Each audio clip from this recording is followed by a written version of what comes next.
Chapter 2997. A famous burial. The Black Mosquito Bastion was the reason the Imperial fleet had come. That was why Chanas was leading 8 bastions of varying sizes away from the natural wormhole that led to the domain of the fallen in the Third Universe. There was no doubt as to what his goal was. It was obvious that Chanas was planning to enter the natural wormhole and go to the domain of the graveyard of the Third Universe on the other side of the wormhole. There, he would search for the other bastions of the Demonkin Scout Corps and investigate the Black Mosquito thoroughly. At that time, not only would the fall of the Black Mosquito be confirmed, even the disappearance of the Black Wind would be discovered by Chanas. But that was not the main point. Most importantly, as soon as Chanas arrived in the domain of the buried domain, he would soon learn the truth. Before Yi Xian left the Graveyard Star region, news of Prince Xian's deeds had already spread. At the very least, it was like this on the Heavenly River planet. Almost everyone knew that the reason why Prince Xian was able to obtain such a huge amount of federal contribution points in such a short period of time was all because of the Devil Cultivator's Scout Fortress. This was definitely not a secret. Back then, Yi Xian had released several thousand experts of the Federation from the bottom level of the Black Mosquito and the Black Wind Scout Fortresses.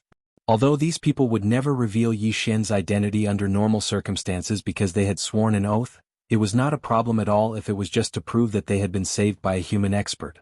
Chanas would learn about this as soon as he arrived in the domain of the graveyard. From this, he deduced that the fall and disappearance of the 2 scout fortresses, the Black Mosquito ship and the Black Wind ship, were in fact not done by the human government, but by someone called Prince Xian.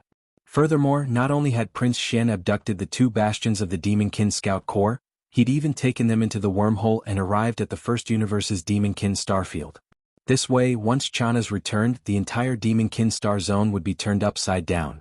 Besides the Demonkin race that occupied this star zone, the Heaven's Legacy race's slave forces in other regions of the First Universe would most likely be sent over to assist in the search. The Demon Emperor definitely wouldn't dare to hide such a huge matter. What's more, Yi Xian was extremely suspicious that Chanas was a spy planted by the Tinji race in the Devil Emperor city. Even if the Devil Emperor didn't report Prince Xian's incident, Chanas would definitely expose it. Considering that Prince Xian was one of the princes from the human race's technological faction's immortal dynasty who was conducting an ultimate trial, the value of his identity was absolutely shocking. When the time came, in order to find Prince Xian, even the Tinji clan would most likely send some of their clan's forces to the Demon Fiend Star Zone. In short, once the matter of Prince Xian was exposed, the Demonkin Star Zone would be in chaos. The eyes of the entire First Universe would be focused on them. Under such circumstances, no matter how well Yi Xian hid, the chances of him being exposed would still increase. After realizing this, a strong sense of crisis instantly enveloped Yi Xian's entire mind. Unfortunately, he was completely powerless to stop all of this, let alone change anything. The only thing he could do was to act as cautiously as possible after Chanas returned to avoid making mistakes and exposing himself. Due to this consideration, Yi Xian had no choice but to change his strategy on how to deal with the High Priest of the Imperial City, Wenxing. His original plan was to infuriate Wenxing step by step and force him to impulsively attack him in public. At that time, Yi Xian would use the high-ranking members of the Black Mosquito 10 Stars as his slaves to trigger the resistance of all the experts of the Black Mosquito tribe's 10 major Demon Fiend tribes. In this way, the conflict between him and Wenxing would be completely exposed, and the secret schemes would be meaningless. On the surface, Yi Xian, a small new holy son, seemed to be insignificant. However, the Black Mosquito tribe was one of the 10 great tribes of the Demon Cultivator tribe, so it was no small matter. Once the matter was blown up and Yi Xian didn't make any serious mistakes, then Wenxing would be afraid of taking action and take the initiative to find a way to settle the matter. However, this method was obviously not suitable now. If he did that, the commotion would be too great. A newly appointed Holy Son was actually able to cause the entire tribe to step forward and fully support him after a conflict broke out between him and the High Priest of the Imperial City. This was really a little too monstrous, and it would attract countless unnecessary gazes. As long as the matter of Prince Xian didn't come to an end, Yi Xian could only keep a low profile as much as possible. If he attracted too much attention, he would be asking for trouble. Of course, it wasn't that he hadn't thought of killing him or using a slave seal to subdue him. However, after thinking about it for a while, these 2 methods were quickly rejected. Subduing him with a slave seal wasn't very likely. Not only was Wenxing a supreme entity at the Grotto Heaven realm, but he also had a grade 6 source core which was the same as Yi Xian's. Even if he got a grade 11 or grade 12 slave seal and successfully planted it in Wenxing's body and smoothly completed the process of enslaving his source core, it would be hard to guarantee that nothing would happen after a long time. After all, the mind power Yi Xian used to condense the slave seal was at the same level as Wenxing's own mind power. Besides, Wenxing was a supreme Grotto Heaven Realm high priest of the imperial city, so he definitely possessed a lot of secret mind techniques. While Yi Xian's mind power source core completed its 6th transformation and evolved into a grade 7 source core, using a slave seal to subdue Wenxing was basically impossible. The risk was too great. Killing him was even more out of the question. Wenxing's illustrious status was obvious, and he had come for Yi Xian. If he died unexpectedly, Yi Xian would be the first person to be suspected and scrutinized. No one else would be able to do that except for him. I can't kill him, but I can't subdue him either. Don't tell me I can only let him do as he pleases? As these thoughts flashed through Yi Xian's mind one after another, he found himself in a dilemma. He furrowed his brows and shook his head gloomily. Killing Wenxing isn't difficult. The difficult part is finding a method that are completely unrelated to me. This fellow is so crafty and slippery that normal schemes simply can't work on him. This really makes me speechless. This matter has to be settled before Chanaz returns. Otherwise, Chanaz? Halfway through his sentence, Yi Xian suddenly had a flash of inspiration. His eyes lit up as if he had suddenly grasped something. Then he clapped his hands and laughed heartily. After going around in circles, I finally realized that the best strategy to deal with this old fellow was actually something he came up with himself. Ha ha ha, achoo. As Yi Xian clapped his hands and laughed heartily, Wenxing, who had just sent someone to summon the Black Mosquito Tribe's High Priest Huigiliai, suddenly sneezed in a room on the left side of the ancestral temple.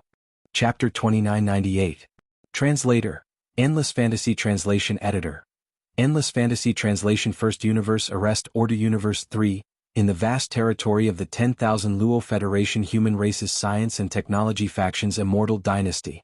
Ever since Yi Xian had left Universe 3 and entered the natural wormhole that led to the first universe in the core of the Graveyard Domain, he had gone to the Demon Domain at the edge of the first universe. Rumors about Prince Xian had spread to one star zone after another in a short period of time. By now, not only had the Human Races Science and Technology Faction and the Cultivation Faction in Universe 3 known about this matter, but even the other races of the Federation in Universe 2 were aware of this matter and were discussing it incessantly. In particular, in the Heavenly River planet that Prince Xian had chosen to register as an interstellar mercenary of the Federation during this ultimate trial, all kinds of rumors about Prince Xian had spread to almost every corner of the planet. In this place, if one didn't know who Prince Xian was and what he had done, to put it in a slightly exaggerated manner, one would be too embarrassed to greet others when they went out. Although the Heaven, Earth, and Human rankings of the Federation's contribution ranking could be browsed and checked at any one of the 10,000 Luo Federation's administrative planets, there were still a large number of Federation experts who had come to the Heavenly River planet due to its fame. They went to the Heavenly River planet's Federation Affairs platform, walked into the hall that dealt with interstellar mercenary affairs, and raised their heads to look at the Earth ranking. The Earth ranking contained the experts who ranked 101st to 1000th in the entire 10,000 Luo Federation's Federation contribution points. Yi Xian had rushed from the Human ranking to the bottom of the Earth ranking in a short period of time. Today his ranking on the Earth ranking was still the same as before. Even the punctuation mark hadn't changed. Earth ranking, 999th. Yi Xian, 8th level meteor state. Interstellar mercenary serial number, the 131488080. Current Federation contribution points, 176878943, 30 million. Many experts in the current 10,000 Luo Federation could write out this string of information and data with their eyes closed. However, every day a large number of experts from the Federation still came from outside of the Graveyard Domain.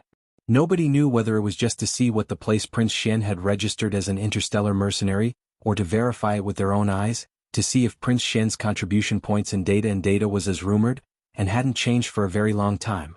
Slowly, all kinds of rumors began to spread. Some people said that Prince Xian had already fallen. Everything related to his contribution points, cultivation data, and so on had been frozen at the moment before he fell. Some said that even if Prince Xian hadn't died, he must have been captured and imprisoned by the demon scouts the Heavenly Legacy race had sent to the depths of the domain of the graveyard. Someone even said with certainty that Prince Xian had saved him from a demon fortress. At the same time, a large number of experts from the Federation had also been saved. To be honest, all of them had contributed to Prince Xian. Translation. Federation contribution points Prince Xian had earned in such a short time. This person also said that he was the last one to escape from the 10,000 luo hell at the bottom of the space fortress. As soon as he stepped out of a spatial door in the shape of a black curtain of light, the passage to the 10,000 luo hell was completely closed. The moment he stepped into the spatial door, Prince Xian's shouts from the 10,000 luo hell behind him were still ringing in his ears. In short, Prince Xian had definitely not been able to escape. He was still locked up. The last statement could be said to be conclusive, but perhaps because it was too detailed, not many people believed it at first, and the Everlasting Dynasty didn't even bother to pay attention to it. However, as more and more voices appeared, this matter was gradually confirmed. However, the everlasting star of the Everlasting Dynasty still remained silent. It was at this moment that Chanaz arrived. As soon as he had been in the heart of the domain of the falling domain, he had established communication with the other 8 bastions of the Demon Scout Corps and summoned them to him. Soon after, with the arrival of the 8 Demon Scout fortresses, all the rumors about Prince Xian immediately reached Chanaz's ears. Just as Yi Xian had guessed, Chanaz was immediately overjoyed after being stunned for a moment. He had thought that the human race had seized the Black Mosquito ship and successfully infiltrated the First Universe. Now, it seemed that the Black Mosquito ship and the Black Wind ship had been abducted by a descendant of the human race. Moreover, this person was now in the demon fortress, isolated and without help. This was the descendant of the royal family of the Eternal Dynasty in the human race's technology camp. Moreover, his reputation among the human race's experts was clearly not to be underestimated. If they could capture him alive, it would definitely be a great achievement. With this kind of ecstasy, Chanaz embarked on his return journey the next day. He turned around and rushed straight into the wormhole in the universe. The 4 space fortresses of the Demon Fortress also left with him. If he wanted to claim credit from his master, the Heavenly Fate tribe, he had to prepare all the evidence and witnesses.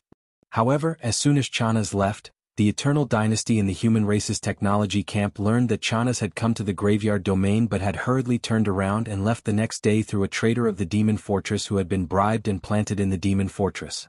Even the reason behind Chanaz's sudden arrival had been found out by this demon spy, and he had described it in detail in the intelligence report.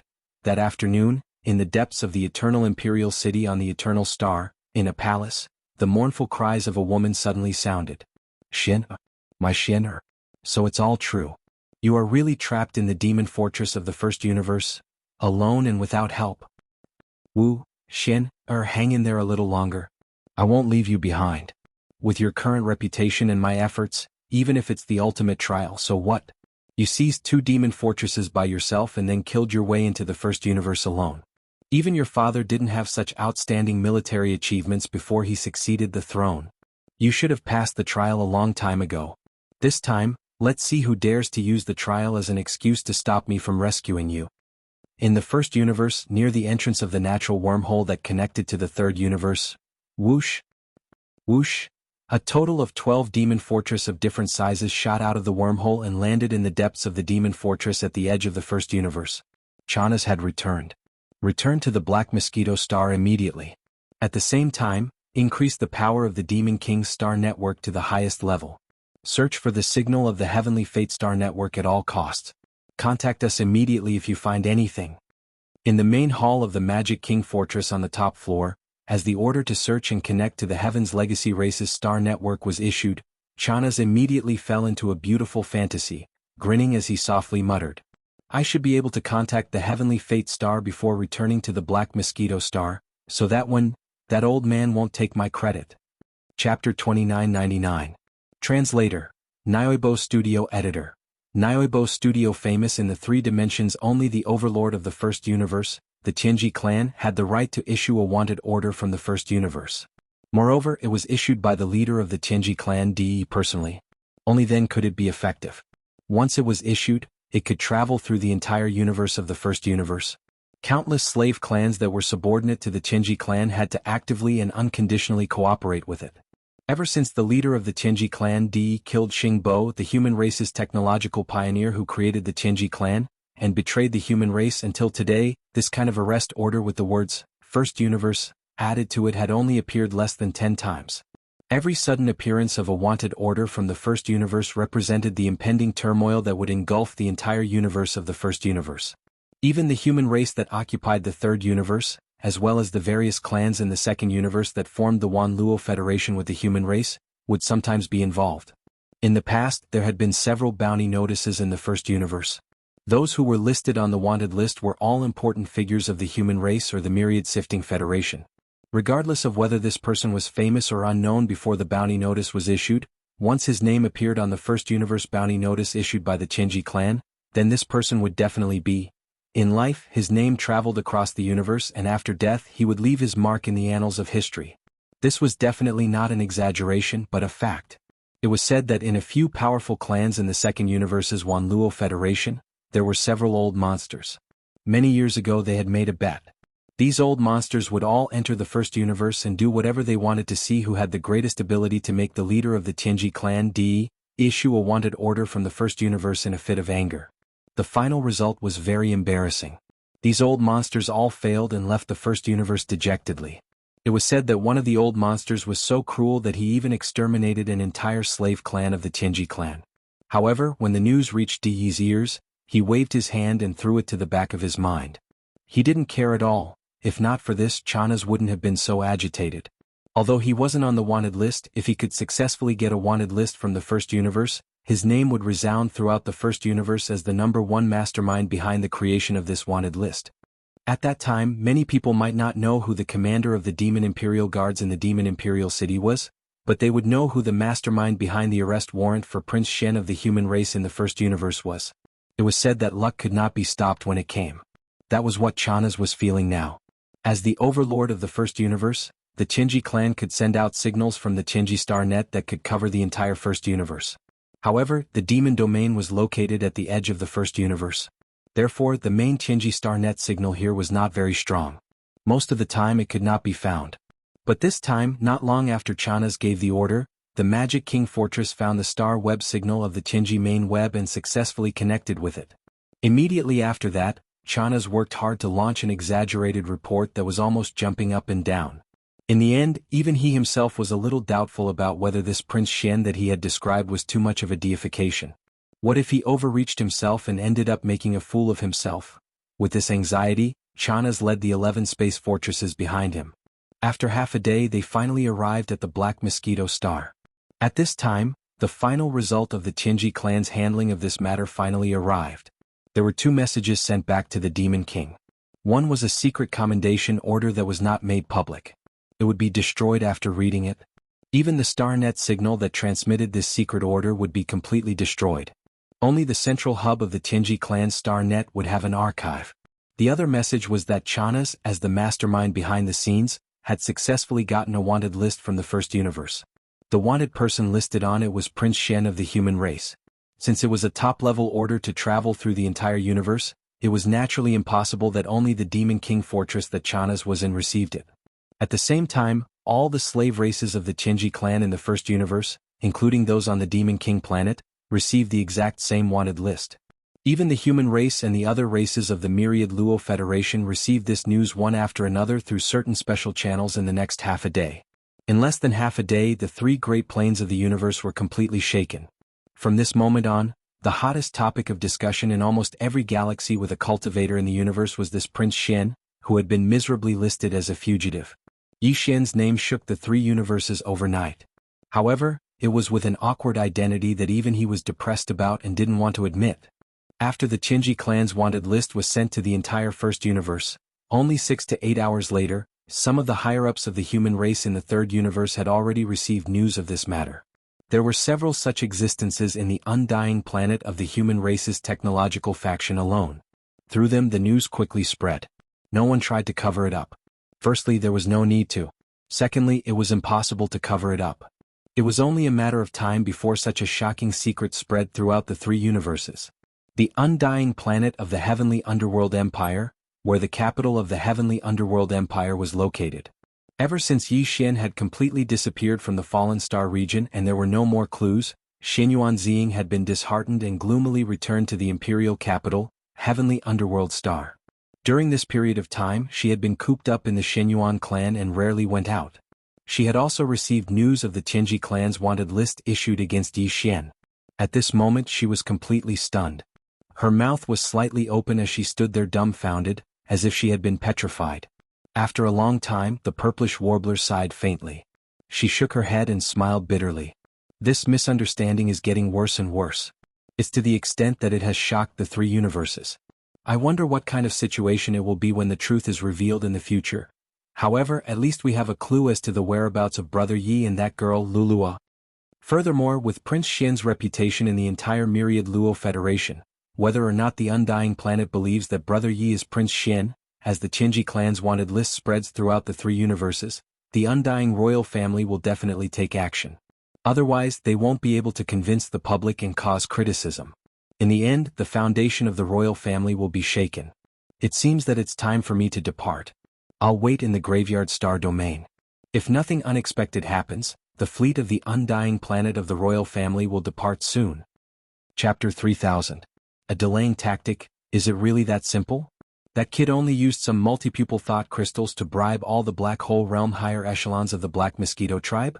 In the side hall of the ancestral temple, the high priest of the royal city, Wenxing, frowned slightly as he looked at the extremely respectful high priest of the Black Mosquito tribe in front of him.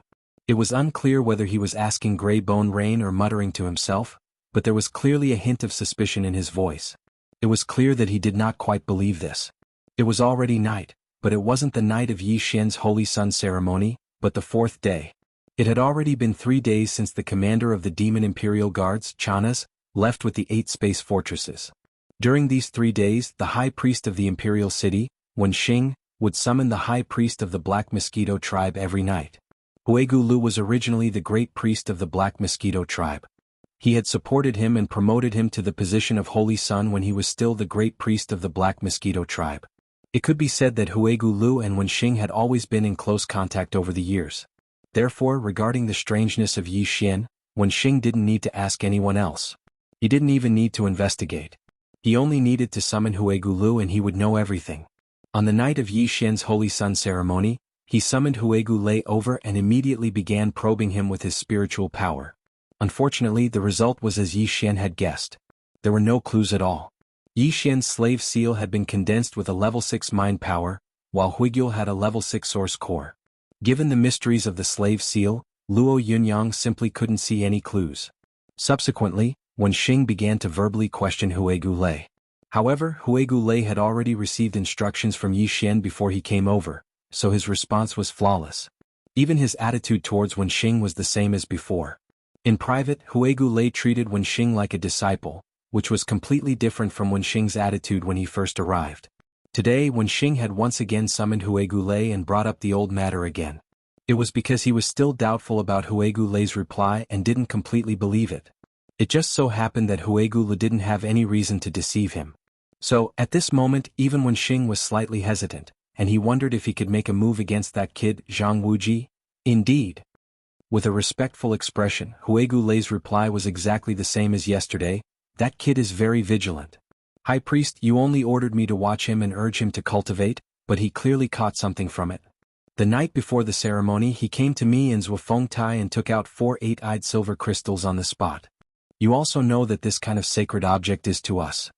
At that time I hesitated because I knew that once you, High Priest, came and dealt with this brat, these 8-eyed silver crystals would also fall into our hands. But Zhuofengtai was overjoyed and he had people in the imperial city, so I was afraid.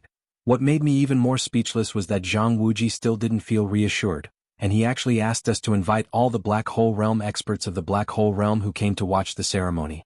He gave them all gifts. To achieve this goal, the kid took out a small space box, and there were actually 4 8-eyed sacred objects inside, as well as hundreds of 7-eyed, 6-eyed, and 7-eyed. He also gave the 4 8-eyed sacred objects to me and Zhuofengtai. Zhuofengtai's eyes lit up when he received 4 8-eyed sacred objects for free. Although I was anxious for your sake, I couldn't be too insistent in case Zhuofengtai became suspicious. So, I could only follow their wishes and summon all the Black Hole Realm experts who came to watch the ceremony. You should be able to guess what happened next. Although the kid didn't take out any more 8-eyed sacred crystals, the Black Hole Realm experts of the Black Hole Realm all accepted 3 or 4 6-eyed and 7-eyed sacred crystals from him. To them, the effect of buying people's hearts was exactly the same as Zhuofengtai and I receiving a few 8-eyed sacred crystals. Moreover, the kid also told us that he gave a large number of multi-eyed sense crystals to the Demon King in the Demon Imperial City, and also told us about you, High Priest. He also said that Imperial Uncle Mo Qigong thought highly of him and wanted to take him as his disciple. However, he was worried that you would be too harsh on him when you came to the Black Mosquito tribe this time, so he asked us to help him put on a show when you come. That's why when you came that day all of us obeyed his orders. It was really a waste of money. In addition, we all thought that since the Demon King had taken advantage of him, and he had the backing of Imperial Uncle Mo Qigong, this kid would most likely have a bright future. Anyway, since we've taken advantage of him, we'll just go with the flow and let him owe us a favor. When he becomes successful in the future, if he's summoned to the Demon Imperial City, we will definitely benefit. This was what Yi Xian had told Huegulu. It was a delaying tactic that Yi Xian had come up with after he learned that Chanas had gone to the third universe. At this moment, Huegulu had repeated it to Wenxing for the second time. After 3 days of observation, Wenxing found that it was indeed the case. Unconsciously he was relieved, so he didn't wait for Huegulu to finish, but waved his hand immediately. He said impatiently, Okay, you've already said these words before. It's not that this high priest doesn't believe you, so why do you need to repeat it so much? I didn't expect this kid surnamed Zhang to be so cunning. He actually saw through it and came up with a countermeasure in a roundabout way. In this way, it's not convenient to get rid of him immediately. After all, whether it's Zhuofengtai or the Black Hole 9 stars, the higher-ups of the Black Hole already know about this. Speaking of this, Wenxing's eyes flashed and he sighed a little unwillingly. Sigh, forget it, I'll just let him live for a few more days. Everything will wait until Commander Zhao returns. But one thing is completely certain, that is, this kid really has a lot of multi-pupil divine crystals in his hands. I'm afraid even the number of 8 pupil divine crystals is astonishing. Otherwise, how could he be willing to give you and Zhuofengtai 4 of each? He's really lucky. I don't know what he encountered in the Saint Devil Forbidden area that day, but he actually gained so much. Peng Peng. Not good, High Priest, something big has happened. Just as he said this, a confidant of Huegulu suddenly rushed in from the door of the side hall. It was probably because he knew that Huegulu had a close relationship with Wenxing, so there was no need to be too polite. In addition, this matter was really shocking, so he actually rushed in directly. His face was full of shock. Seeing that Wenxing and Huegulu both turned their heads to look at him at the same time, he immediately reported with panic. I just received a signal from the Tianji main network. The Tianji clan's headquarters issued a warning to the entire First Universe and issued a wanted order in the First Universe. It's related to the matter of our Black Mosquito ship. It's a person called Prince Xian. Chapter 3001. Translator. Nioibo Studio Editor. Nioibo Studio digging a hole to bury Wenxing. What? An arrest warrant from the First Universe? Even the Celestial Legacy race has been alerted? To create such a scene, it is indeed a big matter. Prince Xian? The prince of an everlasting dynasty? How dare he stay in the demon domain after robbing our Black Mosquito ship? Does he have 3 heads and 6 arms? He's too bold. When they suddenly heard this news, the expressions of Wenxing and Huegu changed drastically. They both cried out in alarm. Of course, the latter was faking it. He'd already known about this from Yi Xian. The reason Yi Xian told him and Zhuofengtai about this was to prepare in advance. However, Yi Xian naturally wouldn't say too much about his own identity. Therefore, Zhuofengtai and Huegu probably thought of him as that Prince Xian. At this time, a priest from the ancestral temple walked in and reported to Huegu that the fleet led by the Demon King's guard had just returned. This was what Wenxing had told Huegu to inform him as soon as Chanas returned. In fact, Chanas had been back for a while. However, because the space fortresses were outside the atmosphere of the Black Mosquito star, they weren't immediately detected by the Black Mosquito city. The priest in the ancestral temple only found out because Chanas had brought a few guards and steered several small patrol ships into the Black Mosquito star and arrived at the peak of the Black Mosquito peak. As soon as the priest finished his report, the radiant Chanas strode into the side hall. A few of the Demon King's trusted subordinates remained outside the hall. Haha. High Priest, this trip to the Graveyard Star Field, the front line of the Third Universe, wasn't in vain. I didn't expect to find out such important news. This is a shocking secret that the Celestial Legacy race would issue an arrest warrant from the First Universe. Walking into the side hall, Chanas walked in with large strides while laughing heartily. He seemed to be in high spirits and very proud of himself. When Xingdong furrowed his brows as a thought flashed through his mind. He instantly guessed the cause and effect of this matter. It seemed that the wanted order issued by the Tianji clan in the First Universe was clearly done by Chanas. As the commander of the Demon King's guard and a trusted subordinate of the Demon King, he contacted the Celestial Legacy race in private without reporting such an important matter to the Demon King. This was clearly to ask for credit. Could it be that this person had been bribed by the Celestial Legacy race as he had guessed? If so, then he was clearly a spy planted by the Celestial Legacy race by the Demon King's side.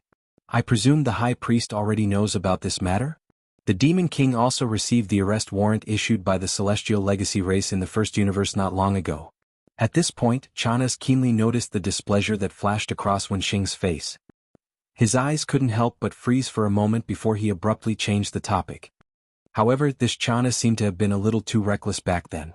Due to the importance of this matter, I was worried that Prince Xian of the human race would take the opportunity to slip away. That would be too much of a pity, so in a moment of panic I didn't think too much and directly reported this news to the Tianji clan. High Priest, you have to help me say a few more words. I still haven't dared to report this to the Demon King. When I realized it, it was already too late. I regret it so much. This is a small matter. It's fine. I'll talk to the Demon King later. Commander Chanas is also thinking about this mission. You're worried that the so-called Prince Xian will escape. Wenxing Dong sneered in his heart, but did not show it on his face. He casually responded to Chanas, then turned his head to look at the Black Mosquito Tribe's High Priest, Huegu Lu. Alright, hurry up and make the arrangements. Zuofeng Tai is probably looking for you right now. The arrest warrant issued by the First Universe is no small matter. All the vassal races in the vast territory of the First Universe are obligated to send out fleets and take the initiative to share the search mission. Therefore, I presume that before long, there will be experts from some races and official fleets entering the demon territory. In addition of the 2 scout fortresses that Prince Xian took away, the Black Wind was one, and the Black Mosquito was the other. Therefore, the search forces of these extraterritorial races will most likely focus on the Black Wind territory and the Black Mosquito territory. Hurry up and make the arrangements. We can't let anything else go wrong. This time, the Black Mosquito was at the front line of the Third Universe, the Graveyard Territory, and fell.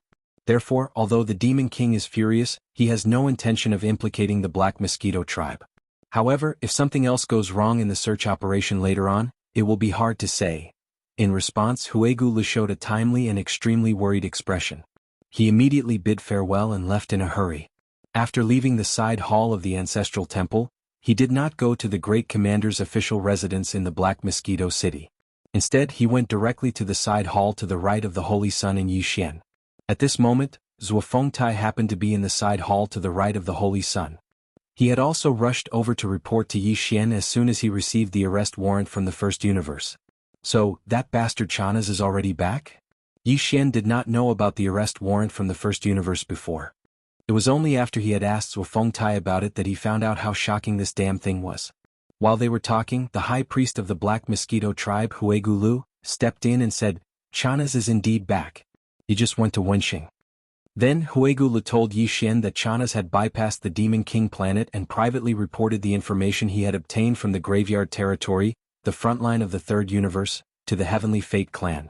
This was the reason why the Heavenly Fate Clan had issued the arrest warrant from the First Universe. In that case, no wonder the Heavenly Fate Clan reacted so quickly. Chanas has just returned, and they even issued the arrest warrant. It turns out that it was all Chanas' doing. When he heard that the situation was actually like this, Yixian's face immediately showed a look of realization. Then, his eyes flashed, and the corners of his mouth slowly outlined a rather playful and mysterious smile. It seems that there is indeed something wrong with Chanas. I'm afraid that from this arrest warrant incident, both the Demon King Mo Wentian and the High Priest of the Imperial City, Wenxing, will be suspicious. I was just worried about how to deal with Wenxing. This is great. This is simply a godsend opportunity. Speaking of this, Yixian turned his head and glanced at Huegu Lu. He ordered, Alright, the arrest warrant has been issued. You guys should do what you need to do. If there are no important changes, don't come to my place so that Chanas and Wenxing won't be suspicious again. In addition, when you go out, inform Mosquito Butcher, who is waiting in the hall outside, to go to the right side hall of Wenxing and wait in the distance. Once Chanas leaves, report back to me immediately. Zuofeng Tai and Huegu Lu immediately acknowledged and turned to leave. Chapter 3002. Translator. Nyoibo Studio Editor. Nyoibo Studio Fortress. Breaking out of the wormhole, the Heaven's Legacy race was the fully deserving overlord of the First Universe. Now that the Heaven's Legacy race had personally issued this arrest warrant in the First Universe, the large number of slave races in the First Universe that were subordinate to the Heaven's Legacy race would more or less send out a search party in response to this matter. The only record of the Black Mosquito ship being found in the First Universe was in the Demonkin Star Zone. Therefore, when the slave races responded to the arrest warrant and sent out search parties, they all locked onto the vast Demonkin Star Zone as their search target. In addition, when the Black Mosquito ship was found, it was attacking the Black Mosquito tribe's trial team that had gone to the Demon Royal planet for the Saint Trial. Therefore, the Black Mosquito Star area would become the most important search area in the entire Fiend Star area. Although another scout fortress, the Black Wind, had also fallen into the hands of Prince Xian of the everlasting dynasty of the human race, the Black Wind Starfield, which was related to the Black Wind Starfield, would also be the focus of the search. However, the Black Mosquito Star area was the most important search area. Almost everyone knew this. After all, the Black Mosquito ship couldn't have attacked the Black Mosquito tribe's trial team for no reason. In order to investigate this matter, the experts of the slave clans would focus their main forces on the Black Mosquito tribe. The Imperial clan's fleet led by Chanas had come to thoroughly investigate this matter. In addition, the Chinji clan had issued the order for arrest in the First Universe. As the controller of the star area, the Fiend tribe would definitely become the main force of this search operation. Therefore, Chanas would have to do his best to search in the coming days. As for Wen Xing, as the high priest of the imperial city of the Fiend tribe, he was only here to supervise. He was equivalent to a military governor. Therefore, there was no need for him to follow the battleship around the star area. He could just stay on the Black Mosquito Star. This was indeed the case. After a brief discussion with Wen Xing, Chanas walked out of the right side hall of the Black Mosquito tribe's ancestral temple. Together with his trusted subordinates of the Devil Royal Guards, he boarded the patrol ship and soared into the sky, returning to the royal fleet outside the atmosphere of the Black Mosquito Star. He would draw up a detailed search plan as soon as possible and start the search as soon as possible. As the military governor, Wen Xing did not care about these specific matters. He remained in the Black Mosquito tribe's ancestral temple. This was exactly what Yi Xian wanted to see. Hence, when the wretched mosquito slayer returned and reported the news of Chanas's departure, Yi Xian grinned and immediately left the Saint's Side Hall. Immediately after, he summoned the Dongshu shuttle in the darkness of the night and charged into the sky. After exiting the atmosphere, he headed straight for the flagship of the royal fleet that was suspended outside the Black Mosquito Star's atmosphere. In other words, it was the gigantic cosmic fortress with a diameter of 20,000 meters.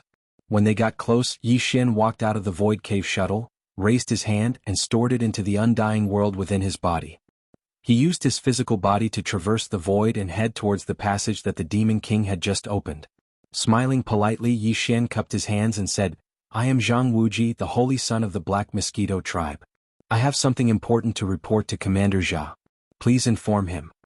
At the same time, at the edge of the Devil Domain, in the natural wormhole not too far away from the Black Mosquito tribe's Black Mosquito Star domain, a gigantic space fortress whizzed out of the wormhole. This gigantic space fortress was even larger than the diameter of the 20,000-meter Devil Emperor. It had reached a terrifying 50,000 meters. A diameter of 50,000 meters was the limit of space fortresses. It was a cosmic fortress. Since a diameter of more than 50,000 meters could no longer be called a space fortress, it had already stepped into the category of a space fortress. Hence, a 50,000-meter cosmic fortress was also known as a small fortress. And now, this space fortress that had rushed out of the wormhole was a small fortress. Judging from the fact that the wormhole was connected to the third universe, where the human clan lived, this small fortress with a diameter of 50,000 meters was most likely related to the human clan.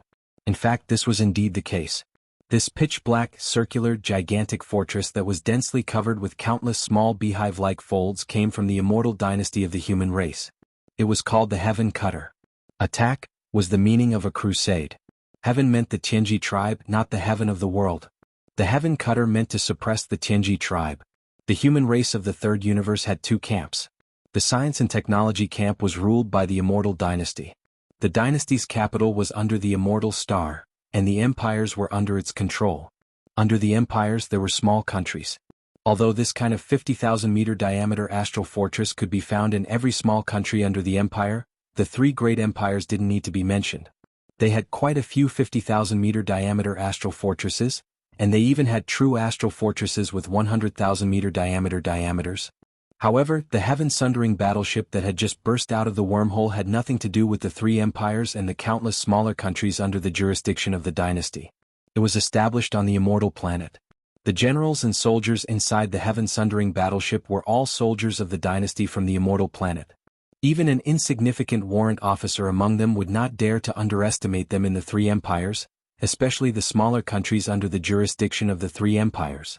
In the immortal dynasty, whether it was the three empires or the countless small countries under the three empires, their official armies were all independent. Although the military ranks were similar, for example, the soldiers were all privates, second-class soldiers, first-class soldiers, corporals, sergeants, and staff sergeants. The military ranks started from warrant officers, followed by second lieutenant, first lieutenant, captain, major, lieutenant colonel, colonel, brigadier general, major general, lieutenant general, 1 to 5-star generals, and the last marshal. However, although many countries in the science and technology camp had this uniform military rank system, the military ranks of each country were different. Any general of a small country was only a general of the small country's military, and had nothing to do with the other small countries. It was impossible for them to be compared to the higher-level empires or dynasties. The fleet commanders under them might not even be comparable to a small major in the imperial army after they arrived at the immortal dynasty.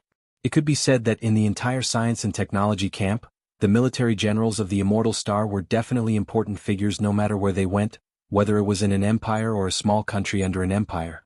The value of a military rank was too high.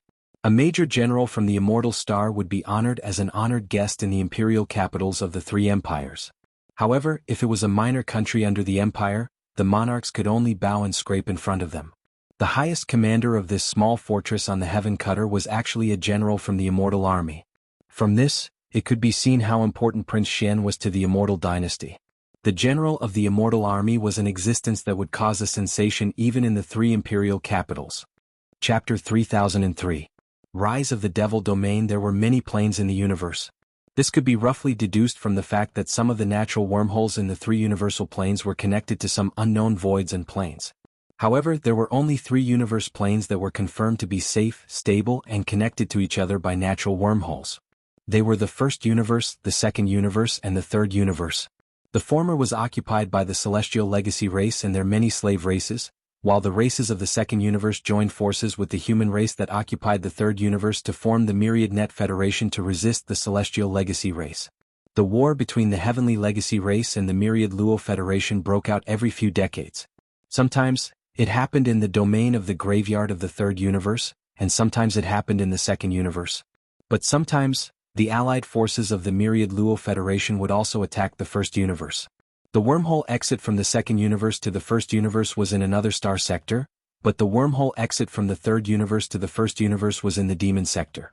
Thus, once the immortal dynasties of the human race started a war with the Heaven's legacy race, and they even took the initiative to travel from the third universe to the enemy's base in the first universe, the flames of war would start in the demon domain. If one were to say that the domain of the graveyard was the front line of the third universe, then the domain of the falling stars was the front line. In that case, the Demonkin star area was the front line of the first universe. Just as the Demonkin race was very familiar with the domain of the graveyard of the domain of the fallen in the third universe, the army of the immortal dynasty was very familiar with the domain of the demons as well. Even Naples, the general of the immortal dynasty, couldn't tell how many times he had been to the domain of the demons.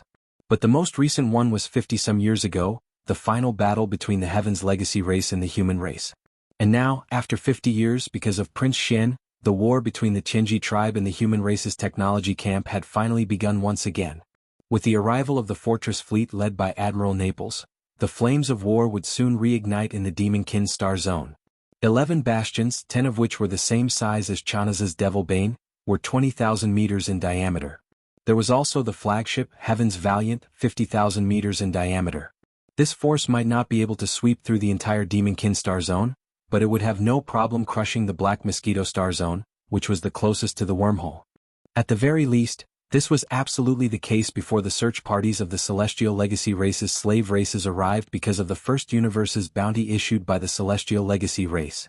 At this moment, the 11 immortal armies from the human eternal empires all activated their concealment formations as soon as they charged out of the wormhole and landed outside the Demonkin galaxy. They immediately concealed their traces and whistled away silently. Their target was the Black Mosquito star.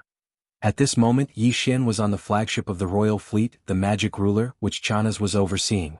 Whether it was him, Chanas, or all the demon experts in the royal fleet, none of them knew that there was a powerful immortal army from an immortal dynasty of the human race right now. After descending in the Demonkin Star area, they maintained a concealed state and were charging this way at extreme speed. Are you serious?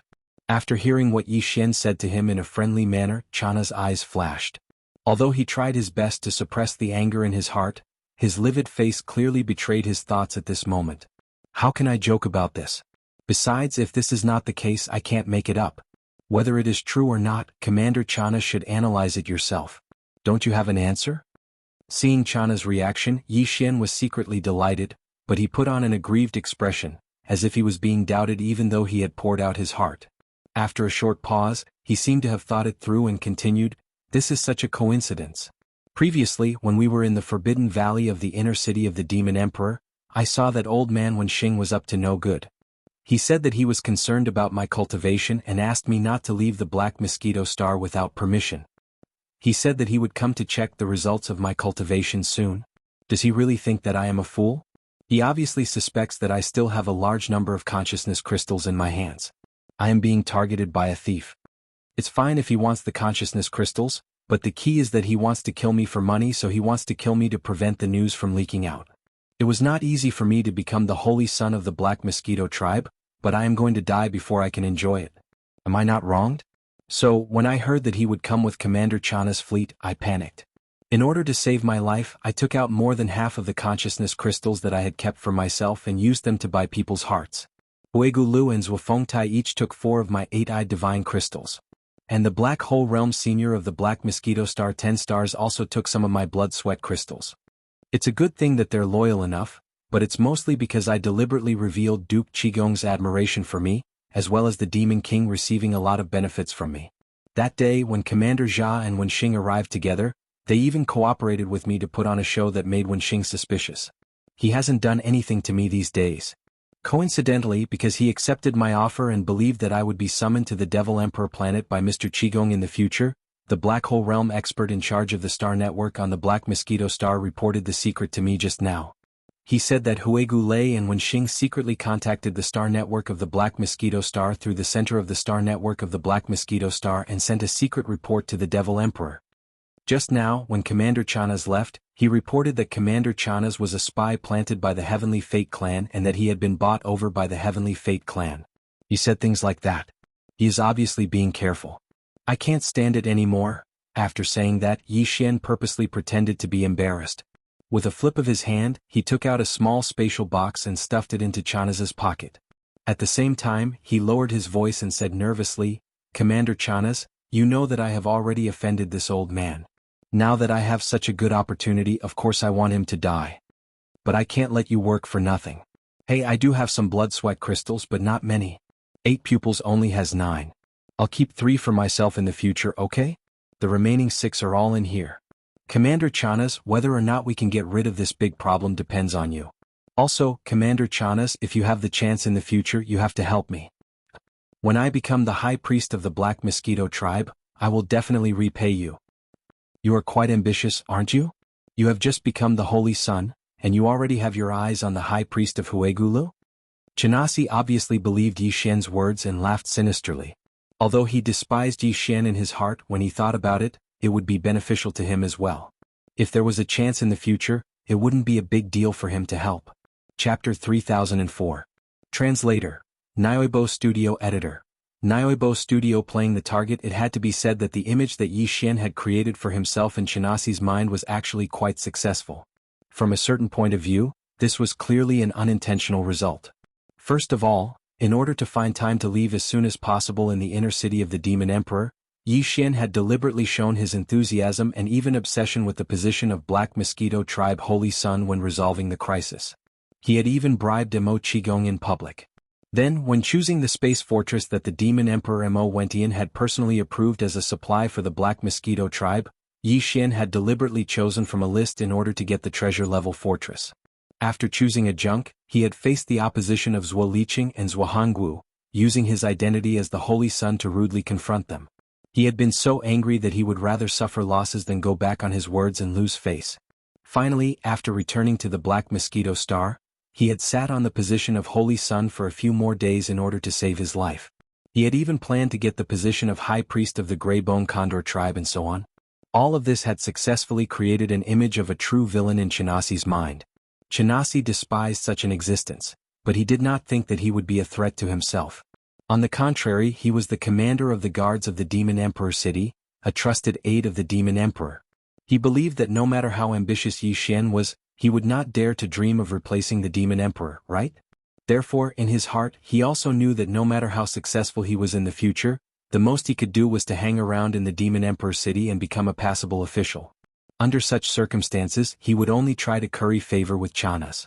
It was impossible for him to have any intention of scheming against Chanas. In fact, if Wenxing had not taken the initiative to scheme against him, he would not have had time to curry favor with Wenxing. It just so happened that Chinasi, as a spy who had been bought by the Tianji clan and planted beside the Demon Emperor Mo Wenian, also needed to cultivate his own team of trusted aides. The impression that Yi Xian gave him was that he could not be trusted, but he could be supported and used. And now Chanas had such thoughts.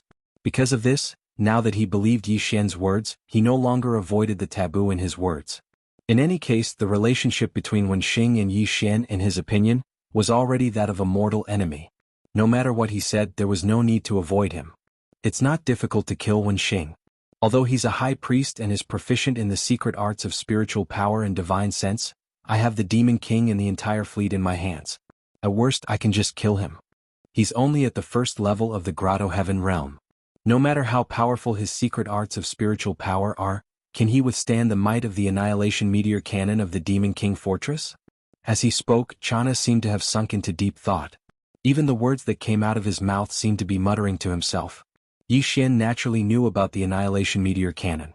Generally speaking, planetary-level warships with a length of 1,000 meters and stellar-level warships with a length of 3,000 meters were only equipped with ordinary star cannons.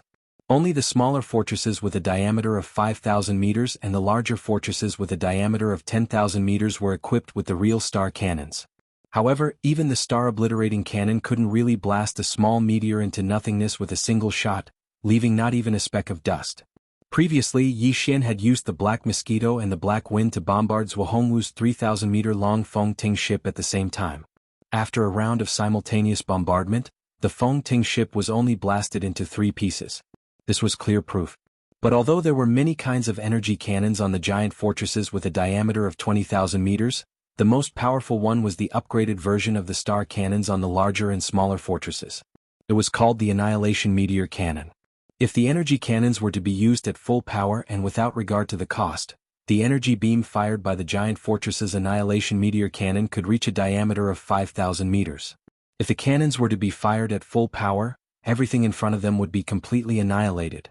It could be said that the effect of using the giant fortress's Annihilation Meteor Cannon to kill a Grotto Heaven Realm expert like Wenxing was basically no different from Yi Xian using the Weeping Soul Bloodhorn to kill him. There was no suspense. Even the drawbacks of these two methods were present now. The Weeping Soul Bloodhorn was inconvenient to be exposed. And if the Annihilation Meteor Cannon of the Demon King was to be used to kill Wenxing, it would be difficult to explain later. What a pity! Chanas seemed to have thought of this point at this moment. He sighed unwillingly. Alas! Although it is convenient to use the Annihilation Meteor Cannon of the Demon King to kill Wenxing, and there is almost no chance of failure. At most, more unlucky people will be buried with him. But there needs to be a reason to do so. It seems that I can only think of a way to get rid of him secretly. Hearing this, Yi Xian immediately became anxious. If I can get rid of him secretly, why would I ask you for help? If that was really the case, once Wenxing died, there would be many suspicious gazes immediately converging on him. And if Wenxing was killed by the Annihilation Meteor Cannon of the Demon King in front of everyone's eyes, Yi Xian could sit back and relax. Therefore, it was necessary to correct Chanas's wrong idea. It was not good to be afraid of trouble. Thinking of this, Yi Xian immediately said tentatively, Commander Cha, Old Ghost Wenxing is a supreme existence of the Grotto Heaven realm. Even if you are the same or even stronger than him, I'm afraid that you don't have the confidence to crush and kill him, right? If we do it secretly and let him escape, I'm afraid our situation will be even more awkward. On the contrary, if we kill him openly as long as the reason is barely passable, it will be more believable. After all, if we don't have the confidence, Who would dare to kill the high priest of the imperial city like this? Didn't he say that you are a spy of the Tianji clan? Commander Cha, if worst comes to worst, you can just bite back and say that he is the spy afterwards? Anyway, the dead tell no tales. Besides, the demon race is still a subsidiary race of the Tianji clan. Even the Demon King would not dare to make such a big deal out of this matter. So, even if he is suspicious, he will definitely turn it into a small matter in the end. As time goes by, I believe that Commander Cha will have a way to resolve everything. Besides, I am a living person, can't I beat a dead ghost like Wen Xing? Yes, this is an open scheme. As long as Wen Xing is dead, everything will be up to this commander to decide. The Demon King that. Sir, even if he doesn't believe it, would he dare to make a big deal out of this matter? Ha! Chinasi's eyes instantly lit up. He raised his head and laughed loudly, then turned to look at Yi Xian. His eyes couldn't help but reveal a trace of admiration. Brat, although you're a bit wretched, you're actually quite quick-witted. This commander hasn't been able to get around this for a while? Wretched? Chapter 3005. Translator, Nyoibo Studio Editor. Nyoibo Studio Invasion of the Human Race, Rumble? Rumble. Right at this moment, a series of earth-shattering roars suddenly sounded. The Demon King fortress that Yi Xian and Chanas were in started to shake violently. This was clearly the rhythm of an attack. Yi Xian and Chanas were stunned for a moment, then their expressions changed drastically. They had a bad premonition. After all, this was the Black Mosquito Star, and there was clearly a huge fleet station here. Under such circumstances, someone actually dared to launch a surprise attack on the flagship of the entire fleet, the Demon King. Even a fool would know that this was not a simple matter. At least, the other party must be extremely confident and believe that in terms of strength or combat power, he was definitely not weaker than the royal fleet from the Demon Emperor Star.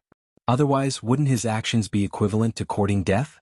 If that was the case, it was obviously a big problem for Chanas and Yi Xian. Black Mosquito Ship? It must be the Black Mosquito Ship and the Black Wind Ship. Damn it, that Prince Xian has appeared. After being stunned for a few moments, Chana seemed to have thought of something. His expression kept changing, and in the end he was actually ecstatic. He gritted his teeth. Lunatic. That guy dared to come from the third universe to the first universe controlled by the Tianji clan alone. He's obviously a lunatic. From the looks of it, it's understandable that he took the initiative to attack the royal fleet now. Haha, the heavens are truly helping me. As long as I can capture this Prince Xian, the merit I'll receive will be far greater than what I received from the third universe and reported to the Tianji clan. This bastard Prince Xian is truly this commander's lucky star. Whether or not I can leave the Demon Dweller Star region and be promoted to the Tianji clan's base camp will all depend on him. Haha. To the side, Yi Xian had long since been stunned by Chana's words. The black lines on his forehead crawled out once more, and his expression gradually became strange. However, from Chana's words, he at least unexpectedly obtained an important piece of information. Not only was Chana's a spy planted by the Tianji clan on the Demon Emperor Star, but this person's goal seemed to be to leave the Demon Emperor Star as soon as possible and go to the Tianji clan's base camp. This seemed to be useless now, but it might be useful in the future. Great. Great Commander, this is bad. It was at this moment that two demon royal guards stumbled in, their faces full of fear and panic. Before Chanas could say anything, one of them said, "Enemy attack. We're under attack." Pa. Are you blind? What's wrong with me? What's more, the demon ruler is already shaking like this. Do you think I don't know this is an enemy attack? Am I stupid? Chanas was so angry that his entire face turned red. He raised his hand and slapped the Nephilim guard. Panting heavily, he pointed at the guard's nose and scolded, "It's just 2 scout fortresses. The whole fleet is so huge. Do you have to panic like this? If word gets out, this commander's face will be completely ruined by you." No. It's not like that, great commander. The enemy is not a scout fortress and there are more than 2. This demon royal guard was so anxious that he was about to cry. His face was still full of panic, but at least he explained the situation clearly. The enemy has a total of 11 space fortresses. 10 of them are the same as our demon ruler, which is a cosmic level with a diameter of 20,000 meters. The other flagship is even more ferocious. That's a cosmic level fortress with a diameter of 50,000 meters. Our Demon Emperor Star doesn't even have a fortress of this level. This is clearly a small fortress. What? 10 cosmic level fortresses? A small fortress? How is that possible? Could that Prince Xian? Chanas was so shocked that his face turned pale. He cried out involuntarily. Halfway through his sentence, He realized that the existence of the surprise fleet was definitely not that so-called Prince Xian. After pausing for a moment, his face couldn't help but change again. This time he was really frightened. His voice was trembling. Could it be the immortal army of the human race? We're finished. A small fortress with a diameter of 50,000 meters. Even in the war 50 years ago, the human race sent out more than 10,000 battleships, but there were only 4 small fortresses. This time they sent out 11 fortresses and one of them is a small fortress. This is clearly an elite team. It must be the higher-ups of the immortal army overseeing it. Damn it, could the one overseeing this small fortress be a lieutenant general of the immortal army? If that's the case, apart from this small fortress, the lieutenant general in charge of this small fortress is even more terrifying. He is at least at the level of grand perfection of Grotto Heaven Class 9 like Demon Emperor. Once he attacks, he would be able to shatter Demon Chariot with his bare fists. It was obvious that Chanas was frightened. A small fleet of 11 space fortresses was so high-end. An ordinary fleet was a cosmic-level fortress with a diameter of 20,000 meters like the Demon Ruler, and its flagship was even more terrifying. It was a cosmic-level fortress with a diameter of 50,000 meters. Chanas, who had fought a few battles with the immortal army of the human race, had never encountered such a situation before. It was inevitable that he would be shocked and flustered. As for Yi Xian, after hearing these words, strands of light burst forth from his eyes, and his face was filled with a sense of longing. A lieutenant general of the immortal army of the immortal dynasty? How awe-inspiring. Not only could he lead such a high-level and terrifying fleet, but even someone of Chana's level would be scared out of his wits. This awe-inspiring presence, TSK. Other than the word, stunning, Yi Xian couldn't find any other words to describe his feelings at this moment. However, this feeling was quickly thrown to the back of his mind. The fascination and envy were inappropriate. The most important thing now was what was in front of him. Without a doubt, this fleet must have come from the human race. If there were no surprises, the news of Chana's going to the third universe of the human race had been leaked. This even included the reason why he went there. This wasn't surprising. How could the immortal dynasty not have any spies among the demon race? That didn't make sense. The reason why the immortal dynasty's fleet came was most likely to save Prince Xian. After all, the current Prince Xian was definitely an illustrious existence in the human race and even in the entire myriad Luo Federation. Charging into the Federation's Earth leaderboard in such a short time was something that had never happened before. If the immortal dynasty knew that Prince Xian had actually killed his way into the first universe controlled by the Tianji race after robbing the 2 space fortresses of the Demon Scout army, they would be extremely shocked. This kind of result was definitely enough to complete the so-called ultimate trial. Chapter 3006. Translator, Atlas Studios Editor. Atlas Studios hand over Prince Xian. This was not Yi Xian praising himself. He knew himself best. The reason he had come to the demon domain in the first universe could only be attributed to a freak combination of factors. However, it was one thing for him to know, but the key was that the citizens of the Immortal Dynasty and the entire Wanluo Federation did not know. If it was said that Prince Xian was an outstanding descendant that would bring glory to the entire royal family, then to the countless citizens of the myriad Luo Federation, the brave and scheming Prince Xian was definitely the best idol of the new generation that had appeared out of nowhere. The power of an idol was limitless and so was the power of a fan. For the sake of their idol, the entire Wanluo Federation, especially the countless citizens of the human race's technology camp, would definitely be agitated when they found out that Prince Xian had killed his way into the first universe by himself. Voices calling for Prince Xian's rescue would be like a tidal wave in the human race's technology camp. Under such circumstances, even if the immortal star had no intention of coming, they would have no choice but to send a fleet over due to the pressure of public opinion. Although all of this was just Yi Xian's speculation, even he himself did not realize that this speculation was so accurate that it could be said to be the truth. However, this was not important. The most important thing was that the situation had developed to such an extent that it was obviously getting more and more serious, almost to the point of no return. Furthermore, it was obvious that the situation would worsen in the future. Under such circumstances, Yi Xian had no choice but to consider how to deal with this matter in advance. From the looks of it, the small fleet of the human Undying Army had an absolute advantage over the royal fleet from Devil Emperor City. Even with the addition of the entire Black Mosquito tribe, they were still no match for Chana's. However, it was impossible to say that this small fleet of 11 space fortresses could sweep through the entire first universe. It was obviously a fool's dream. Not to mention if the Tianji race received the news and sent the real trump card battle team from the first universe, even if the Qingji race's slaves from the first universe were to flock over because of the arrest warrant from the first universe, if they gathered to a certain extent, they would definitely have the strength to contend with or even suppress this elite fleet of the human race. As such, there were only two extremes in the development of the situation. Once the strength of the fleet gathered from the first universe surpassed the overall strength of this elite fleet of the human race, then the human race's fleet would either retreat, leave the demon domain and retreat to the wormhole in the universe. Or they would send a space fortress to call for reinforcements. It was clear that the latter was more likely. Then, as long as the reinforcements of the human race arrived, the entire matter would truly enter a white-hot phase of conflict. At that time, everything would be difficult to wrap up. It was even possible that an all-out war involving the entire myriad-sifting Federation and the Heaven's Legacy race would occur. At the thought of this, even Yi Xian could not help but feel a sense of trepidation. At the same time, he felt a strong sense of guilt. After all of this was caused by him.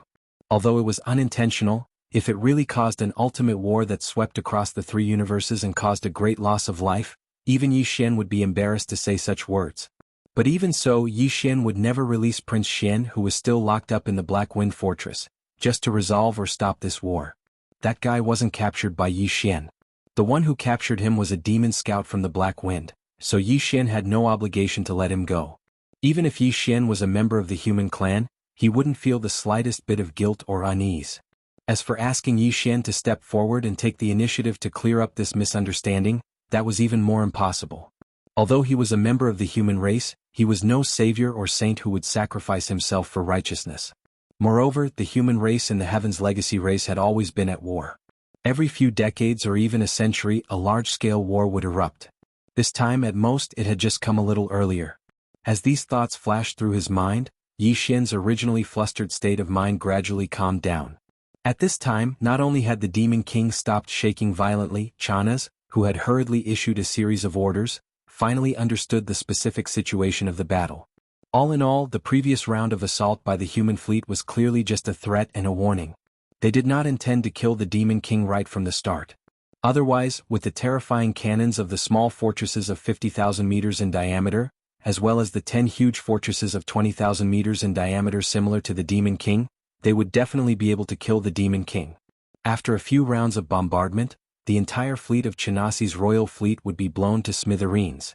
As a matter of fact, the elite fleet of the immortal army from the human race was still more than 10,000 kilometers away from the royal fleet of the Demon King that was hovering outside the atmosphere of the Black Mosquito starship.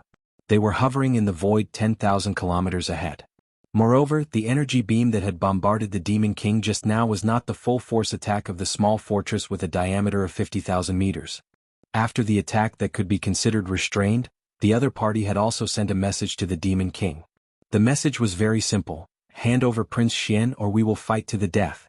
This was clearly a sign of caution. Although the commander of the human elite fleet knew that Prince Xian had wandered alone in the first universe of the Tianji race, he did not know whether Prince Xian had fallen into the hands of the demon or the Tianji race. Therefore, the purpose of this trip was only to rescue them. Even if they had the strength to suppress them, they did not intend to kill them at full force regardless of the consequences. That's not right. They actually came for that Prince Xian? How could they have received the news so quickly? I just returned from the Graveyard Star region in the third universe. Even if the Tianji race's arrest warrant in the first universe has been made known to them, the Immortal Dynasty will at least need some time to thoroughly investigate this matter. At this moment, Chanas clearly realized that the other party was being cautious. Therefore, although the other party's message was firm, he calmed down instead. As long as the other party was unable to confirm Prince Xian's whereabouts, even if they were to fight, it would definitely not be the kind of full-force attack that would not stop until one of them was dead. At most, it would be a probing attack with various motives. Chapter 3007. Human race spy. When Xing thinking of this possibility, Chanas couldn't help but feel depressed. Damn spy, how dare he leak the news that I am going to the Graveyard Star field. If that's the case, it's enough for the Immortal Dynasty to confirm this matter immediately, and there's no need to investigate further. It seems that this must be the truth.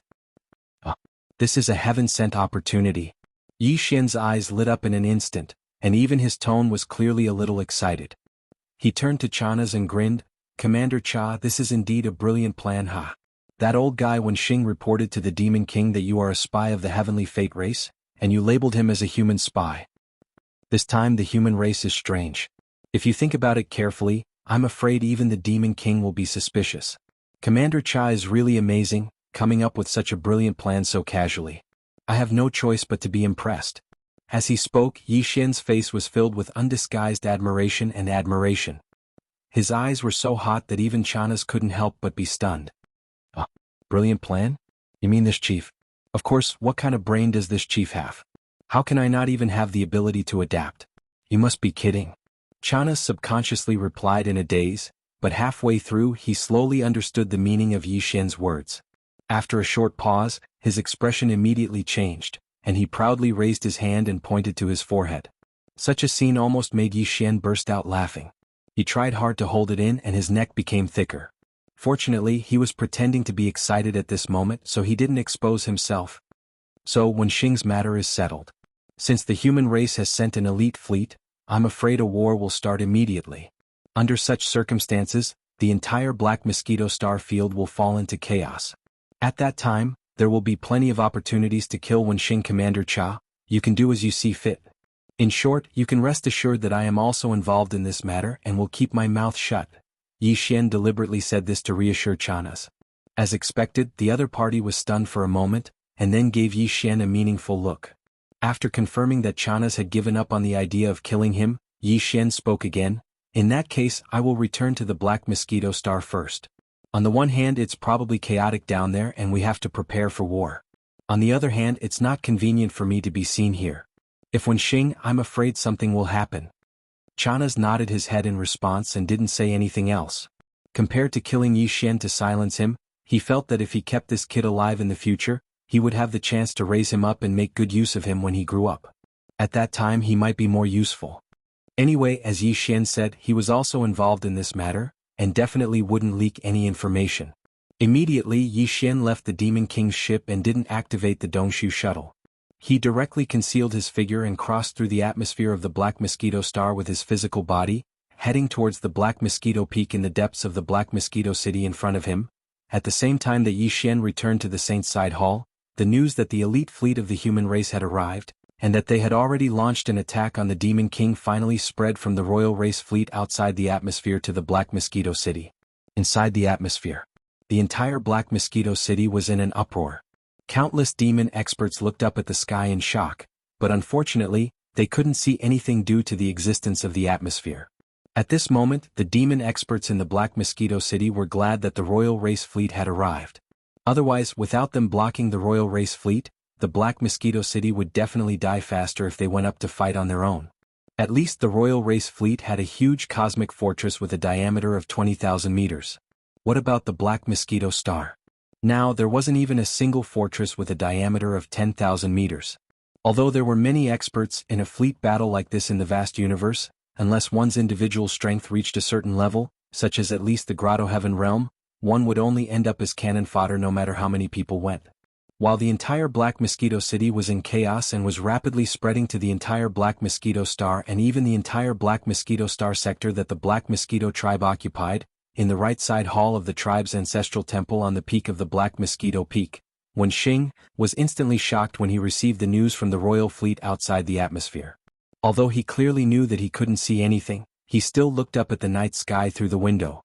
His face was full of shock and dissatisfaction. Damn it. 10 cosmic states and 1 cosmic state? This is at least a lieutenant general of the Immortal Army. Who is it? Those old guys are too impulsive. They didn't even inform me of such an important operation. How am I supposed to deal with this in such a hurry? At this moment, if Yi Xian was here and heard Wenxing's words, his jaw would probably drop. This old fellow was actually a spy that the immortal dynasty of the human race had planted in the demon race. Yi Xian had unintentionally guessed this matter. Of course, even if Wenxing was a spy for the humans, he had only been bribed for some benefits or other reasons. His situation was similar to Chana's, but it didn't mean that they weren't demons. Regardless of whether it was Wenxing or Chana's, they were still genuine devil cultivators. After all, the unique characteristics of the devil cultivator's mental strength weren't something that could be faked so casually. After so many years, Yi Xian was the only exception. He was actually able to forcibly form a mind source core in his brain with the body of a human, something that only demons possessed. It seems that this so-called Prince Xian is extremely important to the Immortal Dynasty. Otherwise, the Immortal Army wouldn't have come so quickly. After a soft cry of dissatisfaction, Wen Xing continued to mutter to himself, but his emotions quickly calmed down. His brows were tightly knitted as he began to think about how to deal with the situation before him. The other party only gave a warning. Although their attitude is tough, and if they don't hand over Prince Xian, they will definitely attack with all their might. However, this at least revealed one thing, which is that even they can't contact Prince Xian. Damn it. What kind of existence is this so-called Prince Xian? He actually caused such a huge disaster by himself. If things don't go well this time, the all-out war between the first and third universes will most likely break out early. Chapter 3008. Chaos ensues. With this in mind, Wen Xing immediately left the ancestral temple's side hall.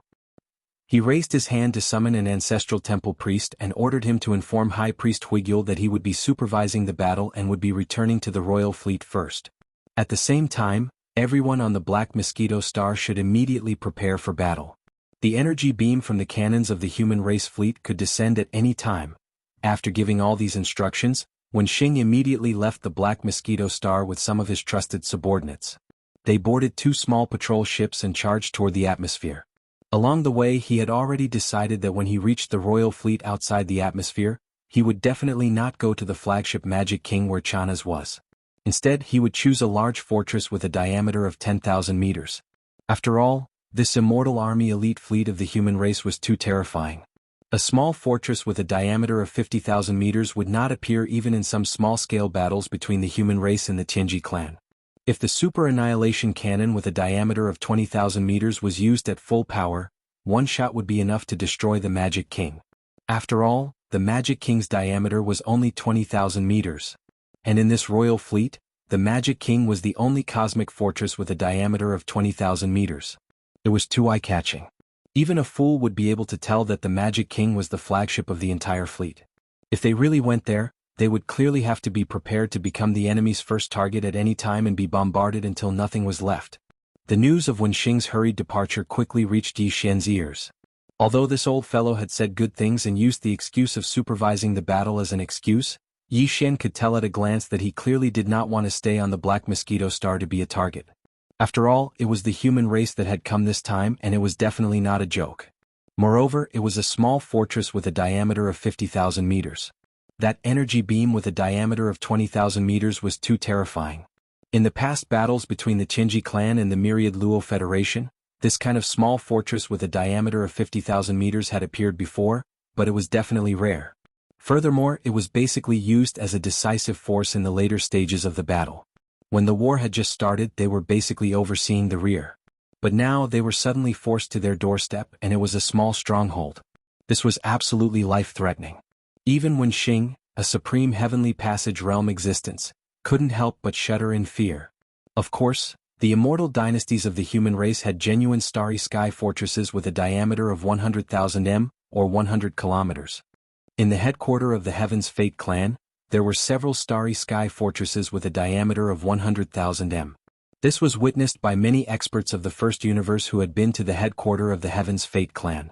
It was even said that Tianji even had a super fortress with a diameter of 1 million meters, which was equivalent to 1,000 kilometers in diameter. However, he had never heard of such a super fortress with a diameter of 1 million meters on the side of the human immortal dynasty. Perhaps only the Tianji clan, who was originally a race of robots, could create a super fortress with a diameter of 1 million meters. That kind of scale could already be considered an artificial star made of steel. Although the immortal dynasties were the leaders of the human race's technological faction, in this aspect, they were clearly innately inferior to the mechanical race. But even if the Tianji clan really did have a super fortress with a diameter of 1 million meters, which was equivalent to 1,000 kilometers in diameter, it would probably be the ultimate trump card of their entire race. It couldn't be used lightly. Therefore, a true stronghold with a diameter of 100,000 meters, or in other words, a great stronghold, could be considered the ultimate foundation of both the Heaven's Legacy race and the immortal dynasty of the human race's technological faction. This kind of ultimate strength, unless the human race and the Tianji clan were engaged in an all-out battle to the death, would generally be restrained and would not be used lightly. It was like the nuclear weapons of Yi Xian's previous life on Earth.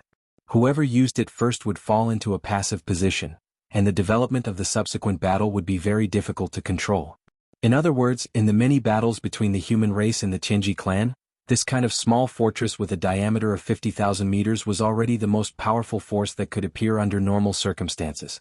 Thus, it was not difficult to understand why when Xing, who was the high priest of the demon imperial city, would react so frantically in the face of a small fortress that suddenly appeared. It's good that the old man left the Black Mosquito Star because he's afraid of death.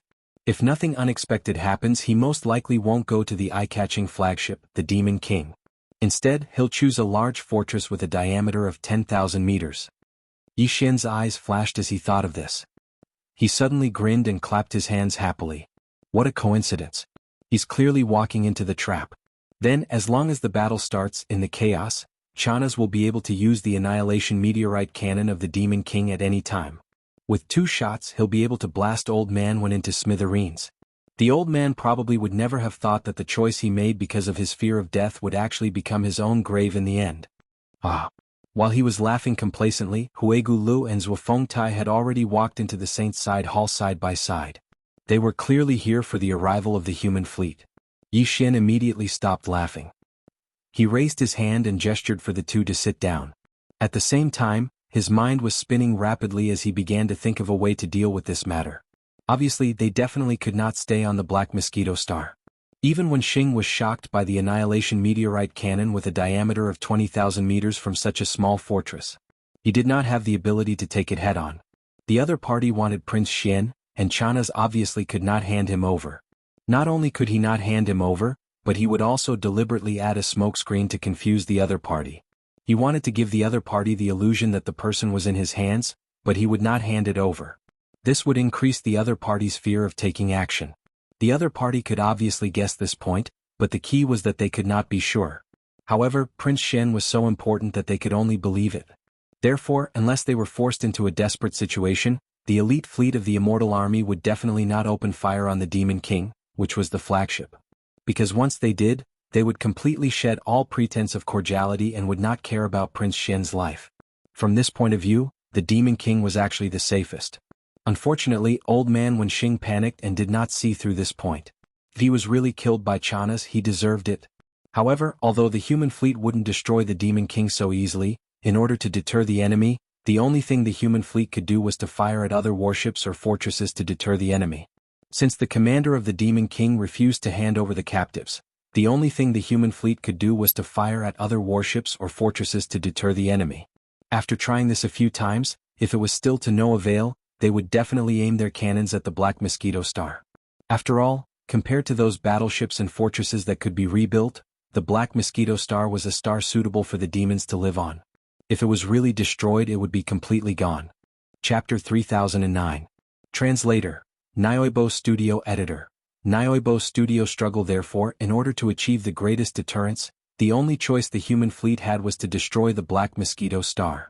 Therefore, the Black Mosquito Star was most likely to be destroyed. Yi Xian naturally had no feelings about this. Although he was the holy son of the Black Mosquito tribe, he had a purpose in being the holy son. Speaking of which, once the Black Mosquito Star was destroyed, he would become a homeless holy son. It would be more convenient for him to obtain a space fortress through some public means. Then he could use the name of the Black Mosquito tribe's holy son to roam around with the space fortress as his base. It would be convenient for him to search for the source of devouring.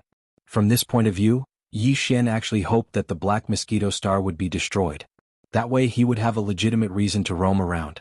Even if the demonic Emperor planet sent an order, he could pretend that he did not receive it. All he needed to do was to mess up the space fortress internal communication system. These thoughts flashed through Yi Xian's mind.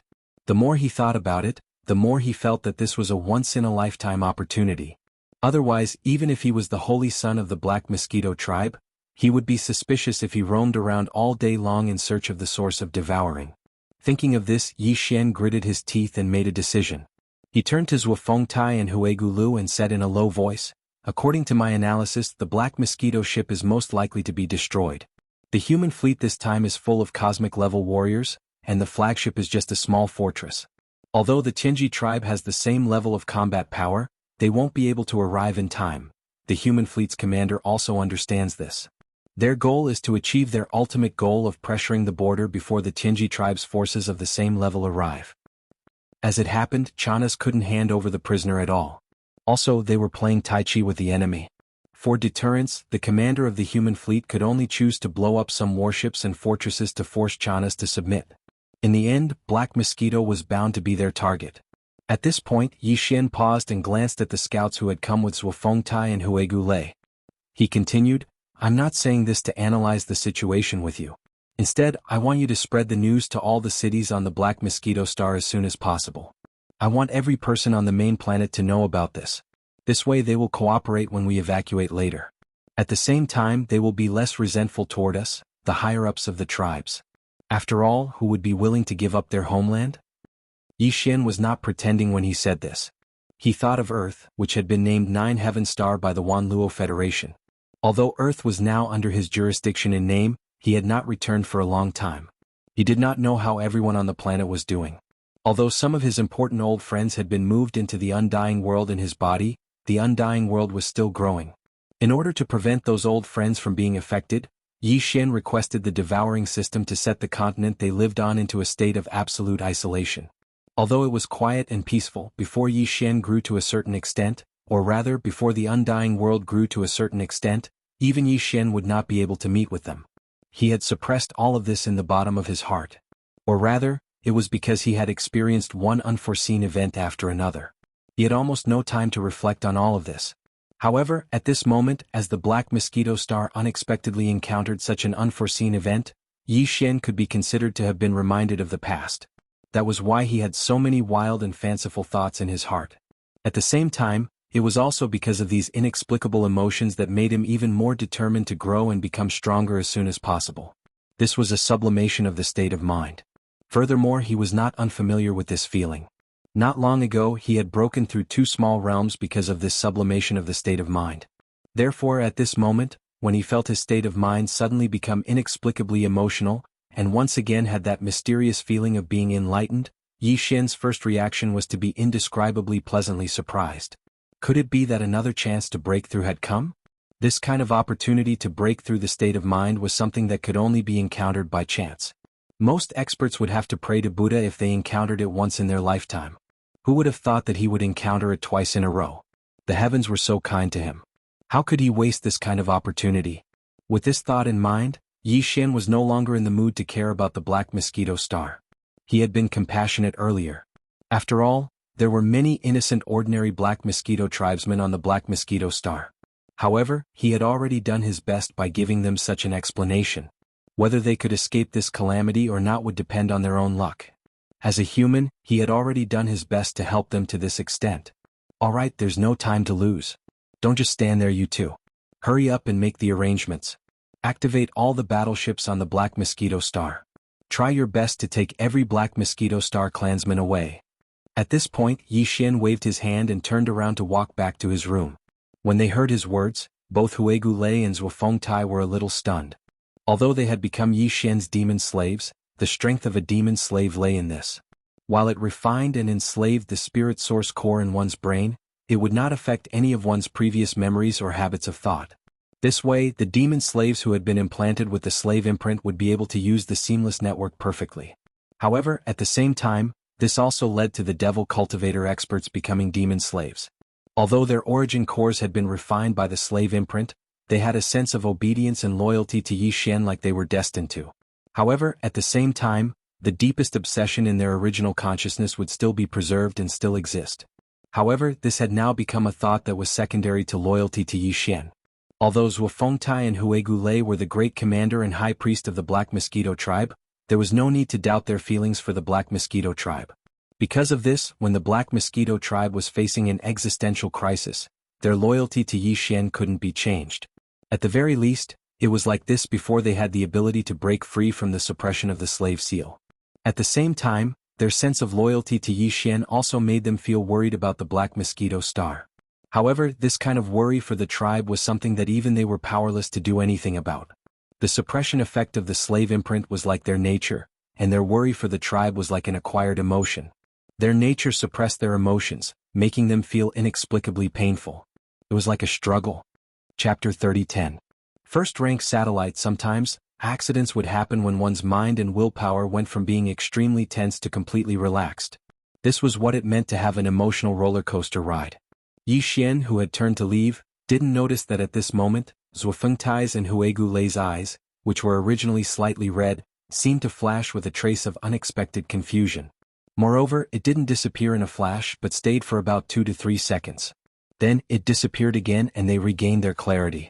Although Yi Xian didn't notice all of this, the wretched mosquito butcher, who had been standing at the side, clearly saw it all. While Zhuofengtai and Huegu Lei's eyes were unexpectedly filled with confusion, the wretched mosquito butcher's eyes suddenly brightened, revealing a trace of pleasant surprise. However, it was quickly suppressed by him. When Zhuofengtai and Huegu Lei led the other demon dwellers behind them, who were also moved to the point that their eyes were somewhat red, a trace of brilliance once again appeared in the wretched mosquito butcher's eyes. His gaze, which carried a rather playful charm, was fixed on the backs of Zhuofengtai and Huegu Lei as they left. The corners of his mouth slowly curved into a mysterious smile. It was unfathomable. When Zhuofengtai and Huegu Lei left, Yi Xian had already entered his room and sat down cross-legged, entering into a state of cultivation. A breakthrough in the state of mind was something that could only be encountered but not sought. However, a breakthrough in the state of mind didn't necessarily mean that a breakthrough in cultivation would follow. The last time his state of mind had a breakthrough, the reason why his cultivation naturally broke through as well was because he was in the state of condensing the slave seal with all his strength. He was absorbing the spiritual origin energy from a large number of weeping soul beasts. Although the spirit origin energy was a method for the devil cultivator to cultivate and increase his strength, it had nothing to do with human cultivators. However, as a human cultivator, Yi Xian possessed the spirit origin core of the devil cultivator. He had clearly become an anomaly that had never been seen before in history. Whether it was the devil cultivator's mental strength or the way for human cultivators to increase their cultivation, they were both able to affect his cultivation. It was just that the most common and mainstream method for human cultivators to increase their strength had a more obvious effect on him, while the method of absorbing spiritual essence from devilish beings had a more subtle effect on his cultivation base. At this moment he'd once again unexpectedly encountered a rare sublimation of his mental state.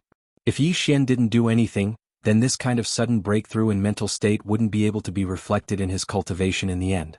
At most, it would be extremely easy for him to break through the next bottleneck. However, this wasn't what Yi Xian wanted. To him, the most important thing right now was to increase his cultivation base as quickly as possible.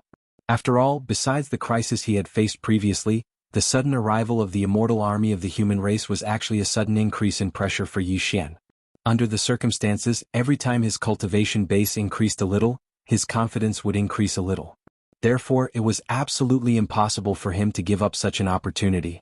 No matter what, he had to grab hold of this unexpected opportunity and allow his cultivation to break through once again.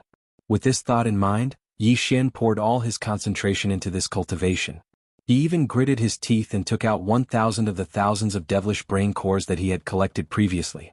He had intended to use them to assist in breaking through the sixth metamorphosis of his mind power source core in the future. At the same time, he instructed the system to absorb the spiritual essence within them at full speed. As for the source core, he had put in a lot of effort this time. Normally, when he cultivated, he would try his best to absorb as many low-grade source cores as possible, such as a level 1 white source core or a level 2 pink one. However, this time, Yi Xian had thrown high-grade source cores to the system in order to seize the opportunity to break through as much as possible. In his inventory, there were still 21 cubes of level 7 purple source cores, 2 cubes of level 8 black source cores, and a total of 107 pieces of level 9 colored source cores the size of a fist. He couldn't bear to use the level 9 colored source cores, as they were legendary treasures that could only be discovered, not sought. Even though he still had 107 of them, when his cultivation base increased in the future, he would only need one piece every time he broke through. He really couldn't afford to waste them. However, level 8 black source cores didn't matter. Therefore, this time, the source of the star core that Yi Xian threw to the devouring system was a cube of level 7 purple and a foot of level 8 black.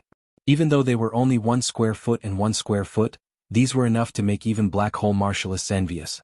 However, Yi Xian had only used them for a one-time cultivation consumption. Even black hole martialists could only sigh and wring their hands in regret at such a huge expense.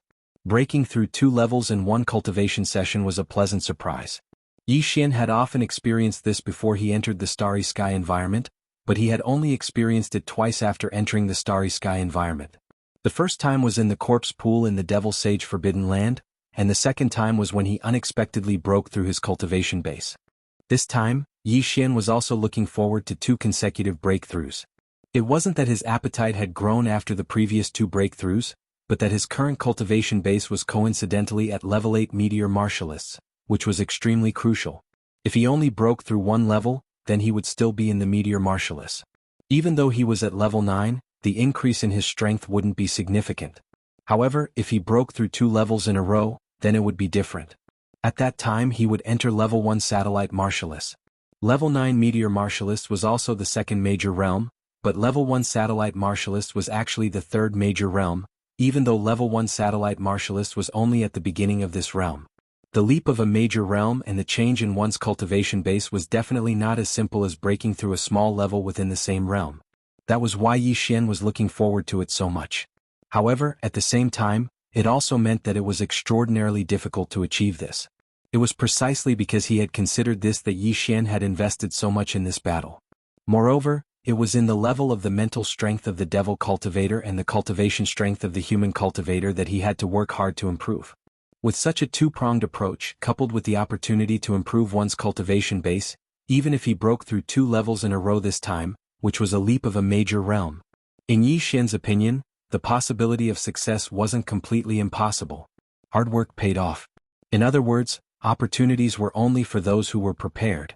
It was precisely because Yi Xian was fully prepared. Whether it was the demon's brain core to improve mental strength or the star core's origin to improve human cultivation base, he had long prepared for it. In addition to the opportunity to improve one's cultivation base, Yi Xian finally got what he wanted with the 3-pronged approach. Chapter 30:11. Translator. Nioibo Studio Editor. Nioibo Studio evacuating the tribe First Order satellite? Yi Xian opened his eyes, and a glint of ecstasy flashed across his eyes as he clenched his fists subconsciously. He had finally reached the 3rd major realm. As long as he could cross this boundary and enter the 4th major boundary, the planet grade, his cultivation base wouldn't be considered low even among the human race. Among the human race, the 4th major realm, the planet grade, was already considered a person who had entered the galaxy. An ordinary human expert would need at least 100 years to break through to the planet grade. Even the younger generation of some great family clans and factions would need 20 to 30 years to do so, even if they had a large amount of cultivation resources. How long had it been since Yi Xian entered the galaxy? Less than a year. This was enough to be proud of. Although it was because he had obtained a large amount of cultivation resources, didn't he obtain these cultivation resources through his own hard work? I'm getting a little complacent. This can't be. Yi Xian shook his head and laughed bitterly as he muttered self-deprecatingly. Then he stood up from the ground. The breakthrough of a major realm allowed him to clearly feel the growth of the power in his body. At this moment he had an unprecedented sense of power. However, now was not the time to indulge in this kind of joy. The black mosquito star was in danger, and a terrifying energy beam could blast through the sky at any time, creating a bottomless pit in a certain area. It was better to leave as soon as possible. Although the black mosquito star was huge, Yi Xian had nothing to worry about as long as he was here. If he had to say anything, it would at most be the demon slaves he had subdued. After all, he had spent a lot of effort to condense the slave seal to successfully subdue them. It would be a waste if they died. However, the truth was that among the dozens of demon slaves he had subdued in the Black Mosquito tribe, there were only a few left on the Black Mosquito star. Only Zhuofengtai Huegulu, and a few other high-ranking members of the Black Mosquito star remained. As for the high-ranking members of the Black Mosquito tribe's other 9 demon star planets, they had already returned to their respective demon star planets the day after his saint ceremony. Even Hao Fangfang was taken away by his father Hao Deshuang, back to the Black Roar planet. Now, the Black Mosquito star was a little hard to see through. Hao Deshuang was the first to leave, and he was even in a hurry. It was clear that he did not want to get involved in this mess. As for the Black Mosquito star's demon slaves, they were all higher-ups. Whether it was Zhuofengtai Huegule or the others, not to mention anything else, just their cultivation alone was above the Black Hole realm. Therefore Yi Xian didn't need to worry about their safety. If there was really anyone who needed him to remember to leave the Black Mosquito planet, it would probably be the wretched old mosquito butcher. However, he had been following Yi Xian around like a sticky candy. Even if Yi Xian wanted to forget about him, it was basically impossible. When Yi Xian walked out of the Saint's Side Hall, he looked around and saw that everything within sight was bustling. There were quite a few demon dweller cities on the Black Mosquito planet. There were dozens of them. However, as he stood on the peak of the Black Mosquito Peak where the ancestral temple was located, he could only see the main city of the planet, Black Mosquito City. Right now, the low altitude of Black Mosquito City was densely packed with warships of various sizes. Although the demon people were not as passionate about technology as the human race's technology faction and the Everlasting Dynasty, they were attached to the Tianji clan, a strange race that was even more gifted than the humans in terms of technology research and creativity. Therefore, after so many years of assimilation, the experts of the demon people were already used to using technology, although they were not very proficient in it. Right now, there were warships of various sizes floating in the low altitude of Black Mosquito City. Other than the official warships, many of them were even the private warships of some demon people experts. At this critical moment of the survival of the tribe, very few people would continue to hide. It was good to be able to take away one more tribesman and some important resources. Soon, under Yi Xian's silent gaze, some warships that were fully loaded took off one after another. Soon they darted into the high atmosphere of the night sky. Of course, it was the atmosphere in the opposite direction of the human race's fleet. In just half an hour, the entire Black Mosquito City was almost empty. All the demon people experts were taken away by the warships. They were going to the other 9 demon planets of the Black Mosquito tribe to catch their breaths and then make more thorough arrangements. The situation in the Black Mosquito City was similar to that in the other demon cities on the Black Mosquito Star. In short, except for some stubborn people who would rather die than leave, all the members of the Black Mosquito tribe on the Black Mosquito Star were transferred away one after another. Although they were in a rush and did not have time to take away many important resources, those were just worldly possessions. At this time they could not care about them. Did it not matter? The few Black Hole Realm higher-ups in the Black Mosquito City who had been taken as demon slaves by Yi Xian had all left. Only Huegu Lei and Zhuofeng Tai each stayed with a dozen or so trusted subordinates. After everything was arranged and carried out, the two of them hurried to the Black Mosquito Peak, where the ancestral temple was, with a dozen or so trusted subordinates behind them. This was because Yi Xian had been standing there quietly with his hands behind his back. The Black Mosquito Star was getting emptier. Even when he extended his mental power and scanned the area with the demon people's mental power, there were only a dozen or so weak demon auras in the Black Mosquito City and the few nearby demon cities. These were clearly demons who were seriously ill or waiting to die. Since they were going to die, it did not matter where they went, so they might as well die in their homeland. All of this caused Yi Xian to inexplicably sigh with emotion. He was indeed not a demon person. Sometimes he would even kill demons and take their brains. However, at this moment Yi Xian really sympathized with the Black Mosquito Star and the entire demon race. At the end of the day they were just a pitiful race that had been enslaved. Even the noble demon emperor had to personally send his closest uncle to the Tianji clan on a battleship before he inherited the throne. The uncle would be sent to the Tianji clan as a hostage and would never be allowed to return to his homeland. Perhaps, the demon race had no choice but to do so. If the heavenly legacy race did not exist, they might not have become mortal enemies with humans. After all, they looked exactly the same, and perhaps they had some kind of bloodline connection from countless years ago. This was a heaven-defying idea. No one knew if anyone had thought about it before, but Yi Xian suddenly remembered it and remembered it. He decided that if he had the chance in the future, he would investigate this matter. The heavenly legacy race? How ruthless. I'm looking forward to it. Speaking of which, I've never seen a real member of the heavenly legacy race. Chapter 30:12. Translator. Naoibo Studio Editor. Naoibo Studio. Caught in the crossfire. Holy Sun, all the tribesmen have settled down. Apart from those who were unwilling to leave because they were running out of time, everyone else has left. Now that the Black Mosquito Star has nothing to worry about, Holy Sun, should we also leave?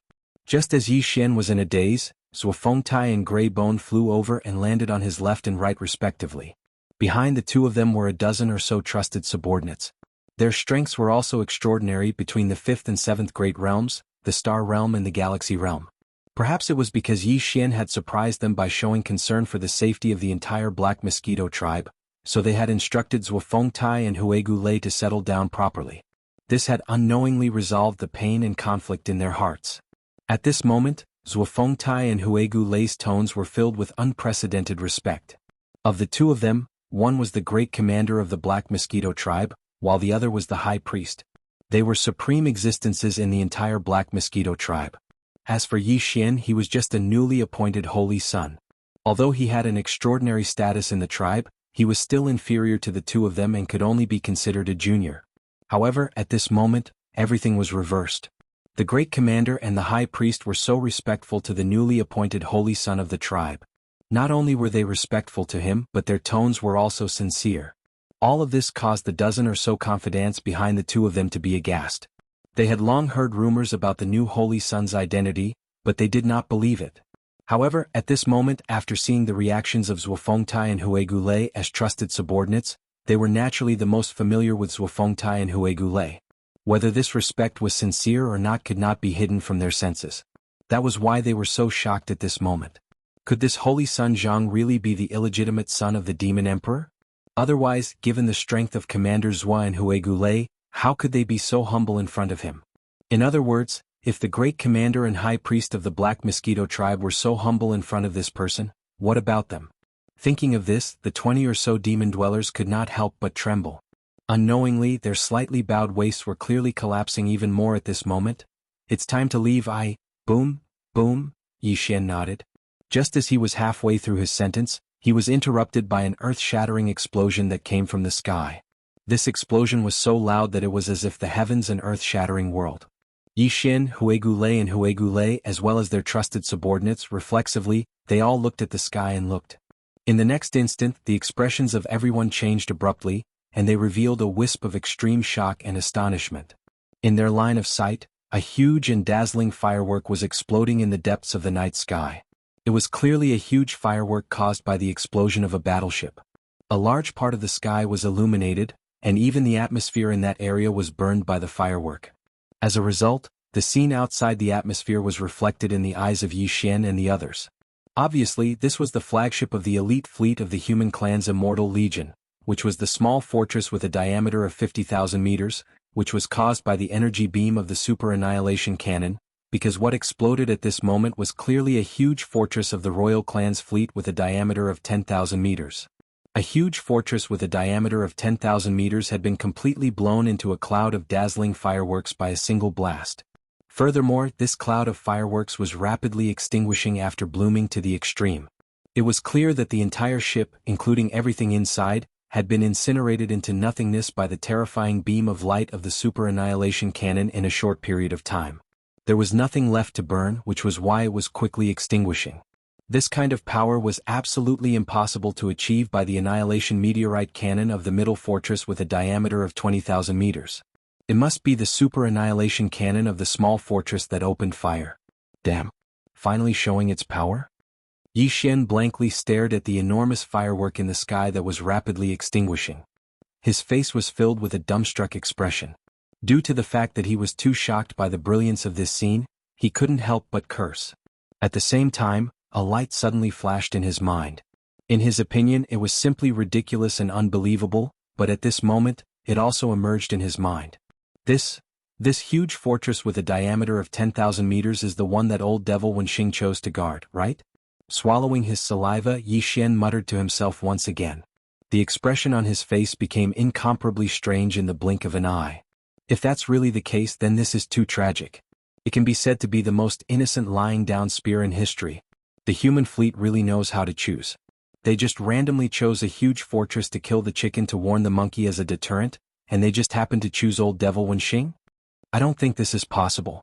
While Yi Xian was muttering to himself and looking at the sky with a strange expression on his face, in the main flagship of the royal fleet outside the atmosphere of the Black Mosquito Star, which was the command cabin of the Demon King with a diameter of 20,000 meters, Chanas, who was also shocked by the terrifying power of the Super Annihilation Cannon, was also in a daze at this moment. Gulp, gulp. After a long time, Chanas also swallowed his saliva subconsciously. Then the expression on his face quickly became strange. It was definitely not weaker than Yi Xian's or even more so. At this moment, Chanas, who had vaguely regained his senses, finally regained his ability to speak. He muttered to himself, "This is really F** ket up. No, this is clearly F** ket up by AF** Ker. Old devil Wenxing's luck is too bad, isn't it? It hasn't even been an hour since we entered that large fortress, yet it was blown away by a single cannon blast? What the F** ck? I was just muttering that once the fight starts, I should find a chance to take advantage of the chaos to blow up that fortress of his. Just as I was thinking about that, old devil Wenxing actually died by himself? Ha ha, This is clearly the rhythm of God's help. It seems that Zhang Wuji is indeed a lucky general. He casually came up with an idea and in the end this is the result. I really need to teach him well later. Haha, once this kind of lucky general grows up, his future value will be even more amazing. Whether it was Yi Xian or Chanas at this moment, they still did not know the secret identity of Wenxing. If they knew that Wenxing was actually a spy who had been bought over by the human race and had been planted in the Demon King Star area all along, and at this moment he was blown up by the main flagship of the human race's immortal army, the strange feeling in their hearts would be more than 10 times stronger. Chapter 30:13. Translator, Nyoibo Studio Editor. Nyoibo Studio Naples flips out. Naples, the general of the human race's technology faction and the commander of one of the immortal army's subordinate armies, was a top-notch expert with a square face in his 50s and a cold, solemn and dignified expression. As for his cultivation level, it was unknown. However, one thing was certain, and that was that he definitely surpassed the Grotto Heaven realm. In other words, he was at least in the 11th realm. As for what this realm was, Yi Xian still didn't know. The highest realm that he knew of was the 10th realm, the Grotto Heaven realm. Even in the colossal army of the Everlasting Dynasty, there were not many generals, only 20 or 30 in total. Among them, Naples was definitely one of the best. He was iron-blooded and ruthless and his methods were tough. Hence, it was obviously unrealistic for Chanas to think of using delaying methods to obtain a life. As the Heaven Cutter opened fire for the second time, a huge fortress with a diameter of 10,000 meters was blasted into a fireball and turned into nothingness. At the same time, High Priest Wenxing, who was planted by the human race in the demon race, was also accidentally killed because of this. At this moment, the staff of the Heaven Cutter's communication team followed the orders of the fleet's commander-in-chief, Admiral Naples, and sent a spy to the Royal Race Fleet's flagship thousands of miles away. Unfortunately, Chana's response was just as unyielding. Prince Xian is indeed in our hands. We caught him the moment we returned. However, hand him over? Impossible. At the end of this response, Chanas even threatened the human race's elite fleet. He warned that Prince Xian was in the flagship, the Demon King. If they had the ability, they should open fire on the Demon King. If they didn't have the ability, they should leave as soon as possible. Otherwise, once the powerful fleets of the Tianji race and the many slave races from the first universe arrived, they probably wouldn't be able to leave even if they wanted to. The reason why Chanas dared to say that was because he was confident.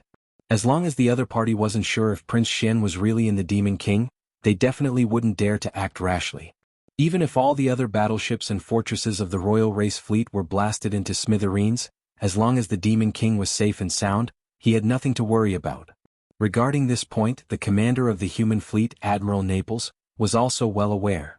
He indeed suspected that what the other party said about Prince Xian being in the cabin of the Demon King was just an empty city strategy. However, because the safety of Prince Xian was too important, Naples didn't dare to gamble at all. At this moment, Chuan Time, in the command of the Royal Race Fleet's flagship, the higher-ups of the human race fleet were all deep in their minds thinking. There were at least 1,000 people in the spaceship fleet base city. Surrounding the command cabin hall were all sorts of precision instruments. A small fortress with a diameter of 50,000 meters was far superior to a large fortress with a diameter of 10,000 meters and a giant fortress with a diameter of 20,000 meters in terms of basic functions. It also has many functions that the previous two bastions didn't have. That's why there were so many instruments and facilities. Among the thousands of people in the command cabin on the top floor, more than half of them were technical elites wearing the uniform of the Immortal Army. There were only 700 to 800 of them, but they were able to control the operation of the small fortress. This kind of elite skill was not something a normal army could compare to. Perhaps they were second only to the Tianji clan, who had a natural advantage in controlling machines. Apart from that, there were about 100 people in the command center of the hall. They were all high-ranking military officers of the Immortal Army. They were all Naples think tanks. Among them, there were a few figures in casual clothes. The Purplish Warbler was one of them. Although the Purplish Warbler was a direct descendant of the Shenyuan family in the Heavenly Underworld Empire, which was one of the 3 empires under the Immortal Dynasty, her identity and background were far from enough to establish a relationship with the higher-ups of the Immortal Army, which was directly under the Immortal Dynasty. The reason why she appeared in the command cabin on the top floor of the small fortress was very simple. On that day, when the Purplish Warbler realized that the Immortal Dynasty would definitely make a move, He immediately left the heavenly underworld imperial capital and paid a great price to use the interstellar transmission array to rush to the heavenly dust empire's capital and then to the heavenly river star from the heavenly dust star. If the fleets of the immortal human dynasties wanted to enter the first universe, they would have to go through this natural wormhole in the domain of the falling domain. Not long after, the elite fleet of the immortal army arrived. While the fleet was stopping at the Sky River planet to resupply, the purplish warbler took the initiative to look for the fleet and requested to accompany them. She also expressed that she was friends with Prince Xian. Before Prince Xian's accident, she was with him. Moreover, her maid was with Prince Xian now. The two of them had gone missing together because of an accident. More importantly, she had some understanding of Prince Xian. At least, although Prince Xian had the ability to refine weapons and was extremely powerful, his personal battleship seemed to have been integrated with a small personal battleship that belonged to the purplish warbler later on. Therefore, even if Prince Xian refined his personal battleship later on, as long as it retained some of the characteristics of the purplish warbler's battleship, she would definitely be able to tell at a glance. Therefore, bringing her along might be of great help in finding Prince Xian in the first universe. The purplish warbler didn't mean to lie. In fact, Yi Xian had been recognized as Prince Xian of the Immortal Dynasty for a long time. Even if she told the truth, she wouldn't be liked. In order to follow the fleet to the first universe, she could only go with the flow and make the best of her mistake. She also thought that Yi Xian was the so-called Prince Xian. As for how to resolve this misunderstanding when Yi Xian returned in the future, that was no longer a problem for the purplish warbler to consider. To her, finding Yi Xian and Lulua was the most important thing at the moment. At this moment, when Chana's tough response was received by the small fortress of the sky-cleaving warship, the commander-in-chief of the human fleets, Admiral Naples, was immediately enraged and flew into a rage on the spot. Chana's right? The commander of the demonic imperial guards of the demonic imperial planet. Although this is the first time I've come into contact with you, I've heard of your great name. You actually dare to be so tough in the face of the super annihilation cannon of the small fortress. You've really impressed me. As he sneered, Naples raised his hand and pointed at the black mosquito planet in the void of the star field thousands of miles ahead. He shouted in a deep voice, "Sky-cleaving warship, super annihilation cannon order. Target, black mosquito planet. Fire with all your might, 10 consecutive shots. Obliterate this demonic planet for this general." Hearing this, the hundreds of strategists of the immortal army trembled violently and turned to look at each other in horror. Chapter 30:14. Translator. Nyoibo Studio Editor. Nyoibo Studio. The surprising appearance of Prince Xian. Boom, boom. 10 huge pillars of white light shot out, each with a diameter of 20,000 meters. The interval between them was only about 10 seconds. In less than 2 minutes, the 10 energy light pillars had all been blasted out. The super annihilation cannon's energy pillars shot out from a small fortress with a diameter of 50,000 meters were too terrifying. Even if it was a small meteor with a diameter of 20,000 meters, once it was shot out, the meteor that was enveloped by the energy pillar would be instantly vaporized and disappear. At this moment, the 10 energy pillars were shot out in a short period of time at an extremely fast speed. In the blink of an eye, they had already entered the atmosphere of the Black Mosquito Star and were heading for the land of the star.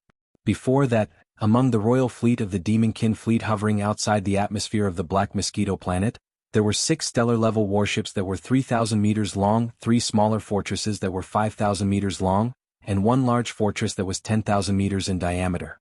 They were all turned into giant fireballs by the roaring energy pillars. In the blink of an eye, they were all burned into nothingness. This was clearly intentional.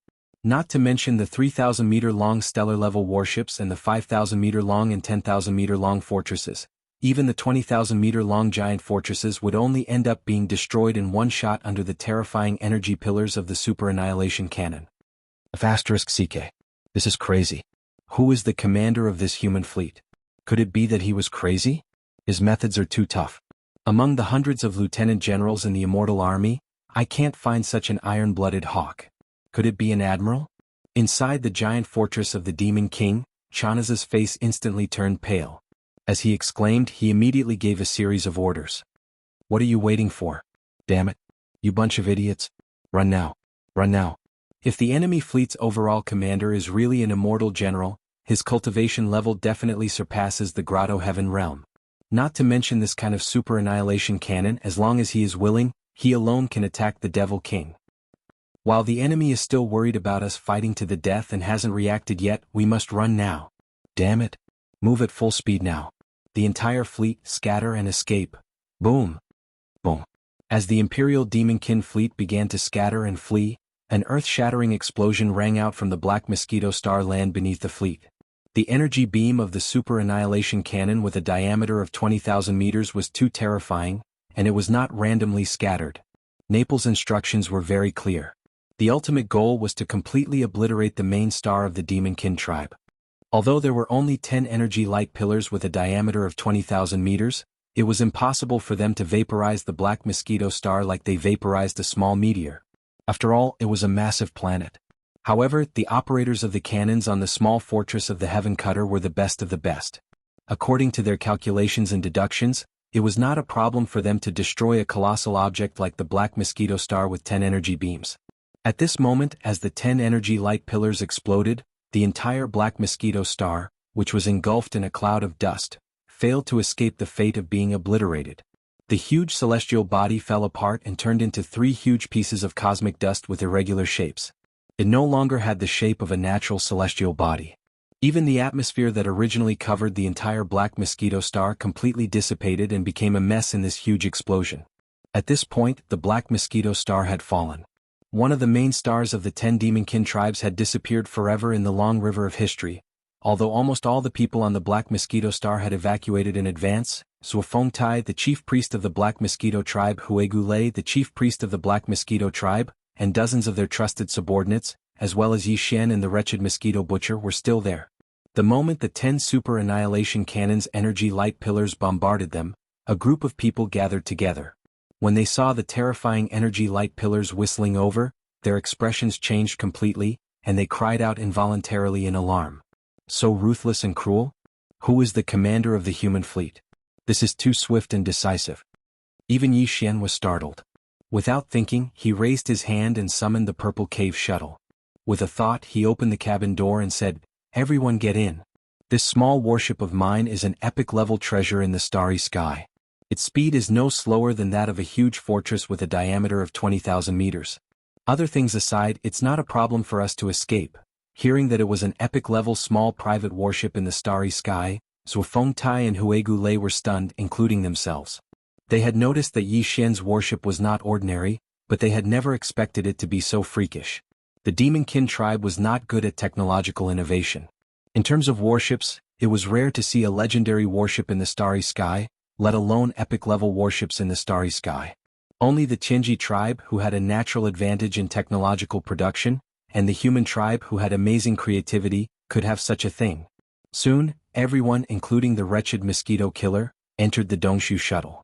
So did Huegulei, Suofengtai, and their trusted subordinates.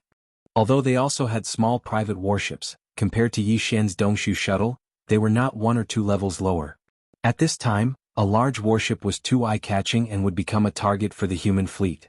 Only this kind of small warship, which was hundreds of meters long, was the best means of escape. Yi Xian was the last one to enter the Dongshu shuttle. As he stepped in, the Dongshu shuttle, which was full of purple light, immediately whizzed away and rushed out of the Black Mosquito Star, which seemed to be splitting the sky and earth, and the scene of the violent explosion was horrifying. Moreover, as the energy of the super annihilation cannon was far too terrifying, not only had the Black Mosquito celestial body been blasted apart, but even the surrounding space had shaken. As a result, the Dongshu shuttle did not activate its concealment formation. Under its extreme speed, the entire shuttle turned into a gorgeous violet streak of light that shot through space. This speed shocked even General Naples, who was staring at the huge holographic 3D screen on the small fortress of the heaven-cleaving ship. He whispered in surprise, "Huh? The speed. I didn't expect the demon tribe to have such a stunning small warship. This warship is at least at the epic star level." It had to be said that as the general of the Eternal Dynasty, his vision was extremely sharp. Hearing this, the purplish warbler couldn't help but feel his heart skip a beat. He subconsciously looked at the warship. Then his expression changed drastically and he exclaimed in shock, "This warship clearly has the shadow of my purple lightning shuttle. The hull and color of the warship are similar. It's him. Prince Xian has appeared." The entire top-level command cabin of the heaven-cleaving ship was in an uproar. Everyone was excited at this moment. Chapter 30:15. Translator. Nyoibo Studio Editor. Nyoibo Studio. How did he do it? Are you sure? In the command cabin on the top floor of the sky-cleaving ship, everyone was rejoicing. As the commander-in-chief of the fleet, Admiral Naples, who was usually the strictest and would reprimand his subordinates in such a situation, didn't care at all this time. Everyone was excited and happy from the bottom of their hearts, including him. At this moment, the Neapolitan admiral was so excited that his entire body was trembling slightly. His face was filled with surprise as he turned his head to look at Xinyuan Ziying, who had caused such a huge commotion with just a few words. His voice was filled with ecstasy as he said, "Girl, this is not a joke. Confirm it again." "There's no need to confirm it again. That's my Purple Lightning shuttle. How can I not recognize it?" Back on the Sky River planet, Prince Shen bought it and refined it himself, integrating it into his private battleship. Later on, I saw it in the Sky River sector. Although it has changed a little, it's more or less the same. There's no way I'd mistake it. At this moment, the purplish warbler was also very excited. Looking at the small private battleship that had turned into a stunning purple rainbow, her eyes were full of stars. Towards the end of her sentence, she was almost muttering to herself, "Looking at the appearance of this battleship, it's obviously been refined at least once. I didn't expect it to be at the epic star level now. I didn't guess wrong back then. His ability to refine weapons is at least at the master level or even beyond that." At the side, many military officers including Admiral Naples were stunned. The former even exclaimed softly, "What? You're saying that this epic star-level small private battleship was refined by Prince Shen himself?" One had to know that in the immortal dynasty of the human race's science and technology camp, any array master or weapon master was definitely in existence with extraordinary status. Being able to reach the master level in these two fields was definitely not something that could be achieved through hard work. It was related to talent. A weapon refiner who can refine an epic star-level battleship is definitely not just at the master level. He's at least at the master level. Prince Shen is indeed amazing. My trip to the first universe was not in vain. After confirming that the small private battleship that had turned into a purple rainbow at an astonishing speed belonged to Prince Shen, and that this battleship had clearly been personally refined by him time and time again to reach its current starry sky epic grade, Admiral Naples became even more excited. Immediately he gave the order. The entire fleet is to follow them immediately. At the same time, connect to the communication system of that purple battleship and reveal our identities to Prince Shen. As for the fleets of the Imperial clan that escaped, we don't have to bother with them for the time being. The most important thing now is to meet up with Prince Shen. The order was quickly passed down. All 11 bastions of the human fleet moved at full speed and chased after the Dongshu shuttle, which had turned into a streak of purple light. Since the completion of the last fusion, the Dongshu shuttle had reached the epic starry sky rank in terms of grade. The current speed of the Dongshu shuttle was indeed astonishing. After all the kinetic energy was poured into its speed, even a large fortress with a diameter of 10,000 meters could not compare to it. It could even reach the maximum speed of a giant fortress with a diameter of 20,000 meters. Under such circumstances, even Chanasi's Imperial Demon Fleet would not be able to keep up with the Dongshu shuttle. At the very most, only the flagship, the Demon Ruler, would not lose sight of it. However, the 11 bastions of this human fleet were all giant fortresses with diameters of more than 20,000 meters. There was even a small fortress with a diameter of 50,000 meters. Faced with such pursuers, even the Dongshu shuttle would not be able to shake them off. The 11 bastions of the human race continued to follow closely behind the Dongshu shuttle. Moreover, the Dongshu shuttle received the communication message from the flagship, the Heaven Cutter, immediately. The other party's meaning was very simple and clear. They stated their identity and purpose of entering the Demon Star region in the first universe. They requested Prince Shen to return with them. As a trial prince of the immortal dynasty of the human race's technological faction, and as the voice of the entire human race and even the 10,000 Luo Federation was so loud, it was no longer suitable for Prince Shen to continue staying here. In this message, Naples also stated his identity as the general of the immortal army. At the same time, he conveyed the order from the higher-ups of the immortal dynasty. Prince Shen's ultimate trial was completed. He was ordered to return to the royal family immediately and accept the arrangements of the dynasty. This clearly meant that they were going to entrust him with important tasks and nurture him vigorously. With Prince Shen's current reputation in the entire human race and the 10,000 Luo Federation, as well as the fact that he had not only completed the ultimate trial of the royal family, but also obtained such an impressive result, once he returned to the immortal dynasty of the human race, he was almost destined to soar. From then on, he would no longer be an unknown descendant of the royal family. Instead, he would become one of the few people in the immortal dynasty's younger generation who could walk on the stage and command the wind and clouds. He could be considered to have officially stepped onto the glorious path of competing for the throne of the dynasty. However, all of this had a huge flaw for Yi Xian. He was not the real Prince Xian. Although he knew that he would definitely have a bright future if he returned with this elite fleet of the human race, it all belonged to Prince Xian. It had nothing to do with Yi Xian. If he really returned with Naples, the outcome would be extremely bad. Impersonating a prince was a huge crime, and Yi Xian could not bear it. However, from the tone of this Naples general, it seemed that he had already confirmed Yi Xian's identity and was determined to bring him back to the immortal dynasty. Yi Xian's Dongshu shuttle was unable to shake off the other party for the time being. As such, it was as if a dead end had been formed.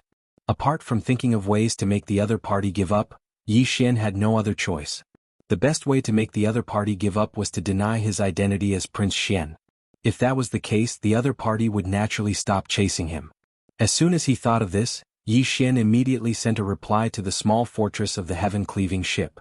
Furthermore, as he was in a hurry, he even sent a few voice messages. The content was very simple. I'm not Prince Xian. I'm the new holy son of the Black Mosquito tribe, Zhang Wuji. You've got the wrong person. Can you stop chasing me? Under normal circumstances, the human fleet would obviously not continue chasing him after such a reply. This was because Prince Xian had no need to deny his identity at all. However, what Yi Xian did not expect was that there was someone in the command cabin on the top floor of the heaven-cleaving ship that could recognize his voice. That person was the purplish warbler. At this moment, as Yi Xian's voice message appeared in the command cabin, the purplish warbler immediately exclaimed, "Brother Yi, it's really his voice." But why did he deny his identity and call himself the holy son of the demon tribe? Chapter 30:16. Translator. Nioibo Studio Editor. Nioibo Studio. Shocking methods. How did he do it? As he muttered to himself, Admiral Naples' expression became increasingly strange. Since it's really him, then, how did he become the holy son of the demon tribe? It seems like he has a motive, so it's not convenient for him to admit it. But isn't this too unbelievable?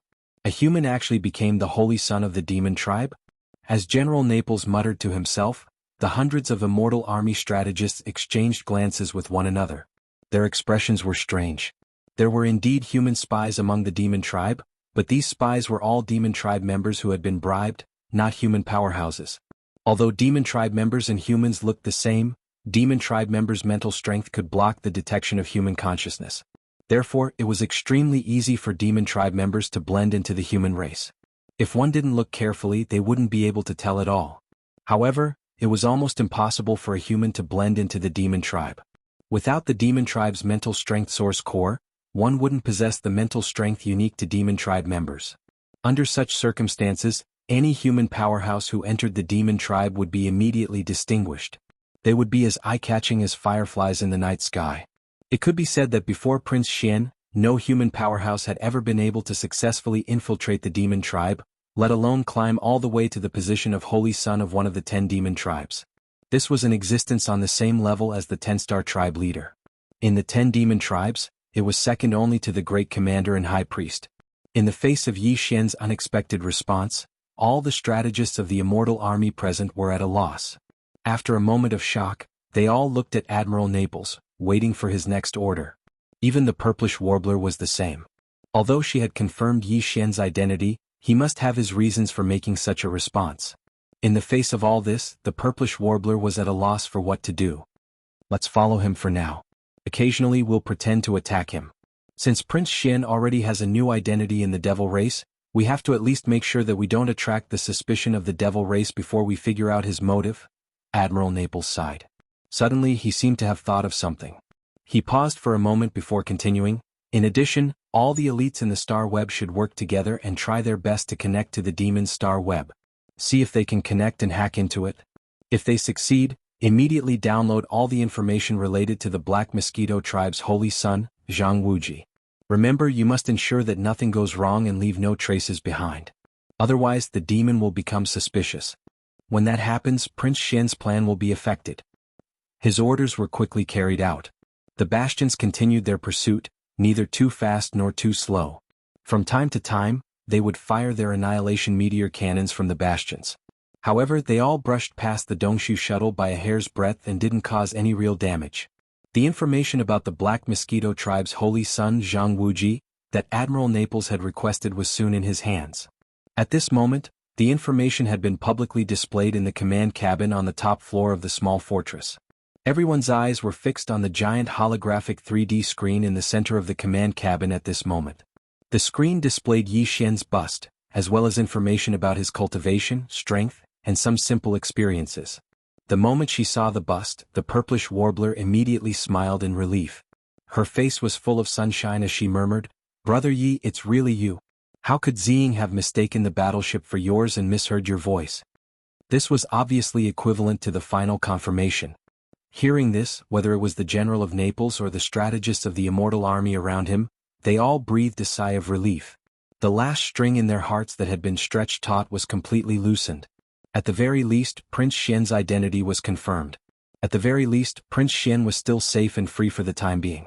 Since the development of the human race, the situation where the descendants of the great aristocratic families or the royal family were arrogant and domineering and did whatever they wanted had long disappeared. Generally speaking, the more a descendant of the royal family was, the more low-key they would be.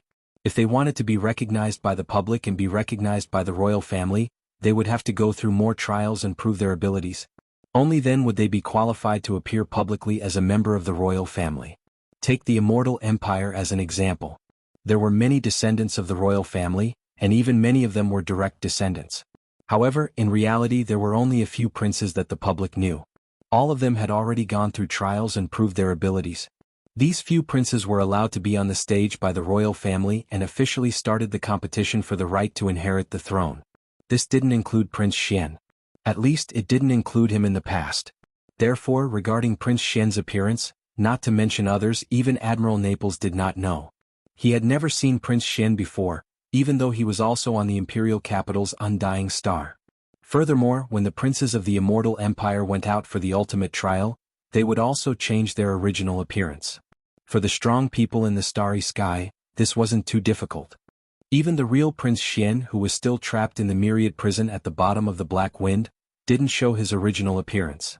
However, at this moment, after Yi Xian's bust was collected as information and brought back to the human race from the small fortress of the Heaven Cutter, the image of Prince Xian, who had long been famous in the human race, was unknowingly fixed.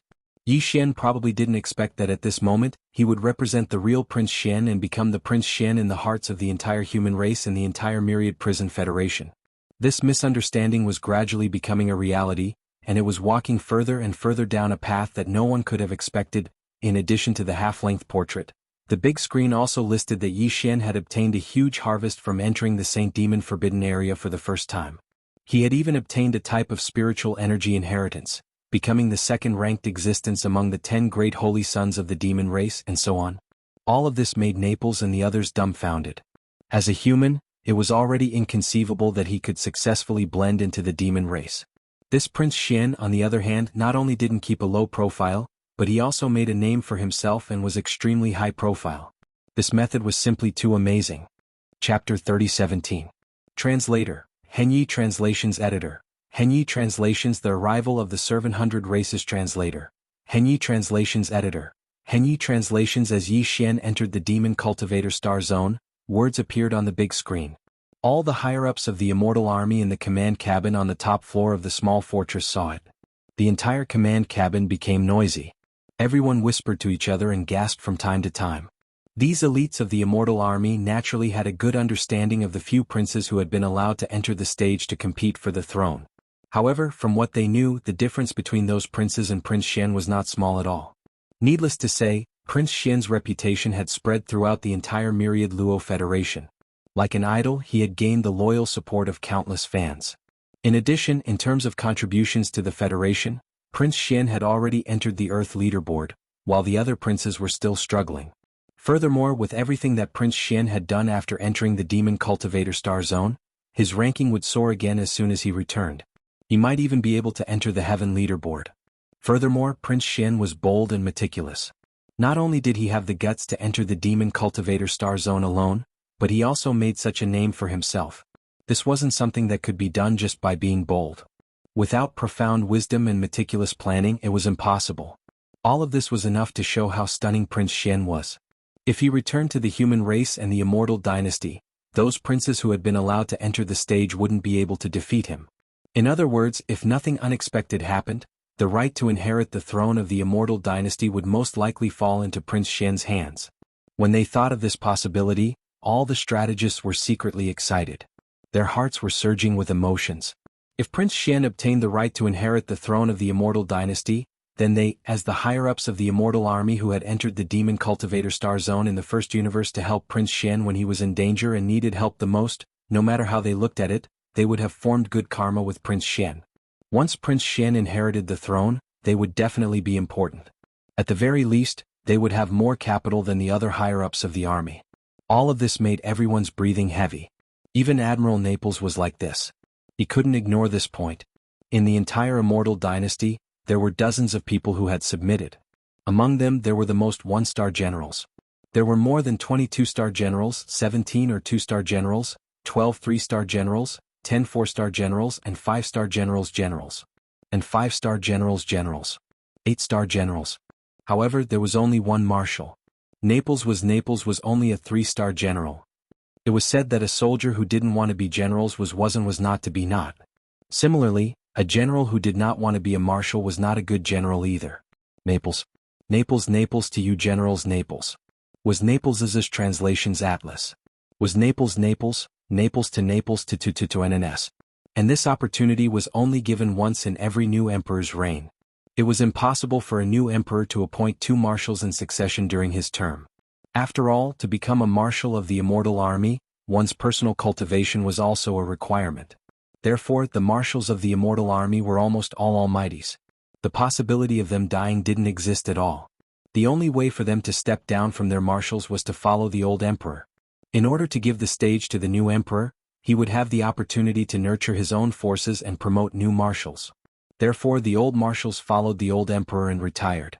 They would sit behind the scenes and become members of the Grand Elder Group in the immortal army in secret. Therefore, almost every 4-star and 5-star general in the dynasty would secretly observe the few princes who had already been approved by the dynasty to step onto the stage to compete for the throne.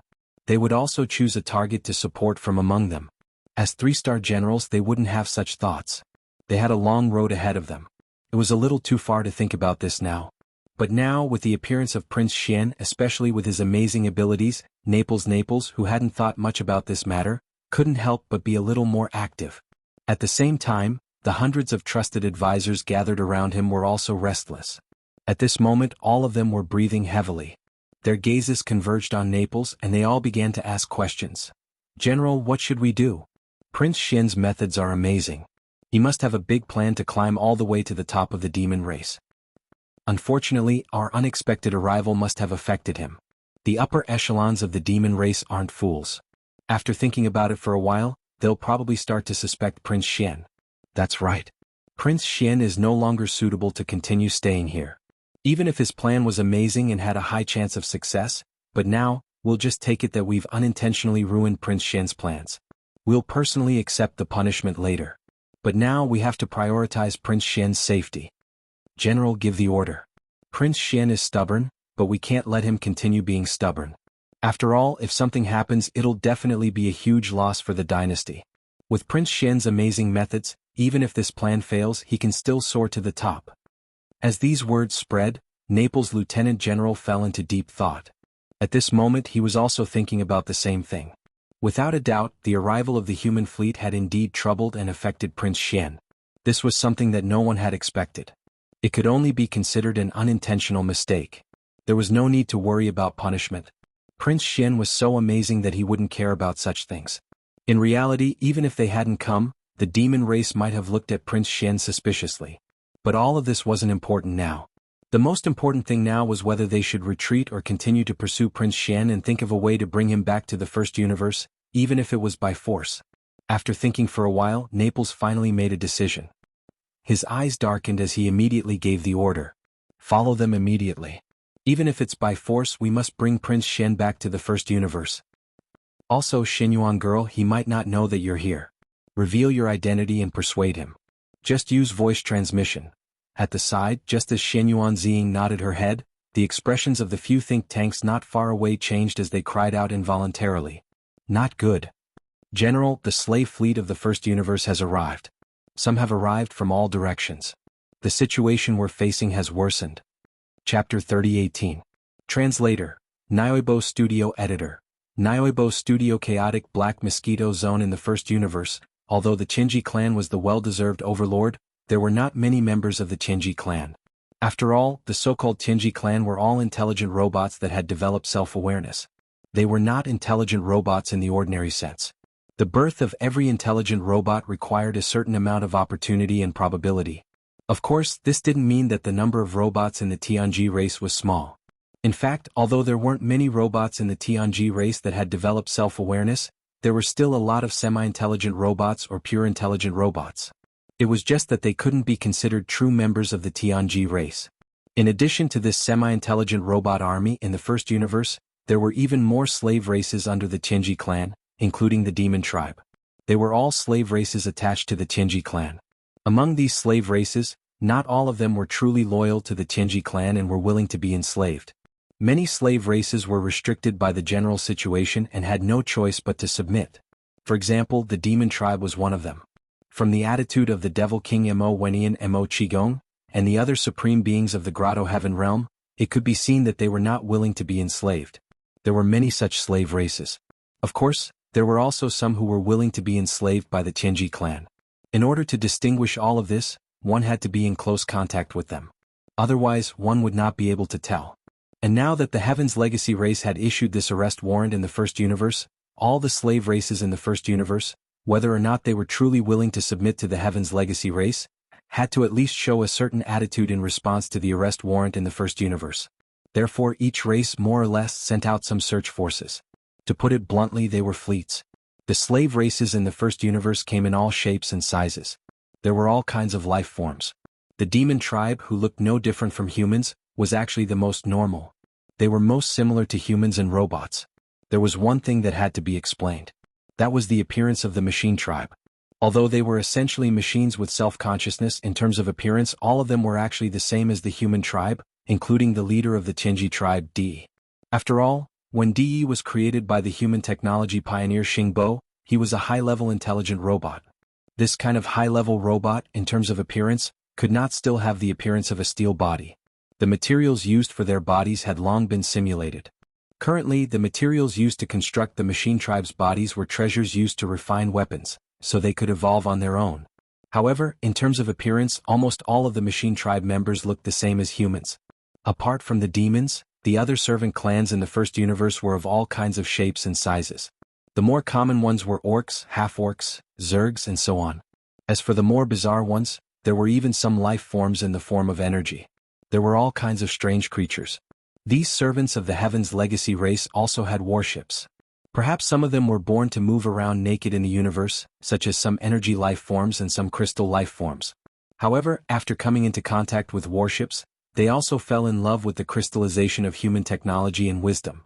The prosperity of technology and the birth of warships naturally had their reasons. Everything existed for a reason. Warships were so popular in the three universes today, and even in the human tribe's cultivation camp, there were many cultivators who used the human tribe's warships as blueprints to refine all kinds of strange magic treasures with different functions. This showed the great significance of warships.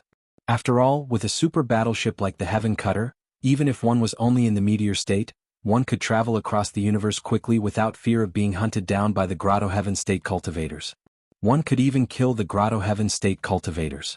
That was something that couldn't be done except for the battleships of the human clan and the magical treasures of the cultivators. If one wanted to use a high-level magic treasure, one had to have a certain level of strength. From this, one could see the advantages of warships. The warships of the Heaven's Legacy race in the First Universe were all given to them by the Heaven's Legacy race. At this moment, more than 100 fleets of various sizes had arrived from all directions of the Black Mosquito space zone. The Heaven's Legacy race was just a general term. In fact, there were more than 100 races in the First Universe that were subordinate to the Heaven's Legacy race. Among the fleets of more than 100, there were at least a dozen stellar-level warships that were 3,000 meters long. They were obviously here just for show. Some of them had more than a dozen fortresses that were 10,000 meters in diameter. This kind of fleet must be the loyal servants of the Heaven's Legacy race. With such a large fleet, they were truly here to help capture Prince Shen of the human tribe. With the arrival of the fleet of more than 100 slaves, the entire Black Mosquito space zone became lively and chaotic. Some fleets were still far away, while others had already discovered the elite fleets of the human tribe. However, as none of the hundreds of slave fleets had small fortresses that were 50,000 meters in diameter, there were at most one or two large fortresses that were 20,000 meters in diameter. It could be said that even though the elite fleets of the human tribe were heavily surrounded, they had not lost their advantage in terms of combat strength. The hundreds of slave fleets only dared to watch from afar and did not dare to get too close. However, it was also because of this that the scene of the elite fleets of the human tribe chasing after a small purple private warship was clearly seen by all the fleets of the 100 races. Even Chanas, who had stopped fleeing and quietly returned to the void at the edge of the void because of the arrival of the 100 races fleets, saw the scene as well. His expression immediately became strange and he muttered to himself, "That's strange. This is clearly that brat Zhang Wuji's warship. Why is the human tribe's fleet chasing after him? Could Zhang Wuji be that Prince Shen of the human tribe?" This bold guess made Shanasi jump in fright, but he soon burst out laughing. He shook his head and tossed this guess to the back of his mind. No, this is too unbelievable. How can a prince of the human race possess the mental strength of the demon race? Furthermore, his talent is so shocking, and he even possesses level 6 mental strength. If he's Prince Shen of the human race, I'm afraid those prodigies of the demon race can go hang themselves. This was the biggest bug and also Yi Shen's greatest reliance. It was because of this that he was not worried about exposing his identity in the demon ruler galaxy. Chapter 3019. Translator. Endless Fantasy Translation Editor. Endless Fantasy Translation Satellite Level 2. Unfortunately, Naples wasn't a demon. Hence, he didn't have the pride of a demon in terms of mental strength. As such, it was impossible for him to have the same mindset as Chanas. In reality, even if he had thought of this, Naples wouldn't have let go. Since things had already progressed to this stage, he had to bring Prince Shen back to the third universe no matter what. Otherwise, if Prince Shen encountered any danger or some unforeseen event, he wouldn't be able to redeem himself even if he died 100 times. He had already found Prince Shen, yet he didn't bring him back. In the end, Prince Shen perished in the first universe. Naples couldn't bear such a thing. The responsibility was too great. Countless fans of Prince Shen in the entire Wanluo Federation would denounce him. Naples felt a chill run down his spine just thinking about that scene. Therefore, even though the surrounding 100 servant fleets of the first universe had arrived, the entire elite fleet of the human race was still tightly biting onto Yi Shen's Dongshu shuttle under his orders. They didn't relax for even a moment, and because of the full power of the horse, the distance between the two had already started to slowly shrink. The fleet on the right seems to be a little too close. Could it be that they've seen us firing our cannons at Prince Shen without hitting him?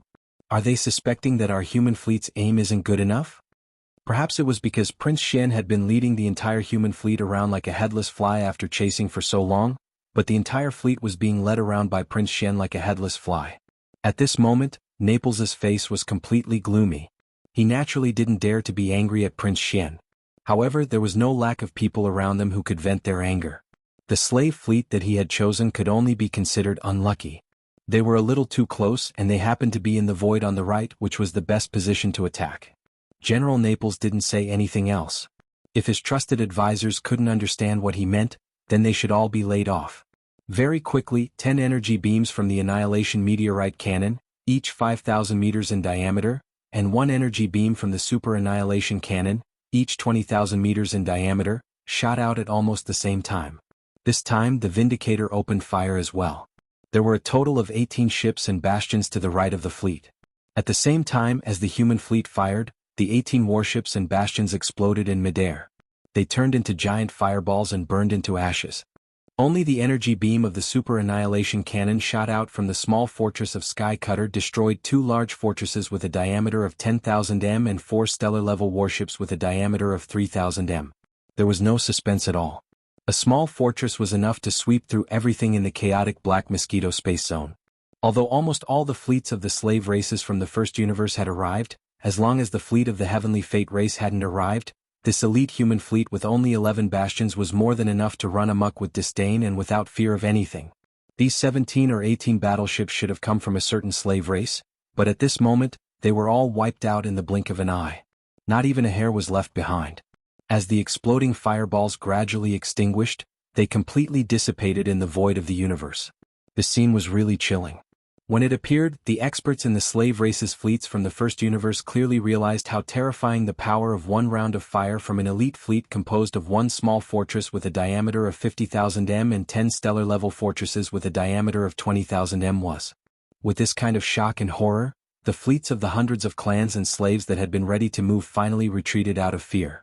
However, they were still closely following the Dongshu shuttles and the human elite fleets in the center of the void, which were chasing after each other.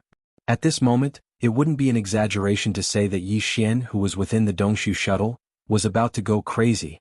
He was indeed about to go crazy. He was about to be driven crazy by Naples. If he didn't know that even if the Dongshu shuttle's star-obliterating cannons hit the solid hulls of the 11 human bastions, it would be like being bitten by a mosquito and wouldn't cause any damage to them at all, Yi Xian would have opened fire long ago. These human fools were really too infuriating. Didn't he already say that he wasn't some bullsh** T Prince Xian? What was the point of biting so hard? At this moment he was almost certain that there was something wrong with the commander of this human fleet, or that his mental state was questionable. Maybe he was just a paranoid maniac. Otherwise, why would this happen? It was also at this moment that Xian Yuanziying's pleasantly surprised and anxious voice sounded from the communication system of the Dongshu shuttle, causing Yi Xian to be stunned for a moment. At the same time he finally came to a realization and understood why the other party refused to let go. Big brother Yi, I'm Purplish Warbler. Can you not run? Admiral Naples is worried sick. It's very dangerous here. Come back with us first. The Tianji clan's fleet is about to arrive. When that time comes, our Immortal Legion's elite fleet will lose its advantage. The situation will worsen in an instant. Big brother Yi, did you hear that? Don't run. Hearing these familiar words, Yi Xian's entire body felt unwell. He was completely dumbstruck. No wonder. It seemed that he had anxiously replied with a voice message, and the other party had already confirmed his identity. But who would have thought that the Purplish Warbler was also in the human fleet? A mistake. A huge mistake. Fortunately, he had already planted slave imprints on Huigulu and Zhuofengtai's dozens of trusted subordinates. Otherwise, just the few words that Shenyuan girl had shouted would have exposed him. Of course, they were in Yi Xian's fleet, so they were not afraid of being exposed. But this was not the main problem now. Since the other party had confirmed his identity and confirmed that he was that bullsh** T Prince Xian, what should he do next? What a headache. Just as Yi Xian was feeling depressed, the familiar sound of the system notification rang out in his mind. Ding. Congratulations to the host for breaking through to the next realm. Current realm, level 2 satellite. How did this work? He broke through again? Yi Xian was stunned. Just now, he had been using all his strength to control the Dongshu shuttle the entire time, so the energy consumption was extremely high. In order to maintain his best condition, Yi Xian had no choice but to throw large amounts of star core origin to the devouring system to replenish himself. There was even a level 9 star core among them. Chapter 30-20. The 10 most dangerous places. After figuring out the reason, Yi Xian couldn't help but shake his head and smile bitterly. Although an unexpected breakthrough was a good thing, the situation in front of him was so complicated. If he didn't get rid of the tail behind him, he was afraid that he wouldn't be able to relax no matter what. He also couldn't feel happy. It was as if a mountain was pressing down on him, incomparably heavy. Big brother Yi, can you hear me? Big brother Yi, don't run. Can you ask Lu Luo to talk to me? Big brother Yi, did you do something bad to Lu Luo? Are you feeling guilty? Otherwise, if you knew it was me, you would still run. In the communication system, the Purplish Warbler's shouts continued. Not only did Yi Xian hear it clearly, but even Zhuofengtai, Huigulu, and their dozens of trusted subordinates, as well as the wretched Mosquito Butchers group, all heard it clearly. Yi Xian subconsciously swept his gaze over this group of people. The Purplish Warbler's shouts made him feel a little guilty. Even if this group of people were his demon slaves, Yi Xian couldn't help but feel a little apprehensive. Fortunately, the dozens of trusted subordinates of Zhuofengtai and Huigulu all had calm expressions. Even if they heard these words, because the slave imprint had taken effect, their loyalty to Yi Xian was always at the top of their list. Therefore, no connection appeared in their minds. However, the wretched Mosquito Butcher clearly felt that something was wrong. His eyes kept rolling around, especially when he heard the Purplish Warbler's shouts asking if Yi Xian had done something to Lu Luo. That guy actually covered his mouth and snickered at the side. Seeing this, Yi Xian immediately felt a burst of anger. If it wasn't for the fact that this wasn't the right time, he would have definitely taught him a lesson on the spot. Obviously, just this kind of behavior was enough to prove that there was something wrong with the wretched mosquito slayer. It wasn't that the slave imprint planted in his brain didn't have any effect, but this kind of effect was different from the other demon slaves. Was strange. As these thoughts flashed through his mind, Yi Xian couldn't help but look at Zhuofengtai's and Huegu Lei's faces. What surprised him was that these two guys' faces were clearly a little strange. Although it wasn't as obvious as the wretched mosquito slayer's, it was obvious that he was affected by the purplish warbler's words. This was not right. Previously, when they were on the Black Mosquito Star, Huegu Lu and Zhuofengtai were fine. When they heard the news that was like a bomb, their reaction was the same as the other demon slaves. They were as calm as an ancient well. They did not even have any unnecessary thoughts. But now he was clearly showing signs of developing into a wretched mosquito slayer. This discovery immediately made Yi Xian vigilant. He secretly decided to let the wretched mosquito slayer have less contact with the other demon slaves in the future. This guy was just a bunch of poison. Maybe he really was highly contagious. These thoughts only flashed through Yi Xian's mind before they were quickly thrown away. After all, now was not the time to think about these things. His attention returned to the predicament in front of him. After pondering for a moment, he raised his hand and turned off the communication system of the Dongshu shuttle. At this point, the purplish warbler's voice finally disappeared completely. During the whole process, Yi Xian did not reply. Previously, he didn't know how to answer, but when he heard about Luluo, he immediately felt guilty. It wasn't that he didn't intend to give an explanation to the purplish warbler, but this kind of situation was really not suitable. If there was a chance in the future, he would ask for forgiveness on the spot. If he really wanted to talk about it, Yi Xian did have some responsibility for Luluo's death. Unfortunately, it was useless to just turn off the communication system. Since that immortal general of the Naples army had already confirmed his identity, he definitely couldn't just let go of this situation when the situation was getting out of hand.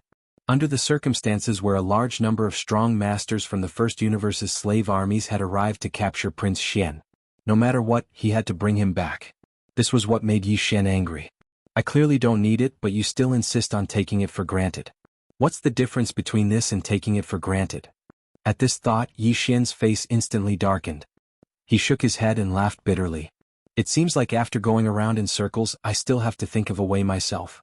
No matter what, I have to shake off this elite human fleet. Otherwise, all my subsequent plans will be ruined.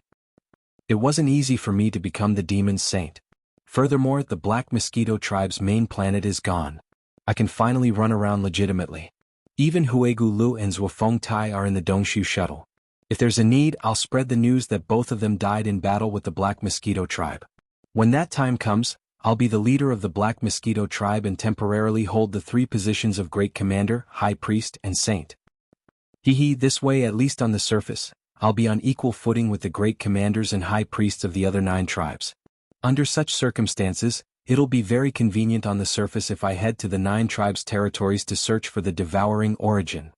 How is it possible for me to suddenly give up on such a favorable situation? How can I be willing? Furthermore, I'm not the real Prince Xian yet. If I really go back and expose myself, it'll be even more troublesome. Even if I have to go back after I'm done, I can only sneak back secretly. Yi Xian muttered to himself. At this point, he was completely certain that no matter what, he had to shake off this elite human fleet that was following him like a sticky candy. If he didn't, he really wouldn't be able to get through this ordeal. However, the Dongshu shuttle's speed couldn't be compared to the small human fortress that was 50,000 meters in diameter. This was a flaw that couldn't be avoided no matter what. Of course, Yi Xian could still fuse with the Dongshu shuttle again and focus on increasing its speed or other similar abilities. However, this was something that couldn't be done now. It was a matter for the future. Currently, since its speed couldn't be compared to the enemy's flaw, the only way to shake off this elite human fleet was to make use of the terrain. At this thought, Yi Xian's mind flashed and he immediately thought of the 10 most dangerous places in the demonic star zone. The 10 most dangerous places refer to the 10 extremely dangerous star zones in the demonic star zone and its surroundings. For example, the black hole of life was one of them. Yi Xian had already been there and had reaped great rewards, returning in one piece. However, if other beings had entered it, they might not have been able to do so. Unfortunately, the black hole of life was too far away from the Black Mosquito star zone. With the speed of the human fleet behind them, Yi Xian's Dongshu shuttle would probably be surrounded by them before they arrived. Therefore, he could only give up on the black hole of life. Chapter 30-21. Star Seeker. That expanse of space was called the Starry Sky Lightning Tomb. Although it was called the Thunder Grave, It was, in fact, a galaxy that was half the size of the Black Mosquito Star Zone. The only difference was that the vast void was even scarier than the black holes of life known as the space-swallowing black holes. In that vast space of the Milky Way for countless years, there had been countless thunderbolts and lightning, wreaking havoc endlessly. The moment a battleship entered, it was possible that it would be directly blasted into smithereens. If his physical body entered through the void, the result would be even more obvious. He would die even more miserably. These were not the natural thunderbolts and lightnings in the atmospheres of planets. These were naturally occurring thunderbolts and lightnings in the void of the universe. Their power was completely different. This starry sky thunder grave was known as the graveyard of thunder and lightning. Even thunder and lightning could only live and die here, unable to escape. If a creature or a battleship entered this place, the consequences could be imagined. But now, this lightning graveyard was clearly the only hope for Yi Xian to get rid of the elite human fleet behind him. If he had a choice, he would rather enter any of the 10 Deadlands than enter this starry sky lightning graveyard that was filled with endless thunder and lightning. The power of lightning was too terrifying, and it was often connected to the heavenly might. Ever since the last time he came into contact with the Saint Demon Forbidden Area on the Demon Emperor planet, the cage that existed was most likely a strand of man-made Heavenly Dao or an incomplete Heavenly Dao's Heavenly Eye clone. Yi Xian didn't want to have even the slightest bit of involvement with the Heavenly Dao. Unfortunately, he had no choice this time. Among the 10 most dangerous places in the Demon Star area, the closest one was the Starry Sky Thunder Grave between the Black Mosquito Star area and the Black Wind Star area. The other 9 locations were rather far away. Before they could reach them, Yi Xian's Dongshu shuttle would be surrounded. Since there was no choice, there was no need to choose. Yi Xian immediately adjusted his direction according to the star map coordinates displayed on the screen of the Dongshu shuttle. He turned into a purple rainbow and rushed toward the Starry Sky Thunder Grave between the Black Mosquito Star area and the Black Wind Star area at an extremely fast speed. Of course, although he had no other choice, Yi Xian's purpose was to force back the human elite fleet that was tailing them from behind. He wasn't going to rush over and get himself killed. Therefore, even though this Starry Sky Lightning Tomb was extremely dangerous, since Yi Xian had chosen this place to use, it meant that Yi Xian definitely had some confidence in himself, and he definitely had something to rely on. He was not the kind of person who would not care about anything. If he did not have something to rely on, Yi Xian would definitely come up with another plan. What it was relying on was another natural treasure that had reached the Starry Sky Cardinal treasure level. It was called the discovery of the Rai-D seal. It was a supreme treasure grade origin treasure. Starry Sky supreme treasures were things that could only be found by chance. One had to have a great stroke of luck to encounter them. Even the devouring system was not a Starry Sky grade treasure. It was a man-made object. And among all man-made objects, Yi Xian only knew one, and that was Xing Bo's life fortress. It was now in Yi Xian's hands, but unfortunately he had not found the energy to make it grow. In addition, Yi Xian had a total of 2 Starry Sky grade treasures. However, both were naturally nurtured in the universe and were not man-made objects. The other was the Starry Sky Indestructible Gold, which was a Starry Sky grade treasure grade mineral. He had already integrated it into his battle armor, making it the Starry Sky Epic grade Indestructible Glass Armor. As for the Lightning Emperor seal, although it seemed to be a man-made magic treasure, in reality, it was nurtured by the heavens and nurtured by the void of the universe. Yi Xian had found these 2 Starry Sky grade treasures in the resource warehouse of the Demon Scout Corps' flagship, the Black Wind. It was obvious that the Demon Scout Corps had taken away a lot of good things in the graveyard of the human race's Universe 3. But at that time, the entire Demon Scout Corps had only collected 2 Starry Sky grade treasures after decades of accumulation. It was enough to show how rare such things were. The Rai-D seal, the devouring system, had identified it as a Starry Sky grade origin treasure. This sentence had 2 meanings. The first meaning was that it was a Starry Sky grade treasure. The second meaning was that it was an origin treasure. As for what kind of power it was obvious from its name. The Rai-D seal was naturally an origin treasure with thunder property. Moreover, from the word Emperor in its name, it could be analyzed that this Rai-D seal was mostly immune to thunder and lightning, and even had the power to control thunder and lightning. It was easy to understand that the Emperor had the power to control the world. Although Yi Xian hadn't had time to verify this point, the current situation was so critical that he couldn't care less. More importantly, he had confidence in the devouring system. Since the devouring system had identified it as a Starry Sky grade treasure, the Rai-D seal, there was absolutely no other possibility. This Rai-D seal was what Yi Xian had relied on to enter the Starry Sky Thunder Tomb. At this moment, as Yi Xian suddenly adjusted the direction of his advance slightly, the elite human race fleet that was closely following behind the Dongshu shuttle didn't see anything unusual. They immediately adjusted their direction slightly and continued to chase with all their strength. This situation had happened from time to time before. Under the control of Yi Xian, the Dongshu shuttle didn't always move in a straight line. It could be said that it was like a headless fly, flying around randomly and changing its direction from time to time. Therefore, when it changed its direction again, no one felt anything unusual. In addition to the elite human race fleet that was chasing the shuttle the tightest, all the large and small fleets of the slave races in the first universe also followed from a distance in the void. This included the Imperial Demon race fleet that Channa's was in. Of course, the Imperial Demon race fleet had suffered heavy losses and now only had half of its strength left. It was miserable beyond words. The fleets of the slave races no longer dared to get too close, but it was clearly impossible for them to give up and leave. In their view, the fleet of the Heavenly Fate race would arrive soon. At that time, there would be at least a small fortress with a diameter of 50,000 meters. At that time, this rampaging elite fleet of the human race would lose all of its glory. An hour later, when the elite human race fleet had caught up by a large margin at this rate, it would take another 3 to 4 hours at most to surround Yi Xian's Dongshu shuttle. In the endless void ahead, a vast expanse of starry sky full of thunder and lightning finally appeared.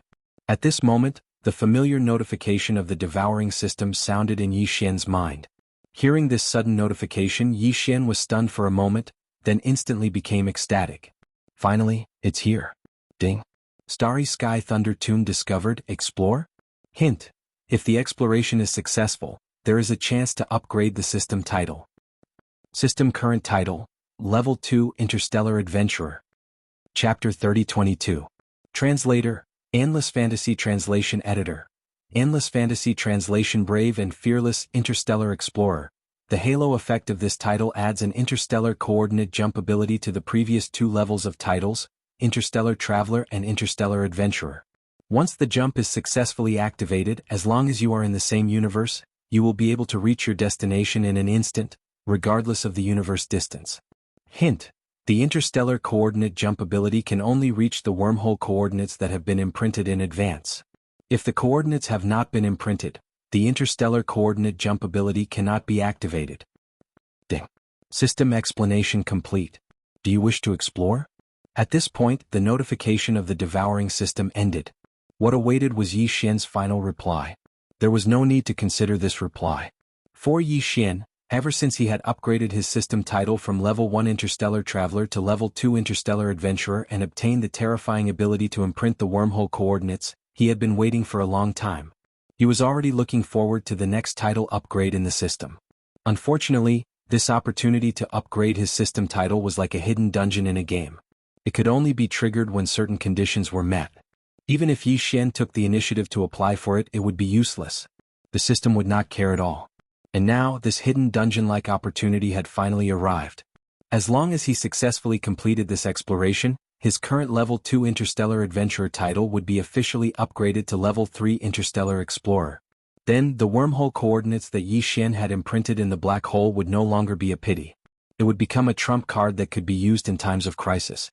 For example, right now, if he was already a third-level space explorer, it would only take a single thought for Yi Xian to shake off the elite human fleet behind him.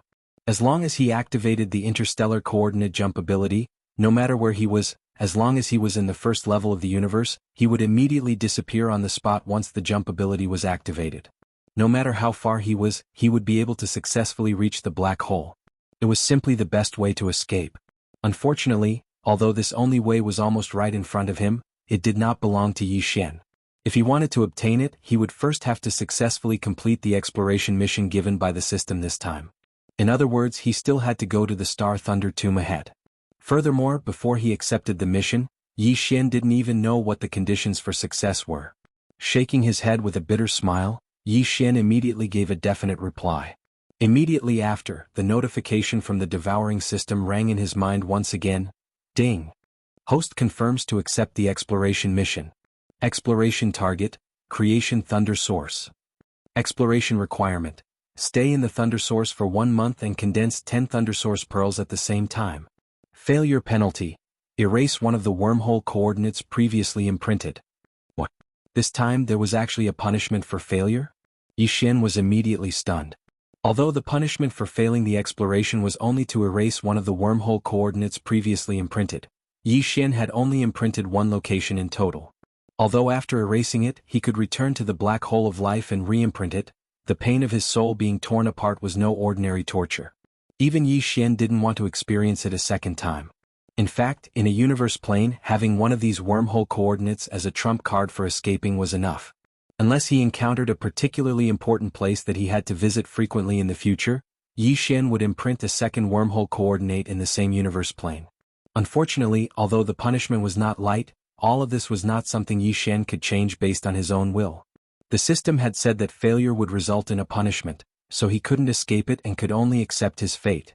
Unless he could guarantee success. The conditions to succeed in this exploration mission were very simple. There were two conditions. The first was to stay in this lightning graveyard, which was called the creation lightning source by the system, for a month. The second was to refine 10 lightning origin beads. The first condition was easy to understand, and Yi Xian was also confident. As for the second condition, he didn't even know what the thunder source pearls were. He was afraid that he would only be able to understand them after entering the tomb based on other clues. But no matter what, one thing was certain, and that was that he had already accepted the exploration mission. It was impossible to go back on his word now. In the dangerous area ahead, whether it was the creation thunder source or the star thunder tomb, Yi Xian had no other choice but to rush in head-on. And he had to hurry because the elite human fleet behind him was getting closer. It's just a thunder burial ground. It's not my burial ground anyway. What's there to be afraid of? Let's go in. Muttering to himself, Yi Xian flipped his hand and took out the star origin treasure Rai-D seal from the undying world in his body. This was a rhombus-shaped seal stone that was only the size of a fist. It was entirely azure gold in color. Azure gold colors were rare to begin with, and this strange color was filled with profoundness. Just from its color alone, one could see that it was extraordinary. In addition, it was clearly a natural object, but it was coincidentally nurtured into the shape of a seal. This was another big oddity, and it was amazing. Yi Xian hadn't had time to refine this Rai-D seal. When he obtained it, Yi Xian was only at the meteor realm, so he was too weak to refine it. Maybe now that he was at the third realm, the satellite realm, he could do it, but he really didn't have time to try at the moment. He could only hold it in his hand first and think about it after entering the Star Thunder tomb in front. Shoo. With absolute determination, the Dongshu shuttle, which had transformed into a breathtaking thick purple light, plunged headfirst into the starry sky thunder tomb in front of it, where countless green thunderbolts were exploding and golden thunderbolts were wreaking havoc without end. Seeing this scene in the battleships of the First Universe's 700 clan fleet that were following from afar, there was a large sound of gasping. Especially Chana's, who was in the command cabin on the top floor of the Demon Royal Fleet's flagship. At this moment, when he saw this scene, he was so shocked that his jaw almost fell to the ground. He exclaimed, F***CK. Is that Kid Zhang Wuji crazy? That's the Star Thunder tomb, a place where even thunderbolts and lightning can only be buried, and he actually drove the warship head-on into it? This is clearly the rhythm of death. Crazy. He's definitely a crazy man. At the same time, in the command cabin on the top floor of the flagship of the human race's elite fleet, the Heaven Conqueror, which was about to catch up, everyone, including Naples and the Purplish Warbler, changed their expressions at this moment, and their hearts sank to the bottom of the valley. They naturally knew about the 10 most dangerous places in the demon race's star field. Even if they didn't know at this moment the big screen in the command cabin was showing the introduction, he would actually rather enter this land of despair than return with me. Prince Xianhe. Chapter 3023. Translator, Nioibo Studio Editor. Nioibo Studio. The real fortress. As Yi Xian's void shuttle transformed into a purple streak of light and charged into the intertwined cyan and golden lightning in front of him, wreaking havoc in the starry sky thunder tomb. The elite fleet of the human clan that was originally following closely behind and the fleet of the 100 servant clans that were faintly hanging in the distance were completely dumbfounded. The terror of the starry sky thunder tomb was known to all.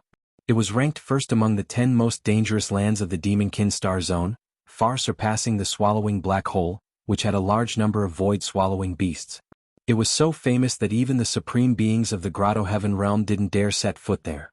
Although the supreme commander of the human race's elite fleet, Admiral Naples, had surpassed the 10th Grotto Heaven realm, he didn't dare set foot there either. Needless to say, the powerhouses of the First Universe's slave fleet in the distance didn't need to be mentioned. There was one thing that had to be mentioned. That was the 10 most dangerous lands of the Demon Star Field. Although they were nominally referred to as the Demon Star Field, in fact, these 10 most dangerous lands could almost be said to be the 10 most dangerous lands of the first universe. The first universe was vast and boundless. Except for the area occupied by the overlord of this plane, the Tianji race, most of the other voids were divided and owned by the first universe's slave races. The Demonkin Star Zone was located at the edge of the first universe. The area it covered was only a small part of the edge of the first universe. However, in this small area, there were 10 most dangerous lands that could be called Starry Sky Grade Dangerous Lands. Such an area didn't exist among the other slave races of the first universe.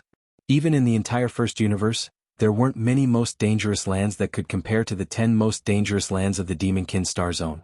There was clearly something strange about this. The Demonkin Star Zone, which only occupied a small corner of the first universe, included almost 80% of the most dangerous lands of the first universe. No one would believe that there was no special reason for this. Someone had once said that this had something to do with the origin of the demonic race. After all, the demonic race looked exactly the same as humans. The only difference was that they had a mind source core in their heads. If one ignored this fact and treated the demonic race as a human, it was actually possible to treat them as humans. Perhaps there really was some kind of secret that existed since time immemorial. According to this explanation, this secret was clearly related to the 10 great despairs of the Demonkin Star region. However, no one had ever been able to give a definite answer about the truth. Who could say for sure what the truth was? At this moment, as Yi Xian's Dongshu shuttle charged into the Starry Sky Thunder Tomb, the first of the 10 great danger zones, the fleets that were following closely behind or far behind all stopped at the same time, falling into a dilemma. Especially this elite fleet of the human race. At this moment, the command cabin on the top floor of the heaven-cleaving ship was dead silent. Everyone's eyes were focused on the commander-in-chief of the fleet, Admiral Naples, waiting for his orders. However, in this kind of situation, no one dared to voice their opinions easily. The implications were too great. Even the purplish warbler kept her mouth shut. Yi Xian's attitude of not responding to her shouts made her grit her teeth. At the same time, countless doubts appeared in her heart. At this moment she was completely out of ideas. Admiral Naples had already fallen into deep thought. His face was full of worry. Even with his supreme cultivation of the mystic light realm, he didn't dare to take a single step into this place where the blue and golden lightning were wreaking havoc. As for the idea of bringing the heaven-cleaving ship into this place, that was even more unrealistic. Not to mention this kind of starry sky fortress that was called a small fortress, but in reality, it wasn't a real fortress. Even a real starry sky fortress with a diameter of 100,000 meters would definitely not dare to take a single step into this place. Whether it was the battleships or the celestial race's battleships or starry sky fortresses, there was a certain amount of electronic equipment.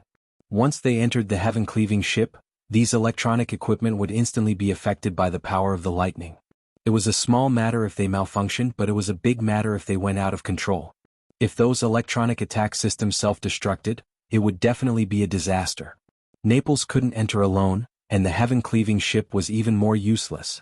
In that case, there was no doubt about the choice in front of him. Naples only had two choices. He could return immediately and temporarily return to the third universe. After returning, he could come up with another rescue plan. In the entire human race, even the eternal dynasty of the technological faction had a large number of existences that were stronger than Naples. Among them, there were supreme existences that could safely enter this kind of starry sky thunder tomb with their own physical strength. Now that Prince Xian had entered the starry sky thunder tomb, with Naples' ability, there was no way to rescue him. Even if he wanted to, he was powerless.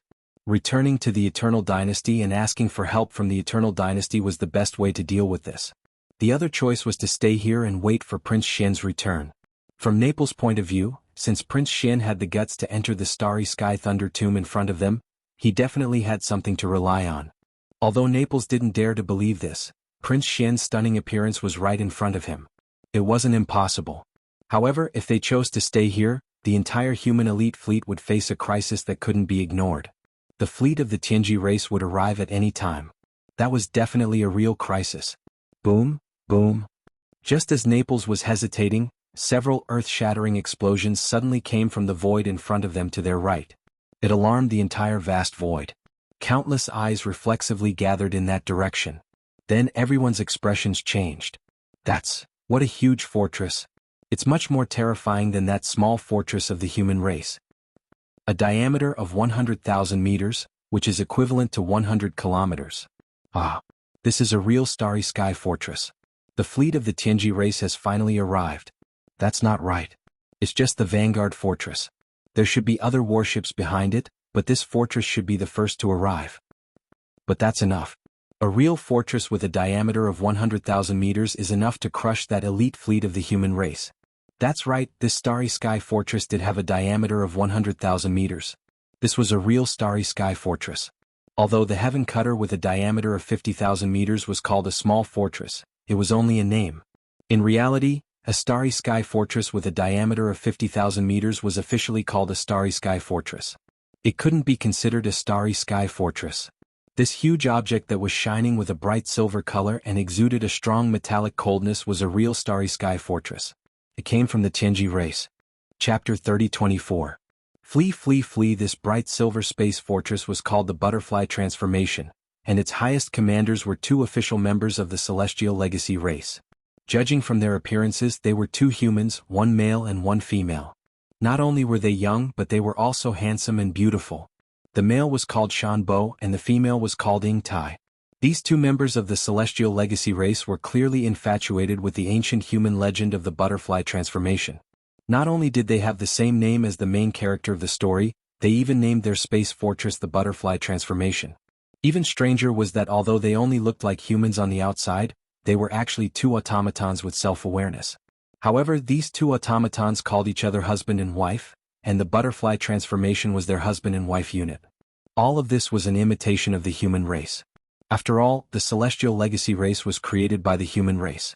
Although they had betrayed the human race, deep down, the Celestial Legacy race had always been on the side of the human race.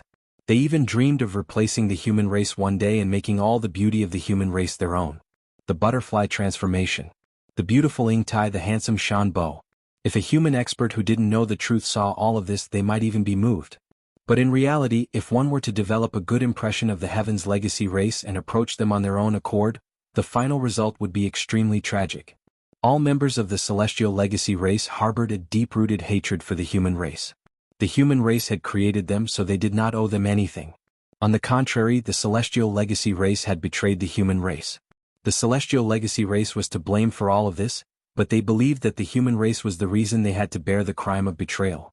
In the main camp of the Celestial Legacy race, any official member of the Celestial Legacy race would be instilled with this ideology as soon as they were born with self-awareness. They resented the human race, but they also envied the human race's creativity and momentum of prosperity. This was pure envy and jealousy. Just like how a child of the human race was educated since childhood, this root had long since been ingrained into the depths of their soul and could no longer be changed. Currently, in this Butterfly Interstellar Fortress, there were not many true members of the Tianji clan, only Shan Bo and Ying Bo. As automatons with self-awareness, the members of the Heaven's Legacy race were blessed with the ability to control warships. Even the human race, with their powerful creativity, could only look on helplessly, unable to compare.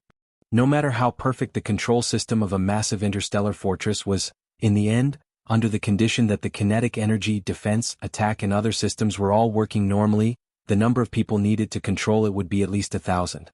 But the Heaven's Legacy race only needed 2 clansmen. Shan Bo and Ying Tai were the 2 living control centers. With them inside the Butterfly, it was more than enough to perform all the functions of the space fortress. Of course, in addition to the 2 of them, there were also some semi-evolved robots, and even robots that had not developed self-awareness. There were still many of them in the Butterfly, tens of thousands of them. Basically, they were responsible for some tasks such as maintenance and piloting small battle-landing ships.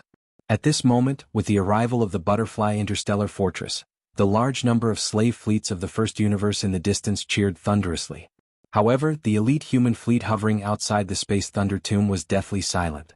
Everyone's expression changed drastically, and an extremely bad feeling of crisis struck their hearts. Run. Run immediately. Scatter and run.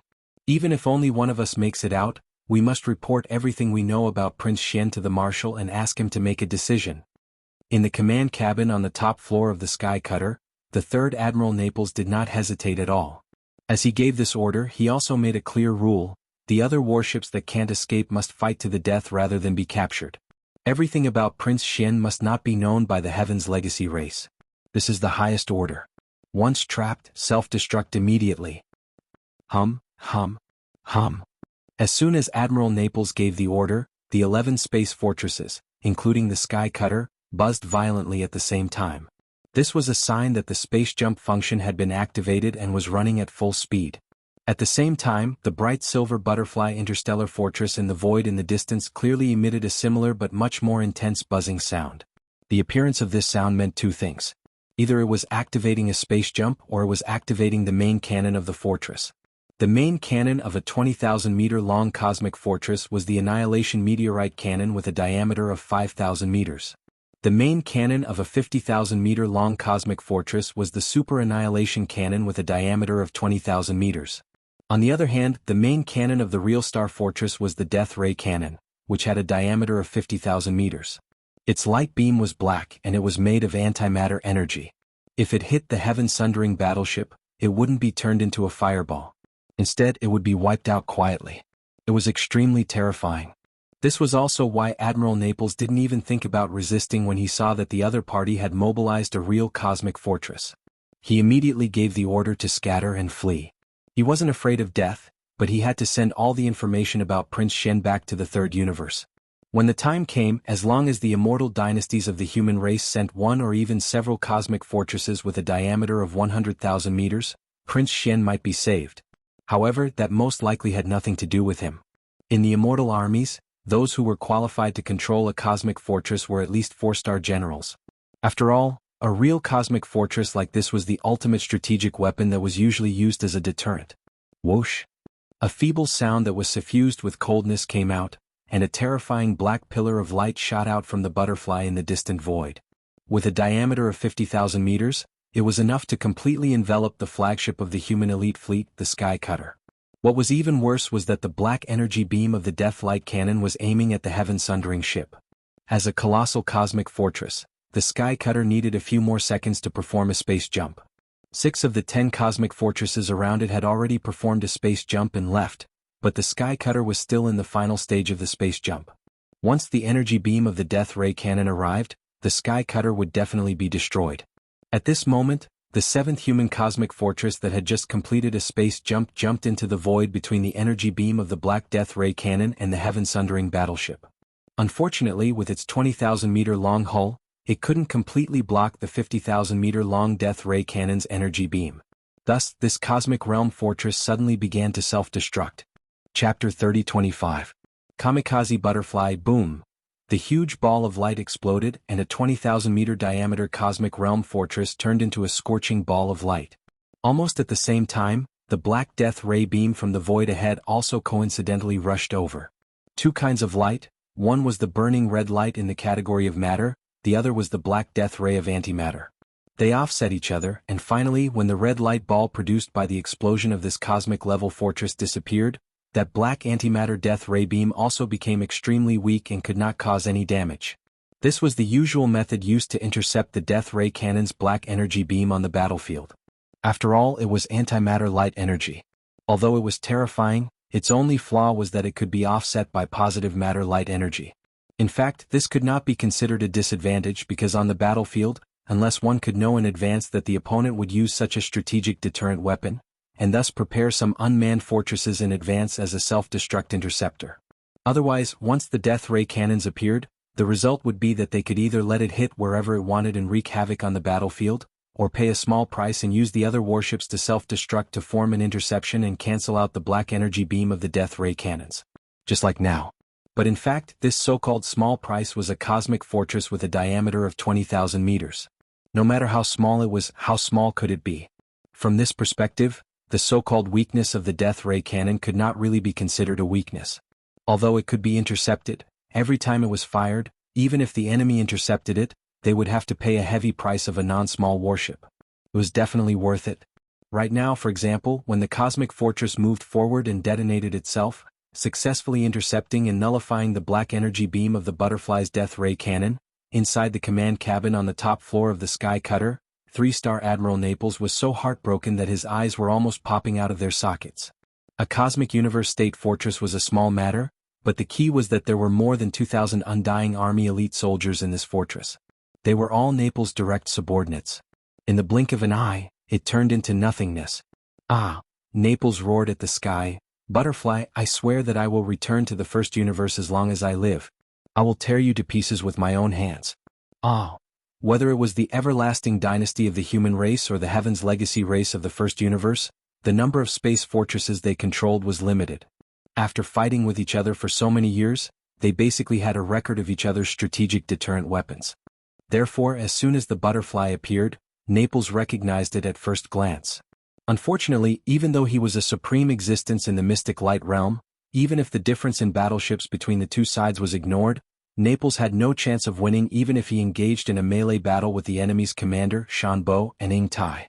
Those two fellows were both at the mystic light realm. Although they were robots, the human cultivators of the immortal dynasty could use gene cultivation fluid to develop their own potential and enter the Tao of cultivation in a different way from cultivation. In that case, the robots would be able to use even more means in this regard. Although the real members of the Heaven's legacy race didn't have real bodies of flesh and blood, they could use all kinds of materials to replace them.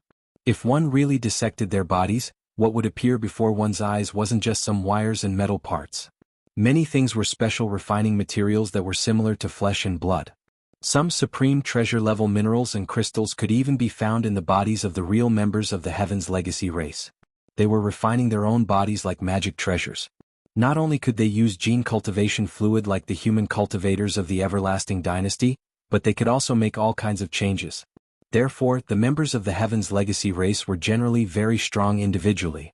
There was even a saying in the human race and the myriad Luo Federation that if one could pick up the body of a member of the Heaven's legacy race, they would instantly become rich. Just the supreme treasure-level minerals and materials in the body could be exchanged for a lot of cultivation resources. However, that kind of thing was basically impossible. At least, it had never happened before. The bodies of members of the Heaven's legacy race weren't cabbages that could be found on the streets. As Admiral Naples roared, the Heaven's Vindicator finally successfully started a space jump. The huge body of the ship instantly disappeared. Just before it disappeared, the other cosmic state fortresses also completed their space jumps one step ahead of it. In the blink of an eye, the entire elite fleet of the human race evacuated. The only difference was that there were 11 fortresses when they came, but only 10 were left when they returned. One of the fortresses turned into cosmic dust and remained in the first universe forever. The more than 2,000 soldiers of the immortal army in that cosmic state fortress became the heroes of the human race. Surprisingly, the entire human race fleet had left. After the second space jump, they should be able to gather in front of the wormhole that led to the third universe and return. However, the Heaven's legacy race's butterfly didn't seem to have any intention of chasing them. It still hovered in the void, motionless. In the command cabin on the top floor of the Heaven's butterfly. Unlike the battleships and fortresses of the human race and the other slave races in the first universe, the command cabin of the Heaven's legacy race's fortress was empty. There was almost no one in sight. Other than some AI robots who were in charge of running errands, only 2 human figures could be seen. Of course, they only looked like humans. The 2 young people, one male and one female, were the mystic light realm members of the Heaven's legacy race, Shanbo and Ing Tai. "Are we not going to chase?" The pretty Ing Tai turned around and glanced at Shanbo. Although it was a question, one could hear the certainty in her voice. Clearly this was what she wanted as well. They have already paid the price. The warning has been achieved. What's there to chase?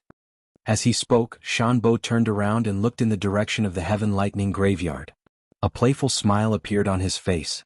Compared to the elite fleet of the human race, I'm more interested in the Black Mosquito tribe's holy son called Zhang Wuji. Aren't you the same? At this point, Uncle Shan paused for a moment, but the smile on his face grew even wider. How could a mere holy son of a demon tribe cause the elite fleet of an immortal dynasty of the human race to chase after him so ferociously? There's only one logical explanation, and that is that this person is Prince Xian or is related to Prince Xian's whereabouts. Take a guess. Is it the former or the latter? No, I'm thinking about another problem. Chapter 3026. Translator, Atlas Studios Editor. Atlas Studios commanding the thunder of the world, that cosmic fortress clearly had a chance to escape, but it didn't. Instead, it chose to intercept our Death Ray Cannon's antimatter energy beam and was destroyed in the end. Do you think this is human emotion? With confusion in his eyes, Ing Tai's gaze was still fixed on the void as he muttered to himself. There was a deep sense of confusion in his words. Damn human emotion. Shanbo frowned, but a hint of disdain appeared at the corner of his mouth. This is the biggest weakness of humans. If it wasn't for emotion, how could the thousands of human elites in that cosmic fortress die? If it wasn't for emotion, how could Xingbo be? Alright, let's not talk about this. Leader doesn't allow us to talk about it. But one thing is for sure. Humans become weak because of those damn emotions. Ingtai, don't make a mistake. Maybe you're right, but I don't think so. Shaking his head, Ingtai seemed to have understood something. The confusion in his eyes faded a little, and there was a hint of clarity. Ever since you and I were born with our own consciousnesses, we were attracted by the story of humans turning into butterflies. We were fascinated by it. Therefore, I named myself Ingtai and you named yourself Shanbo. Even our fortress was named Butterfly Transformation. But, all these are just appearances. The feeling you give me is no different from the other clansmen. Even the name Shanbo can't make me associate you with other people. But the real Zhu Ingtai and Shanbo shouldn't be like this. In her eyes, no, in their eyes each other is unique. She would rather accompany them to turn into butterflies. This is emotion. Such beautiful human emotion. Why do you say it's the weakness of humans? It's the opposite. I think it's because of the emotion that humans have. The history of their clansmen is so wonderful. That's why they left behind such a beautiful story of turning into butterflies. Sigh. At this point, Ingtai sighed faintly and laughed bitterly.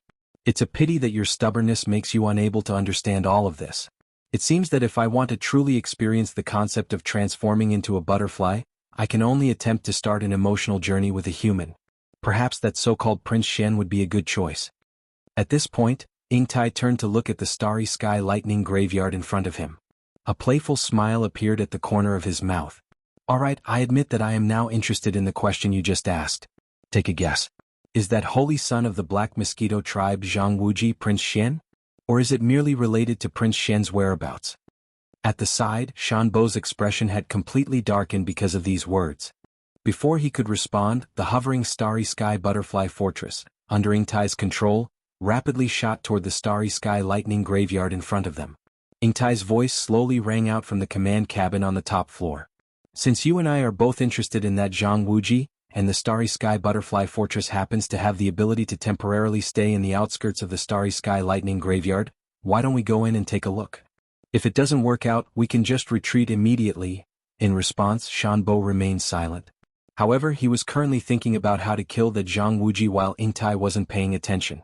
It didn't matter if he was the holy son of the demonic tribe or Prince Shen of the human clan.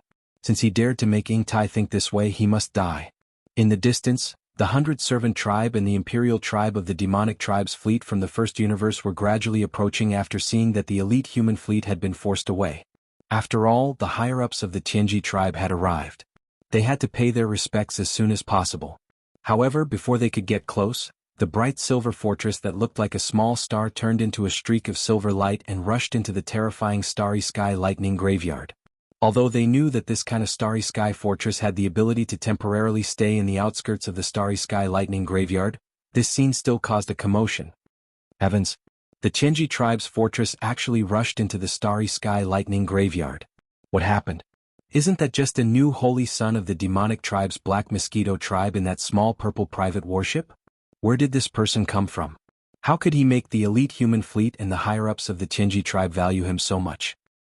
There must be a secret behind this. It's just that I don't think we are qualified to fully understand this. Following these exclamations in the command cabin on the top floor of the demon ruler, Chinasi's jaw really dropped to the ground this time. He was in a daze as he muttered to himself, firstly, that guy is a demon. Therefore he can't be Prince Shen. Then, how do we explain all this?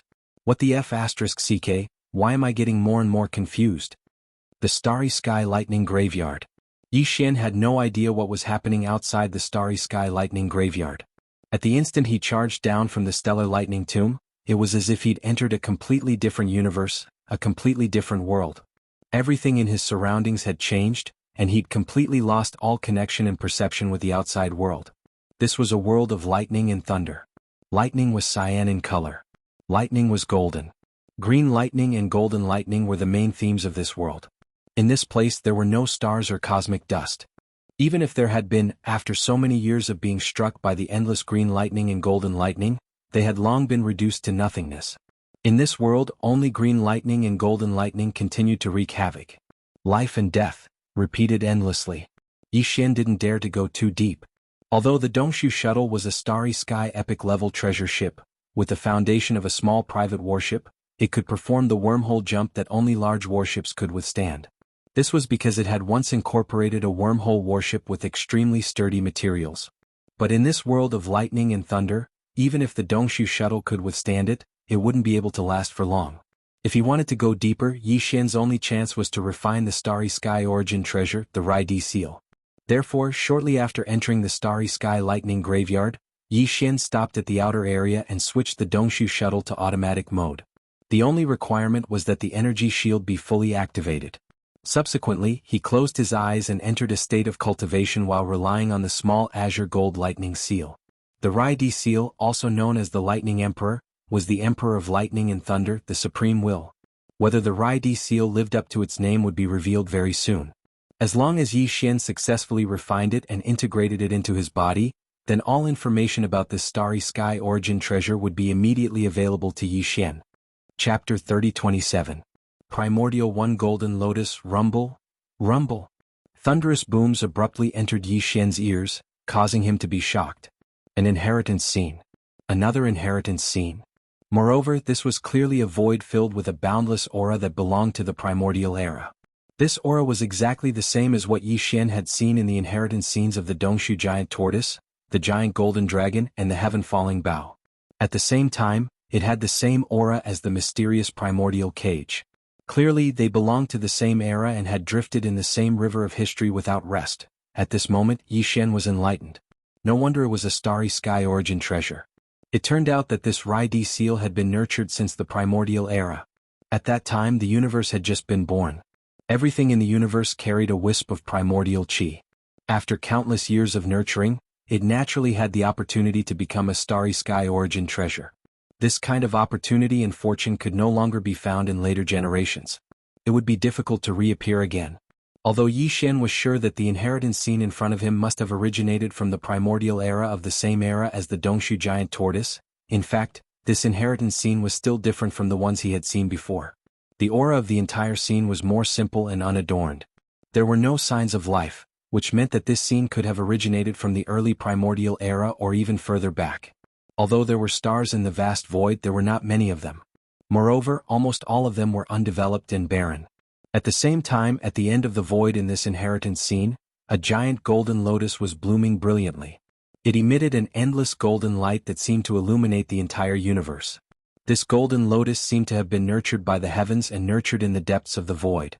It was so huge that even the stars seemed extremely weak and small in front of it.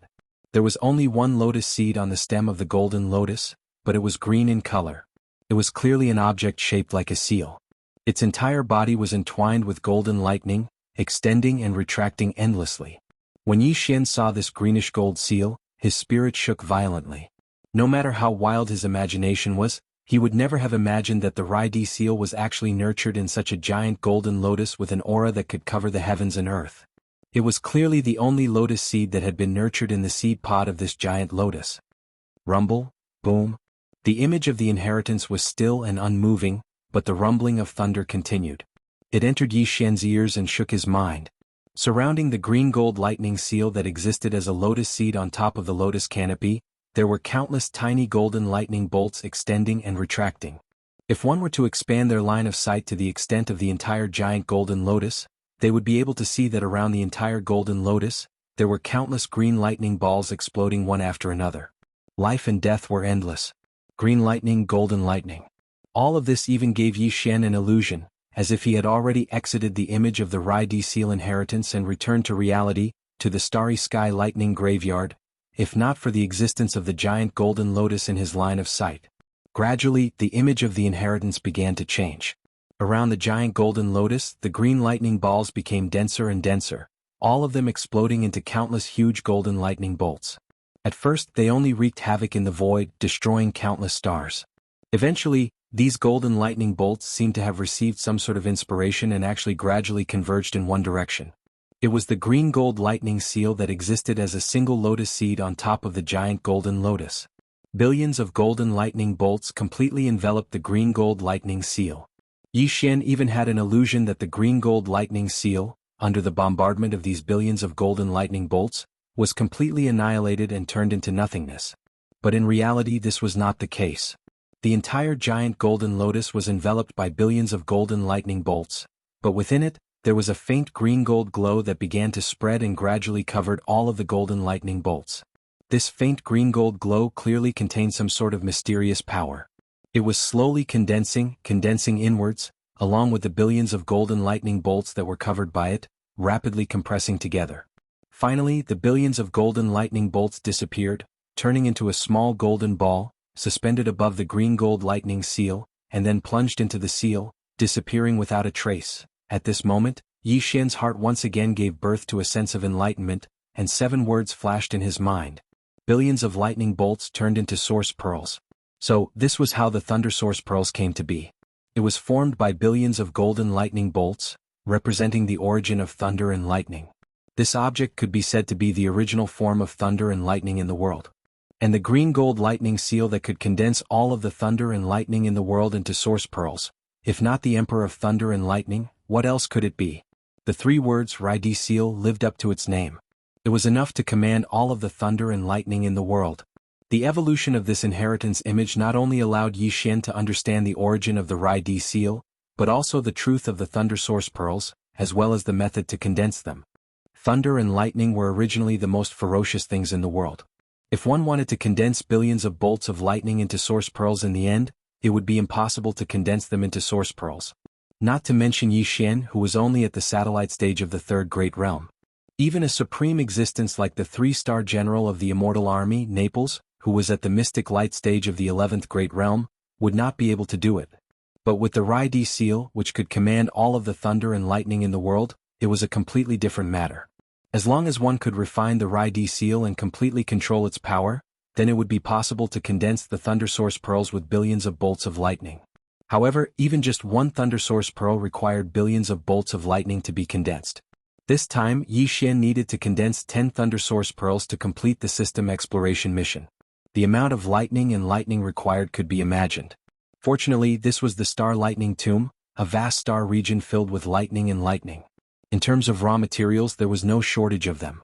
In fact, only this region could possibly condense 10 thunder source pearls. If it was anywhere else, it would definitely be impossible. However, as far as Yi Xian was concerned, even though he had all the right conditions, it was still unknown whether he would be able to successfully complete the system's exploration mission this time. This was because he only had 3 months, 90 days. On average, he had to condense 1 thunder source pearl every 9 days. Yi Xian wasn't sure if he would be able to do this. Everything would have to wait until the first Thunder Origin Pearl was condensed before he would know. Chapter 3028. Translator, Atlas Studios Editor, Atlas Studios Satellite Level 4-inch Ding. Congratulations to the host for making a breakthrough. Current cultivation level, Satellite Level 3. Ding. Congratulations to the host for making a breakthrough. Current cultivation level, Satellite Level 4. What?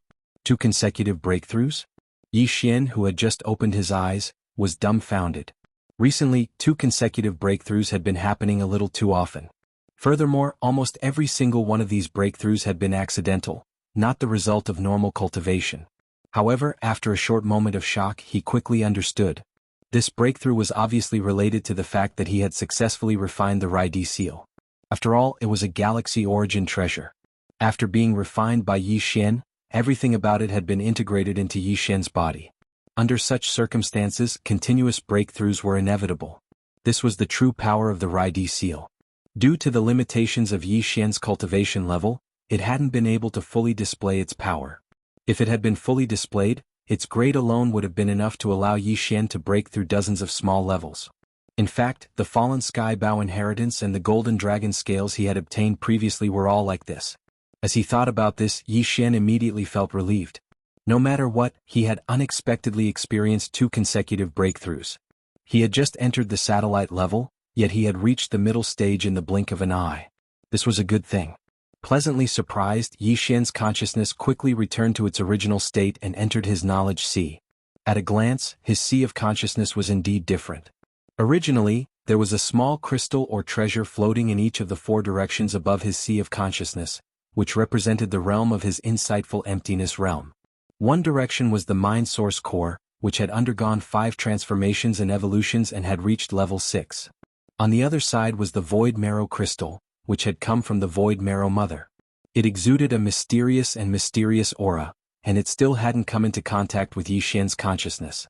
As for the other 2 directions, they were the golden dragon scales that represented the golden giant dragon bloodline, which were still at the entry level. There was also the small golden bow that represented the primordial ability of the heaven-falling bow. Although there was no description of its level, it was probably at the entry level. But now there was clearly one more thing floating above Yi Xian's sea of consciousness. It was the Rai-Di seal that he held in his hand before he refined it. At this moment, the Rai-Di seal had transformed into a fingernail-sized cyan gold seal that was suspended in the center of Yi Xian's sea of consciousness. It was entirely cyan gold in color, and from time to time cyan lightning and golden lightning would expand and contract. It inexplicably gave Yi Xian's sea of consciousness an additional strand of fierce lightning intent. The Rai-Di seal was indeed worthy of being called the Thunder Emperor. Not only did it have the power to command all the lightning and thunder in the world, but its imperial aura was also dazzling. Currently it was sitting in the center of Yi Xian's sea of consciousness, so it clearly gave off an aura that seemed to command the world. The small golden bow, the golden dragon scales, Yi Xian's Grade 6 source core and the Void Marrow Crystal all seemed to be faintly suppressed by its imperial aura. It was unknown whether the Weeping Soul Blood Horn would also be suppressed, but it was most likely bound to be. After all, the Weeping Soul Blood Horn and the golden dragon scales represented the golden giant dragon, as well as the primordial Yeksha represented by the small golden bow, were actually of the same level. As for the headless infant corpse, although the 2 had never come into direct contact, Yi Xian's intuition told him that the mysterious and powerful headless infant corpse wouldn't even care about the supreme imperial aura of the Rai-Di seal. In addition, Yi Xian's sea of consciousness had clearly become much more majestic. After all, he was already at the mid-stage of the satellite grade, so he was naturally much more powerful than before. He reached the mid-stage in such a short time. 5 more small steps and he will be able to enter the 4th major boundary, the planet grade. Then he will no longer be considered a weakling. I'm really looking forward to it. After retreating from the sea of consciousness, Yi Xian opened his eyes once again and looked at his empty right hand. His eyes glowed as he muttered to himself. In an instant, his self-confidence had reached its peak once again. While he had been refining the Rai-Di seal, Yi Xian had been in the command cabin on the top floor of the Dongshu shuttle. Besides him, Huigu Lei, Zuofeng Tai, the wretched mosquito killer and the others had also been there. However, before entering the state of cultivation, Yi Xian had controlled the Dongshu shuttle to set up a protective energy shield around his body, so there was no need to worry too much. At this moment, after getting up and removing the energy shield, Yi Xian turned his head and glanced at the crowd. He casually gave a few instructions and stepped out of the Dongshu shuttle. At the same time he raised his hand and waved it, keeping the Dongshu shuttle in his body. Although the protective shield of the Dongshu shuttle could temporarily resist the power of thunder and lightning outside the shuttle when it was fully activated, it consumed a huge amount of energy at every moment. Even though Yi Xian had countless star core origins, it was still very painful to keep it in his body. Under such circumstances, it was safer to keep it in his body. As for Yi Xian himself, even if his physical body was in the Thunder Graveyard star field at this moment, he would be completely fine. Just as his figure stepped out of the Dongshu shuttle, a faint green mist clearly surged out of Yi Xian's body. It did not spread too far but instead covered about 3 inches of his entire body. Just these 3 layers of green mist were enough to protect Yi Xian in this Thunder Graveyard star field. The Thunder Emperor seal had already been refined by him. Now he could unleash the power of this cosmic source treasure with just a thought. This attribute of being able to ignore the damage of thunder and lightning was only one of the most basic attributes of this treasure. At this moment, Yi Xian was in the Thunder Graveyard star field where there was only endless green thunder and golden lightning. A thin layer of light green mist floated on the surface of his body. He stood there quietly, but imperceptibly gave off a supreme aura of being the emperor of this star field and commanding the entire Thunder Graveyard star field. This aura had nothing to do with his cultivation, and was purely an innate suppression of his attribute. Around him, the green lightning and golden lightning that had been raging endlessly clearly carried a sense of fear and subconsciously retreated into the distance. As a result, within a radius of 3 meters around him, there was actually a vacuum zone, and not a single green lightning or golden lightning appeared. These green thunder and golden lightning naturally did not have any consciousness. The reason they retreated was purely a natural reaction to the suppression of the Rai-Di seal's emperor pressure. Yi Xian was extremely satisfied with all this. At the very least, within this starry sky lightning tomb that was called the head of the 10 great grounds of extremities, he was already capable of moving unhindered. With this prerequisite, he would be able to freely condense lightning origin pearls, and he would possess the basic conditions to successfully complete this system exploration mission. However, a thunder essence bead required hundreds of millions of thunderbolts and lightning to be refined. Although Yi Xian had refined the Rai-D seal and grasped the refining method and ability, there was still a question of time, which made him very nervous. Chapter 30-29. I must be seeing things. Rumble, rumble. As soon as the butterfly Starry Sky Fortress rushed into the Starry Sky Thunder Tomb, it immediately attracted countless green and golden lightning bolts. The lightning bolts bombarded the fortress from all directions as if it was an invader. This was a world of lightning. All foreign objects would be rejected immediately. And this rejection, as the most powerful and violent lightning in the world, was a means of destruction. In an instant, the huge butterfly Starry Sky Fortress was drowned in the countless green and golden lightning bolts. But at the same time, a layer of black death ray energy shield appeared on the surface of the fortress. It was so thick that it was almost solid. When the green and golden lightning bolts came into contact with this death ray energy shield formed by antimatter light energy, their power was quickly cancelled out. Therefore, as long as this black death ray energy shield didn't disappear, the butterfly Starry Sky Fortress wouldn't be damaged. This was a 100,000-meter long Starry Sky Fortress with a death ray energy shield. If it were a 50,000-meter long Starry Sky Fortress, it wouldn't be able to withstand the power of the lightning bolts. The black death ray energy shield and energy cannons weren't a secret in terms of technical level. The human race also had them, but the antimatter light energy generation equipment was too large. Therefore, only a 100,000-meter long Starry Sky Fortress like this could be equipped with them. This was also why a 100,000-meter long Starry Sky Fortress was a whole level higher in terms of offensive power and survivability compared to a 50,000-meter long Starry Sky Fortress. The difference between the two wasn't as simple as the difference in size. However, although the butterfly Starry Sky Fortress was protected from the lightning bolts after entering the Starry Sky Thunder Tomb because of the special properties of the Black Death Ray Energy Shield, this was only temporary and limited. This was because at every moment, the countless bolts of lightning that enveloped the gigantic ship were draining the Black Death Ray energy of the Death Ray Energy Shield. This was a terrifying consumption of energy. Even a true Starry Sky Fortress would not be able to hold on for long. In addition, the butterfly Starry Sky Fortress had a certain advantage in the speed of the Black Death Ray Energy Shield when it was consumed in the outer regions. However, once it entered the depths of the Starry Sky Thunder Tomb, the amount and power of the lightning bolts would greatly increase, and the speed of the Black Death Ray Energy Shield would decrease. In that case, the butterfly Starry Sky Fortress would die.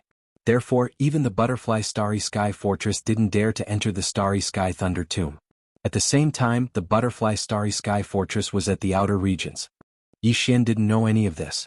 The butterfly Starry Sky Fortress. He didn't know where the butterfly Starry Sky Fortress came from. Starry Sky Fortress was Starry Sky Starry Sky. In this mysterious world where lightning bolts blotted out the sky and blocked all vision, spiritual sense and mental energy, Yi Xian's spiritual sense and mental energy weren't restricted at all. He had refined the Rai-D seal, and his body was like the Emperor of Lightning. Therefore, the lightning bolts wouldn't dare to interfere with his spiritual sense or mental energy. Have you ever seen a commoner dare to offend the Emperor's might? The Heaven Cutter Starry Sky Fortress and the Butterfly Starry Sky Fortress were both enormous objects, but one was 50,000 meters in diameter, while the other was 100,000 meters in diameter. The colors of the ships were also different. Therefore, Yi Xian could tell the difference at a glance. In that instant, his mind went blank. He immediately realized that something was wrong. There was no way this was a human warship. Judging from its size, it was a real Starry Sky Fortress. If he wasn't mistaken, it must have come from the Celestial Legacy race. In other words, the main fleet of the Celestial Legacy race had finally arrived. After realizing this, Yi Xian couldn't help but worry about the safety of the human fleet. Although he couldn't follow them back to the third universe, he was still a member of the human race. Moreover, the purplish warbler was still in the Heaven Cutter. Unfortunately, none of this could be affected or changed by his subjective opinion. Not to mention that the Celestial Legacy race's Starry Sky Fortress had already arrived. Even before this Silver Starry Sky Fortress arrived, what could Yi Xian do when facing the human fleet other than flee? Now that the situation had developed to this extent, The only thing he could do was hope that the human fleet could successfully escape. There was nothing else he could do. As a matter of fact, he was in even more trouble now, even more so than before. After all, the Celestial Legacy race's Silver Starry Sky Fortress definitely wouldn't have entered the Starry Sky Thunder Tomb for no reason. They were clearly here for Yi Xian. This also explained another problem. Either the human fleet had already been destroyed or they had already escaped. Otherwise, the Celestial Legacy race's Starry Sky Fortress wouldn't have the time to deal with him. Given that there was still a short time, it was more likely that they had already escaped. At this thought, Yi Xian immediately felt relieved. However, at the same time, his heart immediately rose to his throat. Originally it was very simple. Previously he was being chased by a small Starry Sky Fortress that wanted to take him away to protect him. However, it was different now. The small Starry Sky Fortress chasing after him had become a real Starry Sky Fortress. Furthermore, the Celestial Legacy race had turned from allies to enemies. The severity of the situation made him speechless. It was life-threatening. Fortunately, this is the Starry Sky Thunder Tomb, and fortunately I have already refined the Raidi seal. In this world I am the only Emperor Realm Master. I hope I can use this advantage to successfully escape this calamity. With a gloomy expression, Yi Xian muttered to himself. His figure flickered, and he entered a state of concealment. He strode towards the deepest core of the Starry Sky Thunder Tomb. He was the only one who could maintain such a state of concealment in this kind of region where the fierce thunder and lightning were everywhere. If it was anyone else, even a supreme existence in the mystic light realm, it would be impossible for them to do so. They would instantly be struck back to their original form by the lightning and thunder. There was no room for negotiation. Just as Yi Xian entered a state of concealment and disappeared into the depths of the Starry Sky Thunder Tomb, Shanbo and Ying Tai, the two higher-ups of the Celestial Legacy race, were in the command cabin on the top floor of the Silver Butterfly Fortress, which was being bombarded by countless bolts of blue lightning and golden lightning. Their eyes narrowed at the same time as they muttered to themselves. Strange, I think I saw a figure walking naked in the Starry Sky Thunder Tomb?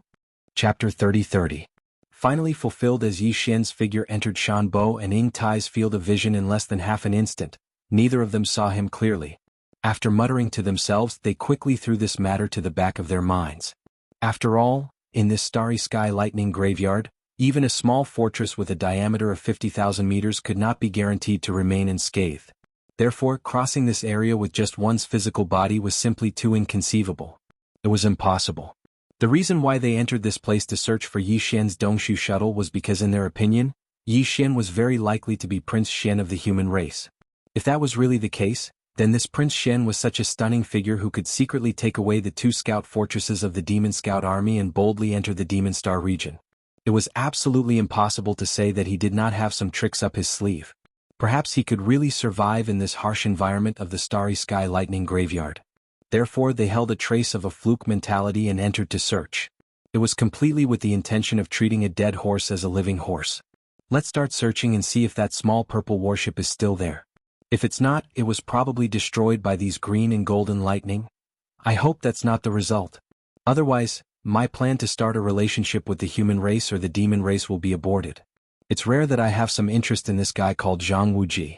I find him quite pleasing to the eye. This kind of opportunity doesn't come by often. Creak, creak.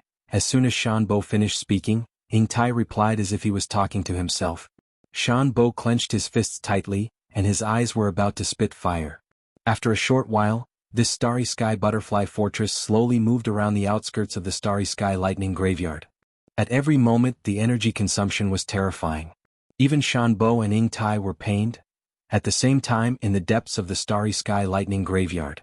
Outside of this area, the cyan lightning balls had already reached 100 meters in size, and the color was incomparably dense. As for the golden lightning bolts, each of them had a diameter of 10 meters, and were even more dazzling than the sun, directly burning people's eyes. Yi Xian had no doubt that a single bolt of green lightning or a bolt of golden lightning could blast a stellar-level warship with a diameter of 3,000 meters into smithereens. However, he was completely unscathed as he stood there with his physical body. All of the green lightning and golden lightning revolved around its body, not touching it. However, it carried an amiable feeling, incomparably joyous. After all, they were in the depths of the lightning graveyard. The green lightning and golden lightning here were much more powerful. To put it in a more human-like manner, they were much bolder. They no longer retreated far away in fear. Instead, they followed closely behind him. Because of this, no matter where Yi Xian went in this area, he would always be surrounded by green lightning and golden lightning. However, they didn't hurt him, nor did they have the ability to. Under the effect of the Rai-D seal, Yi Xian's entire body was now immune to lightning. Not to mention that there was no contact at all. Even if there was contact, there wouldn't be any reaction. This situation was also greatly beneficial for him to condense the Thunder Origin bead. At least, he didn't need to search for lightning bolts everywhere. They would gather happily by themselves. In 3 months he had to condense 10 Thunder Origin beads. Yi Xian didn't dare to delay, nor could he afford to delay. He immediately began to condense them. He was very nervous about condensing the first Thunder Origin bead. After all, if it took a month or half a month to condense a single Thunder Origin bead, then this time system exploration mission would be completely over. He wasn't willing to bear the consequences. It was too painful. Rumble, kacha, kacha. As the Rai-D seal was brought out by Yi Xian and hung above his head, the entire depths of the Thunder Graveyard exploded in an instant, as if a ladle of ice water had been poured into a pot of boiling oil. Countless green lightning bolts were attracted and exploded above Yi Xian's head. A sea of golden lightning bolts struck down and wreaked havoc on Yi Xian's head. However, all of this couldn't cause any harm to Yi Xian. The surface of his body was always shrouded in a thin layer of green mist. He stood in the void where the lightning was wreaking havoc with his hands behind his back, exuding a thick emperor's aura. He was unfazed by anything. Large amounts of green lightning and golden lightning gradually enveloped the Rai-D seal and even Yi Xian's entire body. In the end, it formed a huge lightning cocoon with green lightning and golden lightning flashing incessantly. Yi Xian, with the Rai-D seal above his head, was the core of this huge lightning cocoon. At this moment, the green hazy mist that originally enveloped his body suddenly expanded and spread outwards, enveloping the entire giant green-gold cocoon and turning it into a misty green color. Then, it began to condense inwards. The entire process was basically the same as what Yi Xian saw in the inheritance of the Rai-D seal. After an unknown amount of time, in the end, the giant cocoon that was like a small meteor and formed from hundreds of millions of bolts of green lightning and golden lightning finally disappeared. On the other hand, a golden Thunder Origin bead appeared above the Thunder Emperor seal that floated above Yi Xian's head. It was only the size of a pigeon's egg, but it emitted an invisible pressure that could destroy the heavens and earth. At this moment, Yi Xian suddenly came to a realization in his heart. It seemed that the purpose of condensing this Thunder Source bead was not just to complete the system's exploration mission. The system's exploration mission was just a pretext, and the reward of 10 Thunder Source beads was a huge fortune for Yi Xian.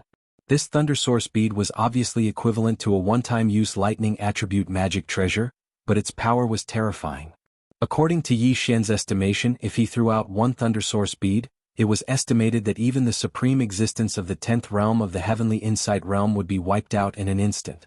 The power of a small Thunder Source bead formed by the extreme compression of hundreds of millions of thunderbolts and lightning could be imagined with one's toes.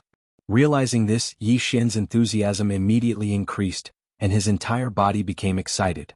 This was a once-in-a-lifetime opportunity. If it were any other place, condensing one Thunder Source bead would require an endless amount of effort and energy, but here, almost everything came naturally. Under such circumstances, not to mention 10 Thunder Source beads, even if he had to condense 100 Thunder Source beads, he would be willing. If he missed this opportunity, there wouldn't be another one. Just as Yi Xian was getting excited, the successfully condensed Thunder Source bead entered the Rai-D seal with a flash. This Thunder Source bead was too strong, and other than the Rai-D seal, no other storage magic treasure could store it. Once stored, there was a possibility of it exploding at any time, and the loss was not worth it. At this point, Yi Xian finally got what he wanted, and successfully condensed the first Thunder Source bead. After the Thunder Source bead entered the Rai-D seal, he finally spared some time to check the time. It had been exactly 3 days. Chapter 30-31. Thunder Sea Fortress. The first Thunder Origin Pearl took 3 whole days to condense. However, that was because it was Yi Xian's first time and he was still a little unfamiliar with it. According to his calculations, as Yi Xian became more familiar with the next 9 Thunder Origin Pearls, the time required to condense the final Thunder Origin Pearl would definitely be shorter. That was indeed the case. For the next 9 Thunder Origin Pearls, the time required for Yi Xian to successfully condense them was indeed shorter than the previous one. When it came to the final Thunder Origin Pearl, it actually took less than 2 days to condense it. A total of 10 Thunder Origin Pearls had been condensed in just over 2 months. There was still 1 week left before the 3-month time limit for the system's exploration. When the final Thunder Origin Pearl was successfully condensed and was absorbed into the Rai-D seal, the familiar sound of the devouring system finally rang out in Yi Xian's mind. Ding! Congratulations, leader. Exploration mission of Thunder Origin creation completed. Title upgraded. Current title: Interstellar Explorer. Ding! Congratulations, host. Ability of Interstellar Explorer activated. Do you wish to immediately initiate an interstellar coordinate jump? As the 2 system notifications rang out, Yi Xian felt his entire body and mind relax. He felt so light that he almost flew. He had finally completed the system's exploration mission this time.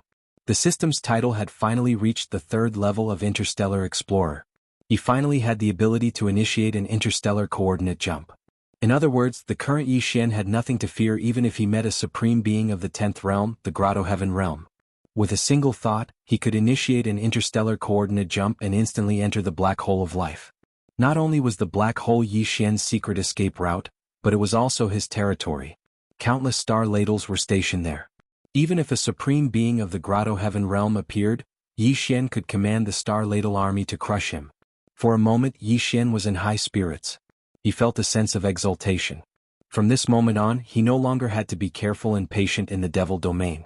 Even if he was in danger without using the Weeping Soul blood horn in the headless infant corpse, he would at least be able to protect himself.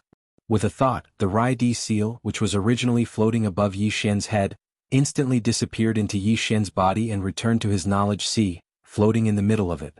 Thanks to the addition of 10 Thunder Source Pearls, even Yi Xian could clearly sense that the Rai-D seal was different from before. When the Rai-D seal returned, the 4 treasures and crystals hovering above his mind became even quieter. There was a feeling of awe. Even the headless corpse on Yi Xian's left chest, which had transformed into a headless corpse lamp tattoo, seemed to move slightly at this moment. However, it only moved slightly. It felt as if, with the 10 Thunder Source Pearls as a foundation, the Rai-D seal finally had the qualifications to be looked at by the headless infant corpse. This was Yi Xian's intuition, but he believed it without a doubt. The headless infant corpse was really mysterious and powerful. However, even though the Rai-D seal had returned to Yi Xian's body, the 3-inch thick layer of green mist still remained. This layer of green mist had originated from the Rai-D seal. Thanks to the 10 Thunder Source Pearls inside the Rai-D seal, the Emperor's might had increased tremendously. This was immediately reflected on Yi Xian's body. Previously, in the depths of the Starry Sky Thunder Tomb, the much more powerful green and golden lightning bolts had only been close to it. They were not like the similar existences in the periphery who would retreat out of fear. But now, with the great increase in the power of the Thunder Emperor seal, perhaps a part of the reason why it had consumed countless green lightning and golden lightning to condense into 10 Thunder Origin beads, directly led to the fact that in the depths of the Thunder Tomb, a large amount of green lightning and golden lightning far surpassed the surrounding area. When faced with the Thunder Emperor's might that emanated from Yi Xian's body, they actually displayed a scene of retreating far away due to fear. At this moment Yi Xian stood there with his hands behind his back. However, there was not a single green lightning bolt or golden lightning bolt within 100 feet of him. An invisible and dense Emperor's might radiated from him, looking down on the entire boundless Thunder Tomb. His aura was unparalleled for a moment. Following the completion of the system's exploration mission, Yi Xian was pleasantly surprised for a moment before his emotions quickly calmed down. He began to think about his next move. According to his wishes, he should continue to condense the Thunder Source Pearls. However, on the one hand, the Starry Sky Thunder Tomb was here and would not run away. When the time was right or when he was bored, he could come back at any time. He was not in a hurry. Moreover, he had been condensing the Thunder Source Pearls here for more than 2 months. He was indeed a little bored. Therefore, Yi Xian was not particularly inclined to continue to waste time here. He continued to condense the Thunder Source Pearls. On the other hand, he was still worried about the safety of the elite fleet of the human clan. Although he guessed that they should have escaped, he would not be at ease until he received definite information.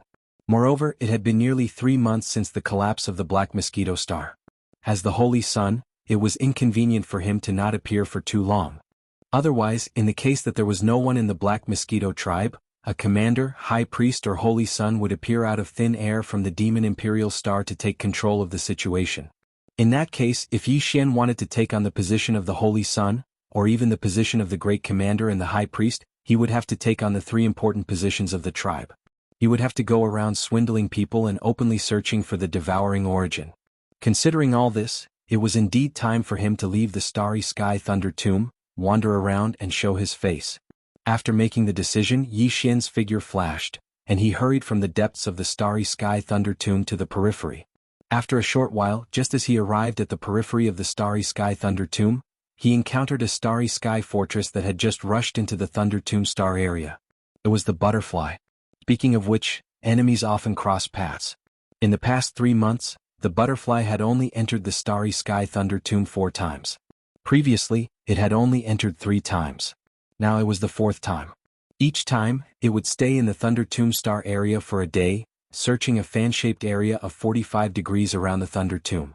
Originally, this was the last time it entered, and it should have searched the entire periphery of the Thunder Tomb star area. If it did not find the purple warship, the butterfly would leave in a day and return to the Heavenly Legacy tribe. However, at this critical juncture, the 2 parties bumped into each other head-on. And this time it was not only Yi Xian who saw the butterfly, but also Shan Bo and Ying Tai, the 2 high-ranking members of the Heavenly Legacy tribe inside the butterfly, who also saw Yi Xian. Yi Xian was sure of this by intuition, so his face was completely gloomy. Now he had no other choice but to use the power of the Thunder Sea to trap and kill this Starry Sky fortress of the Heavenly Legacy tribe. Chapter 30-32. Lightning Seal Emperor's Might. The 2 sides clashed head-on. Yi Xian was caught off guard and had no time to dodge or hide himself. The moment the opponent's massive star fortress entered his line of sight, Yi Xian knew that he had been exposed.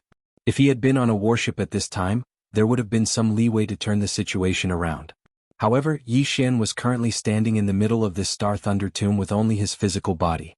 There was not even a single bolt of green lightning or golden lightning around him. All of them had retreated into the distance in fear. This scene was extremely shocking. After Yi Xian refined the Thunder Emperor seal and condensed 10 Thunder Origin beads, he had a better understanding of the power of the Starry Sky Thunder Tomb.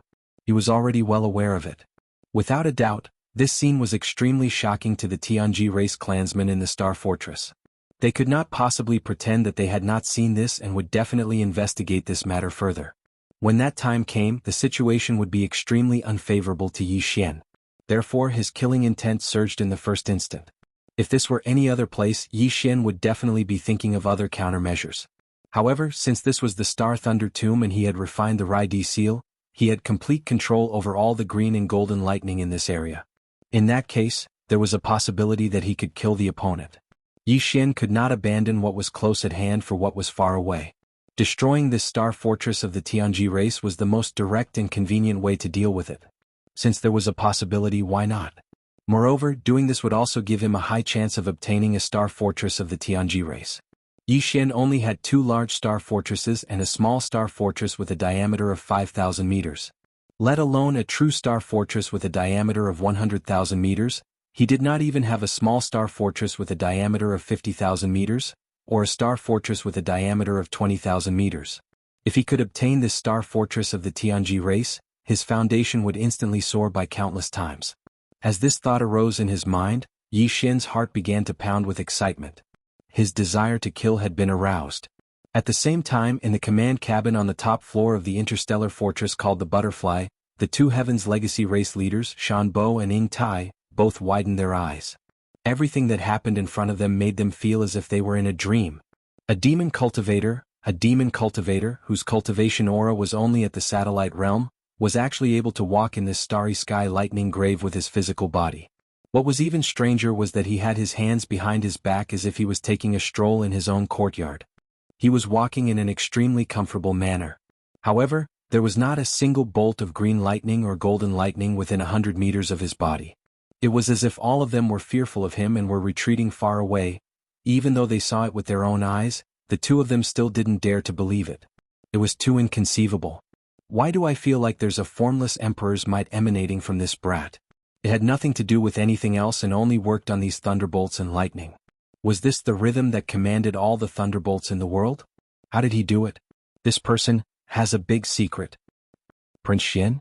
This identity is basically confirmed. No matter how amazing a holy son of a demon tribe is, it's impossible for him to have such a terrifying ability. However, it's not strange for a prince of the human race's eternal dynasty to be able to do this. Haha, I seem to have smelled the scent of love.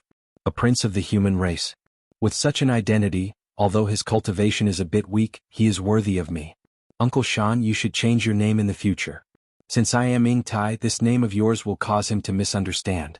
Little fella, generally speaking, he likes to be jealous. Shan Bo said the first sentence with a blank expression.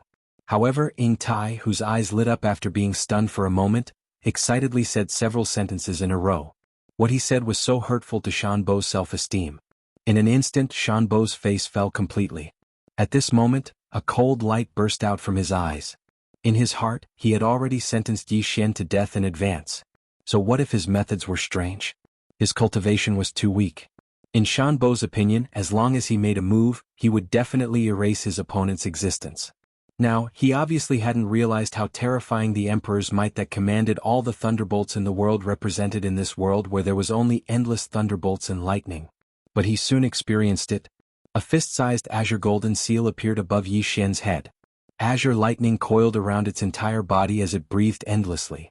There were also countless golden lightning bolts that expanded and expanded, emitting a green brilliance that enveloped Yi Xian's figure, causing him to become hazy. At the same time, the formless Emperor's might of thunder suddenly burst out and was rendered to the extreme. Rumble, crack, crack. As the Rai-D seal was activated and its power was fully activated by Yi Xian, the entire Starry Sky Thunder Tomb began to surge like a riot. Indeed, the entire Starry Sky Thunder Tomb was extremely vast, almost like a corner of a vast galaxy. Even a warship would need a certain amount of time to cross it. But this Emperor's might of thunder ignored distance. When it spread out, even the green lightning and golden lightning from extremely far away instantly sensed this powerful Emperor's might and responded. At this moment, the entire Starry Sky Thunder Tomb seemed to come to life. Countless bolts of green lightning surged and countless bolts of golden lightning surged, turning this entire vast area into a cage of thunder and lightning. At the edge of the entire Starry Sky Thunder Tomb, countless bolts of green lightning and golden lightning gathered together, leaving almost no gaps. They formed a vast thunder barrier, preventing any existence from entering and at the same time preventing any existence from leaving. All of this was Yi Xian's will. If he wanted to kill this Starry Sky Fortress of the Heavens legacy race, the first thing he had to do was cut off its escape route. At the same time, only he could do all of this. Moreover, if not for the power of the Rai-D seal, Yi Xian would not have been able to accomplish this either. At the same time that the lightning barrier was formed, a thought suddenly flashed through Yi Xian's mind. Could he also brand an interstellar coordinate here? After all, in this place he was a supreme emperor. If he encountered a powerful enemy in the future, he could clearly bring them to this place and use the geographical advantage to kill them. Unfortunately, he wasn't sure if the system's interstellar coordinate jumping ability could bring other experts besides Yi Xian to jump as well. Thus, this idea could only flash through his mind and was quickly tossed to the back of Yi Xian's mind. He would go back and verify it before making a decision. Soon after, a thunder origin bead slowly emerged from the Rai-D seal above Yi Xian's head. This time Yi Xian planned to test out the thunder origin bead's power. Chapter 30-33. Source Pearl Mystic Light Rumble, Kacha. Kacha. Following the formation of the lightning barrier at the edge of the Space Lightning Tomb, a large amount of green lightning and golden lightning began to bombard the interior of the lightning barrier, engulfing the Butterfly Starry Sky Fortress in an overwhelming manner.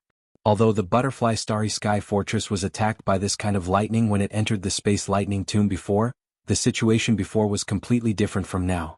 This was clearly a kind of extreme bombardment under human control.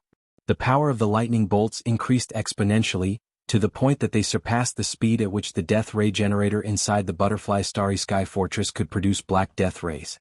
The layer of black death ray shield outside the Butterfly Starry Sky Fortress was rapidly weakening. This was no longer a problem of energy consumption, but a problem that they could not resist at all.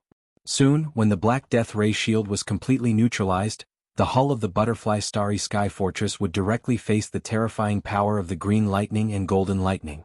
In the end, the ship would be destroyed and the people on board would perish. In the blink of an eye, the situation had become so serious that it was a matter of life and death. Whether it was Shan Bo or Ying Tai, both of them were shocked and panicked. Right now, the entire Space Lightning Tomb had become a cage. There was no way to escape. Once they rushed to the lightning barrier at the edge of the Lightning Tomb, the hull of the Starry Sky Fortress would probably explode. The lightning bolts there were so densely packed together that there was almost no gap between them. They had completely formed a real barrier. However, inside this cage, the power of the green lightning and golden lightning bolts had also increased. If this continued, once the death ray shield of the butterfly starry sky fortress was completely suppressed, they would have no choice but to directly expose themselves to the lightning tomb like the other party. Although the two of them were supreme mystic light realm cultivators, and even if their bodies were exposed to this lightning environment for a short period of time, they would definitely not be able to do so for long. However, there was no way to escape. In the end, only death awaited them. Thinking of this, Shanbo's expression changed drastically. A trace of regret appeared on his face. He muttered to himself, "Damn it! How could I be so careless and be trapped in such an environment? Even though the opponent's cultivation is so weak, he is almost invincible in this thunder graveyard." All the thunderbolts listened to his orders. This is the rhythm of borrowing the power of heaven and earth to crush us. It is too sullen. If he didn't have this ability, a mere satellite state cultivator like him wouldn't even be considered an ant in front of us. At this point, Shanbo seemed to have suddenly thought of something. His eyes flashed and his face flushed red. This was a sign that he had entered a state of excitement. His gaze was locked onto the Rai-D seal floating above Yi Xian's head. The reason this kid is able to reign supreme in this starry sky lightning graveyard and command the lightning of the world is obviously related to the green gold seal above his head. That's definitely an origin source treasure. Moreover, it's a lightning attributed origin source treasure. Once I seize that treasure, this starry sky lightning tomb will obey my orders from now on. I can kill that kid with a single thought. He's not even comparable to an ant. There is no turning back. Either I die here or I seize his thunder source treasure. Ingtai, you stay in the fortress. I will be back soon. He is just a satellite state ant. So what if he can make use of the endless thunderbolts in this thunder graveyard? The height of his cultivation base is ultimately a shortcoming. Once I make a move, seizing a thunder source treasure is just a piece of cake. The more Shanbo spoke, the more he felt that this was the truth. The most important thing was that he had no other choice but to do this now. Therefore, even though he was nervous, he could only say these words to encourage himself. As he finished speaking, he took a step forward and disappeared from the control cabin on the top floor of the Butterfly Starry Sky Fortress. He appeared outside the ship, surrounded by a mysterious brilliance, and quickly shot toward the place where the thunderbolts had gathered. Ingtai, who had stayed in the Butterfly Star Fortress, was stunned at first, but then his eyes lit up. He slowly shook his head and sighed. "This is good. Anyway, there won't be any sparks between us. Since the new Shanbo has appeared, the best ending for the old one is naturally to die. You are courting death. You can't blame me. Besides, if you can die in the hands of the new Shanbo, then it will give Ingtai a legitimate reason to go and find him. This matter will be discussed in the meeting between the upper echelons of the human race and the Tianji clan. Ingtai will have the right to reason. You killed my Shanbo.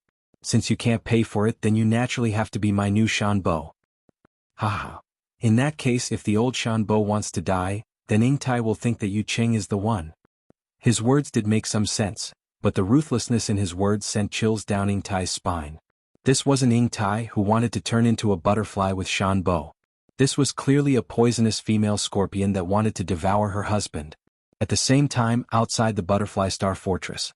As a supreme existence in the mystic light realm, Shanbo did have the terrifying ability to stay in this kind of terrifying environment for a short period of time. The fact that he could do this without using the power of the Rai-D seal was enough to show the terrifying strength of a supreme existence in the mystic light realm. At this moment, Uncle Shan's body was surrounded by a mysterious profound light that was filled with a profound aura. His body transformed into an extremely fast-flowing arrow as he quickly shot towards Yi Xian. In the blink of an eye, he traversed more than half a distance. At this speed, he'd probably be able to arrive in front of Yi Xian in a few breaths of time. Once he got close, Yi Xian would not be able to protect the Rai-D seal with his insignificant fourth-order satellite cultivation. Realizing this, Yi Xian's eyelids twitched violently. With a great sense of danger approaching, he did not hesitate and immediately sent an attack command to the Rai-D seal hanging above his head. And it was extremely clear. He directly used a Thunder Origin Orb. Whoosh! Rumble! A weak yet sharp sound of something breaking through the air suddenly rang out. The Thunder Origin bead, which had been spat out by the Thunder Emperor seal and was revolving around the seal, instantly turned into a tiny golden light that was almost undetectable. It shot towards Shanbo, who was pouncing towards him at high speed. Along the way there was clearly the sound of thunder surging. After all, it was the Thunder Origin Orb which represented the origin power of thunder. Once it was activated, thunder would rumble endlessly. This could not be more normal. Boom. In the blink of an eye, this undetectable golden light collided with Shanbo. The latter was in this kind of environment where golden lightning was raging everywhere, and it was impossible to see through it, so he did not dodge at all. Chapter 30-34. Harvest. The Mystic Light Realm was the 11th realm in the universe. The so-called Mystic Light Realm was the protective mystic light that Shanbo used to protect his body. It was said that this mystic light had something to do with the laws of the universe. The 10th realm was the Grotto Heaven Realm. After reaching the peak of the Grotto Heaven Realm and successfully forming a faint strand of mystic light, they could be considered to have broken through to the first level of the Mystic Light Realm. In the entire Mystic Light Realm, the only thing a cultivator could do was to continuously strengthen the strand of mystic light that they formed. After reaching a certain point, the quantity would cause the quality to change, and they would be able to break through and enter the next realm. From this perspective, it wouldn't be an exaggeration to say that this strand of Mystic Light Realm was the life of a Mystic Light Realm cultivator. When the mystic light was formed, life would exist. When the mystic light collapsed, everything would disappear. Even if they didn't die, they would return to their original form. In this kind of environment filled with endless lightning, the mystic light would collapse and return to its original form. The only result of falling back to the Grotto Heaven Realm was death. Boom. There was an explosion, an extremely monotonous explosion. There was no continuous sound, no echo, and no ripples. It was just a monotonous explosion. The power of this explosion shook the entire boundless starry sky lightning tomb, and it seemed like the space of this star region was about to collapse. As the explosion sounded, a scorching golden light spread out like a tide. The intensity of this light was so intense that even Yi Xian, who was like an emperor in this starry sky lightning tomb, couldn't look straight at it. He subconsciously squinted his eyes and tilted his head. When he turned around again, the golden tide that had spread out had completely dispersed. It fused back into the stellar lightning tomb, turning into endless green lightning and golden lightning. It was the origin energy that constantly gave birth to life. As for the Heaven's Legacy race upper echelon, whose aura clearly surpassed the Grotto Heaven Realm, his figure had completely disappeared. Not a single strand of hair was left behind. Such power instantly stunned Yi Xian. Although he didn't know that the Mystic Light Realm was after the Grotto Heaven Realm, just from the terrifying aura he felt from Shanbo, he was sure that the other party was definitely in existence that surpassed the Grotto Heaven Realm. That was the cultivation base of the 11th major realm. However, this thunder origin bead had actually wiped them out in an instant, leaving not even a single strand of hair behind. Back then, the Weeping Soul Bloodhorn had only been able to crush the 9-star Ladybird Empress of the Grotto Heaven Realm. But now, the Thunder Origin Bead was able to instantly obliterate even the supreme existence of the 11th stage, who had surpassed the Grotto Heaven Realm. Even if it was a one-time use consumable, it was still a precious treasure. More importantly, if Yi Xian wanted to summon the Weeping Soul Bloodhorn, he would have to privately discuss with the Headless Infant Corpse in advance. However, he had absolute control over the remaining 9 Thunder Origin Pearls in his possession. He could blow up whoever he wanted, blow up however he wanted, and do as he pleased. Wouldn't that be great? Furthermore, he didn't have to worry about the Weeping Soul Bloodhorn exposing some of his secrets. It was a must-have item for traveling and killing people. Just based on this point alone, this trip to the Starry Sky Lightning Graveyard was already a huge gain. Of course, the current crisis was obviously not over yet. Although he had killed a high-ranking member of the Qinji clan, the 100,000-meter-wide Starry Sky Fortress in front of him still existed. If he didn't deal with it, this matter wouldn't be over. With the terrifying power of the Thunder Origin Bead just now, Yi Xian didn't doubt that if he threw out another one, the 100,000-meter-wide Starry Sky Fortress in front of him would instantly be blown to pieces. However, he instantly hesitated about this matter. After all, this was a real Starry Sky Fortress. Even when the Wan Luo Federation and the Qinji clan broke out in a war, this kind of Starry Sky Fortress was usually stationed at the rear as a strategic deterrent weapon. The ones that were actually used to fight on the battlefield were usually those so-called small Starry Sky Fortresses that were 50,000 meters wide. In the history of the Wan Luo Federation, it seemed that they had never seized a Starry Sky Fortress of the Qinji clan. Similarly, the Qinji clan had never seized one from this side. If this bright silver Starry Sky Fortress in front of him could fall into his hands, not to mention its importance, just the tangible benefits would be incredible. If he didn't have the devouring system, if he didn't have the fragment of the immortal rank Starry Sky Super Brain, Yi Xian wouldn't have the ability to refine this Starry Sky Fortress's AI system. If that was the case, he wouldn't have this kind of unrealistic dream. However, Yi Xian clearly had all of this. In other words, as long as he did it properly, he definitely had the opportunity to refine the Starry Sky Fortress and keep it in his undying world. Since that was the case, it was completely understandable that Yi Xian would have such a thought at this moment. Because although this idea was shocking, it clearly wasn't a dream. However, there was still a certain level of difficulty. If he wanted to refine it, Yi Xian would have to come into close contact with it. This was extremely dangerous. Just now, any random Tianji clan expert that appeared from this Starry Sky Fortress was a supreme existence that surpassed the Grotto Heaven realm. What if there were a few more such existences inside? Even if there were only a few Grotto Heaven realm existences, it would still be extremely dangerous for him.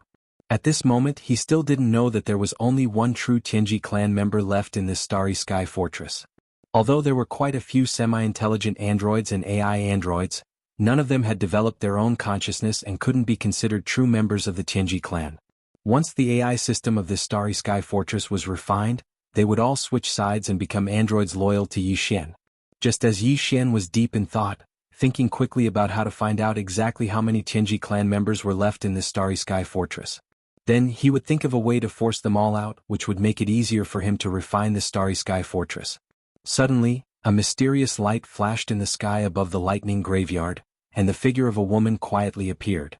This woman was naturally the last member of the Tianji clan in this Starry Sky Fortress of the Butterflies, the high-ranking member of the Tianji clan who called herself Yingtai. In other words, after her appearance, there was no longer a single Tianji clan member in the Starry Sky Fortress behind her. There were only a few semi-intelligent androids and AI androids left. However, Yi Xian didn't know this yet. Otherwise, he would have taken action immediately. This was a once-in-a-lifetime opportunity. However, at this moment, another powerful member of the Tianji clan suddenly appeared in the sky above the lightning graveyard, and the aura she exuded was no weaker than that of the previous one.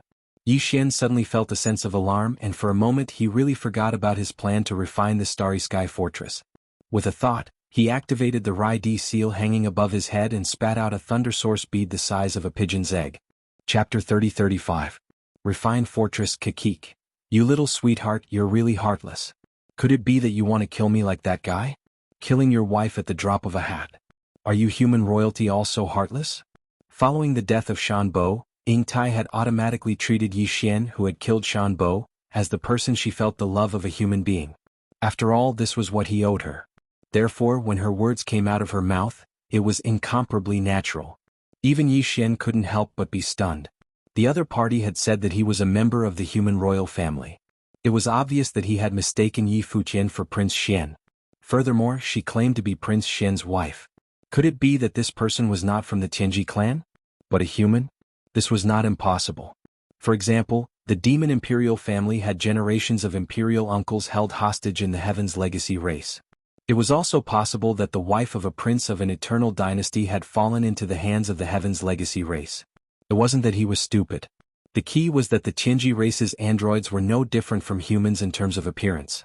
Demon folk could be distinguished by their mental energy, and once they used their mental energy, they would be able to determine that they were not human. However, the Tianji race did not have this feature. In addition, Yingtai's cultivation was who knew how many times stronger than Yi Xian's, so it was even more impossible for him to probe. However, Yingtai had said it so naturally, so calmly, so it wasn't completely incomprehensible for Yi Xian to have such suspicions. Since that was the case, it really wasn't appropriate to kill him. At the very least, it was not appropriate to do so before confirming that this person was a member of the celestial legacy race. Of course, it wasn't that Yi Xian didn't have any suspicions in his heart. This beautiful and flirtatious woman's cultivation was simply too high. She was actually the same as the Heavenly Fate clan member from before, possessing a cultivation that surpassed the Heavenly Passage realm. That Prince Xian's cultivation was only at this level, so how could his wife be so powerful? However, this was not completely impossible. After all, the other party was a prince, and it was very likely that she was a proud daughter of some family. Because of his status as a prince, she was willing to lower herself to marry him. Thinking of this, Yi Xian really didn't dare to be sure. After thinking for a while, he probed, "Since you are Prince Xian's first wife and a hostage in the hands of the Tianji clan, why did they let you out? You're obviously lying to me." As he spoke, Yi Xian raised his hand and pointed at the butterfly starry sky fortress behind Yingtai, his meaning obvious. Hearing Yi Xian's words, Yingtai's eyes lit up. He was stunned for a moment, then he was secretly delighted. She naturally understood the meaning behind Yi Xian's words. After all this fuss, this Prince Xian actually mistook her for a human. Furthermore, he most likely really did have such a wife in the human race. She guessed that they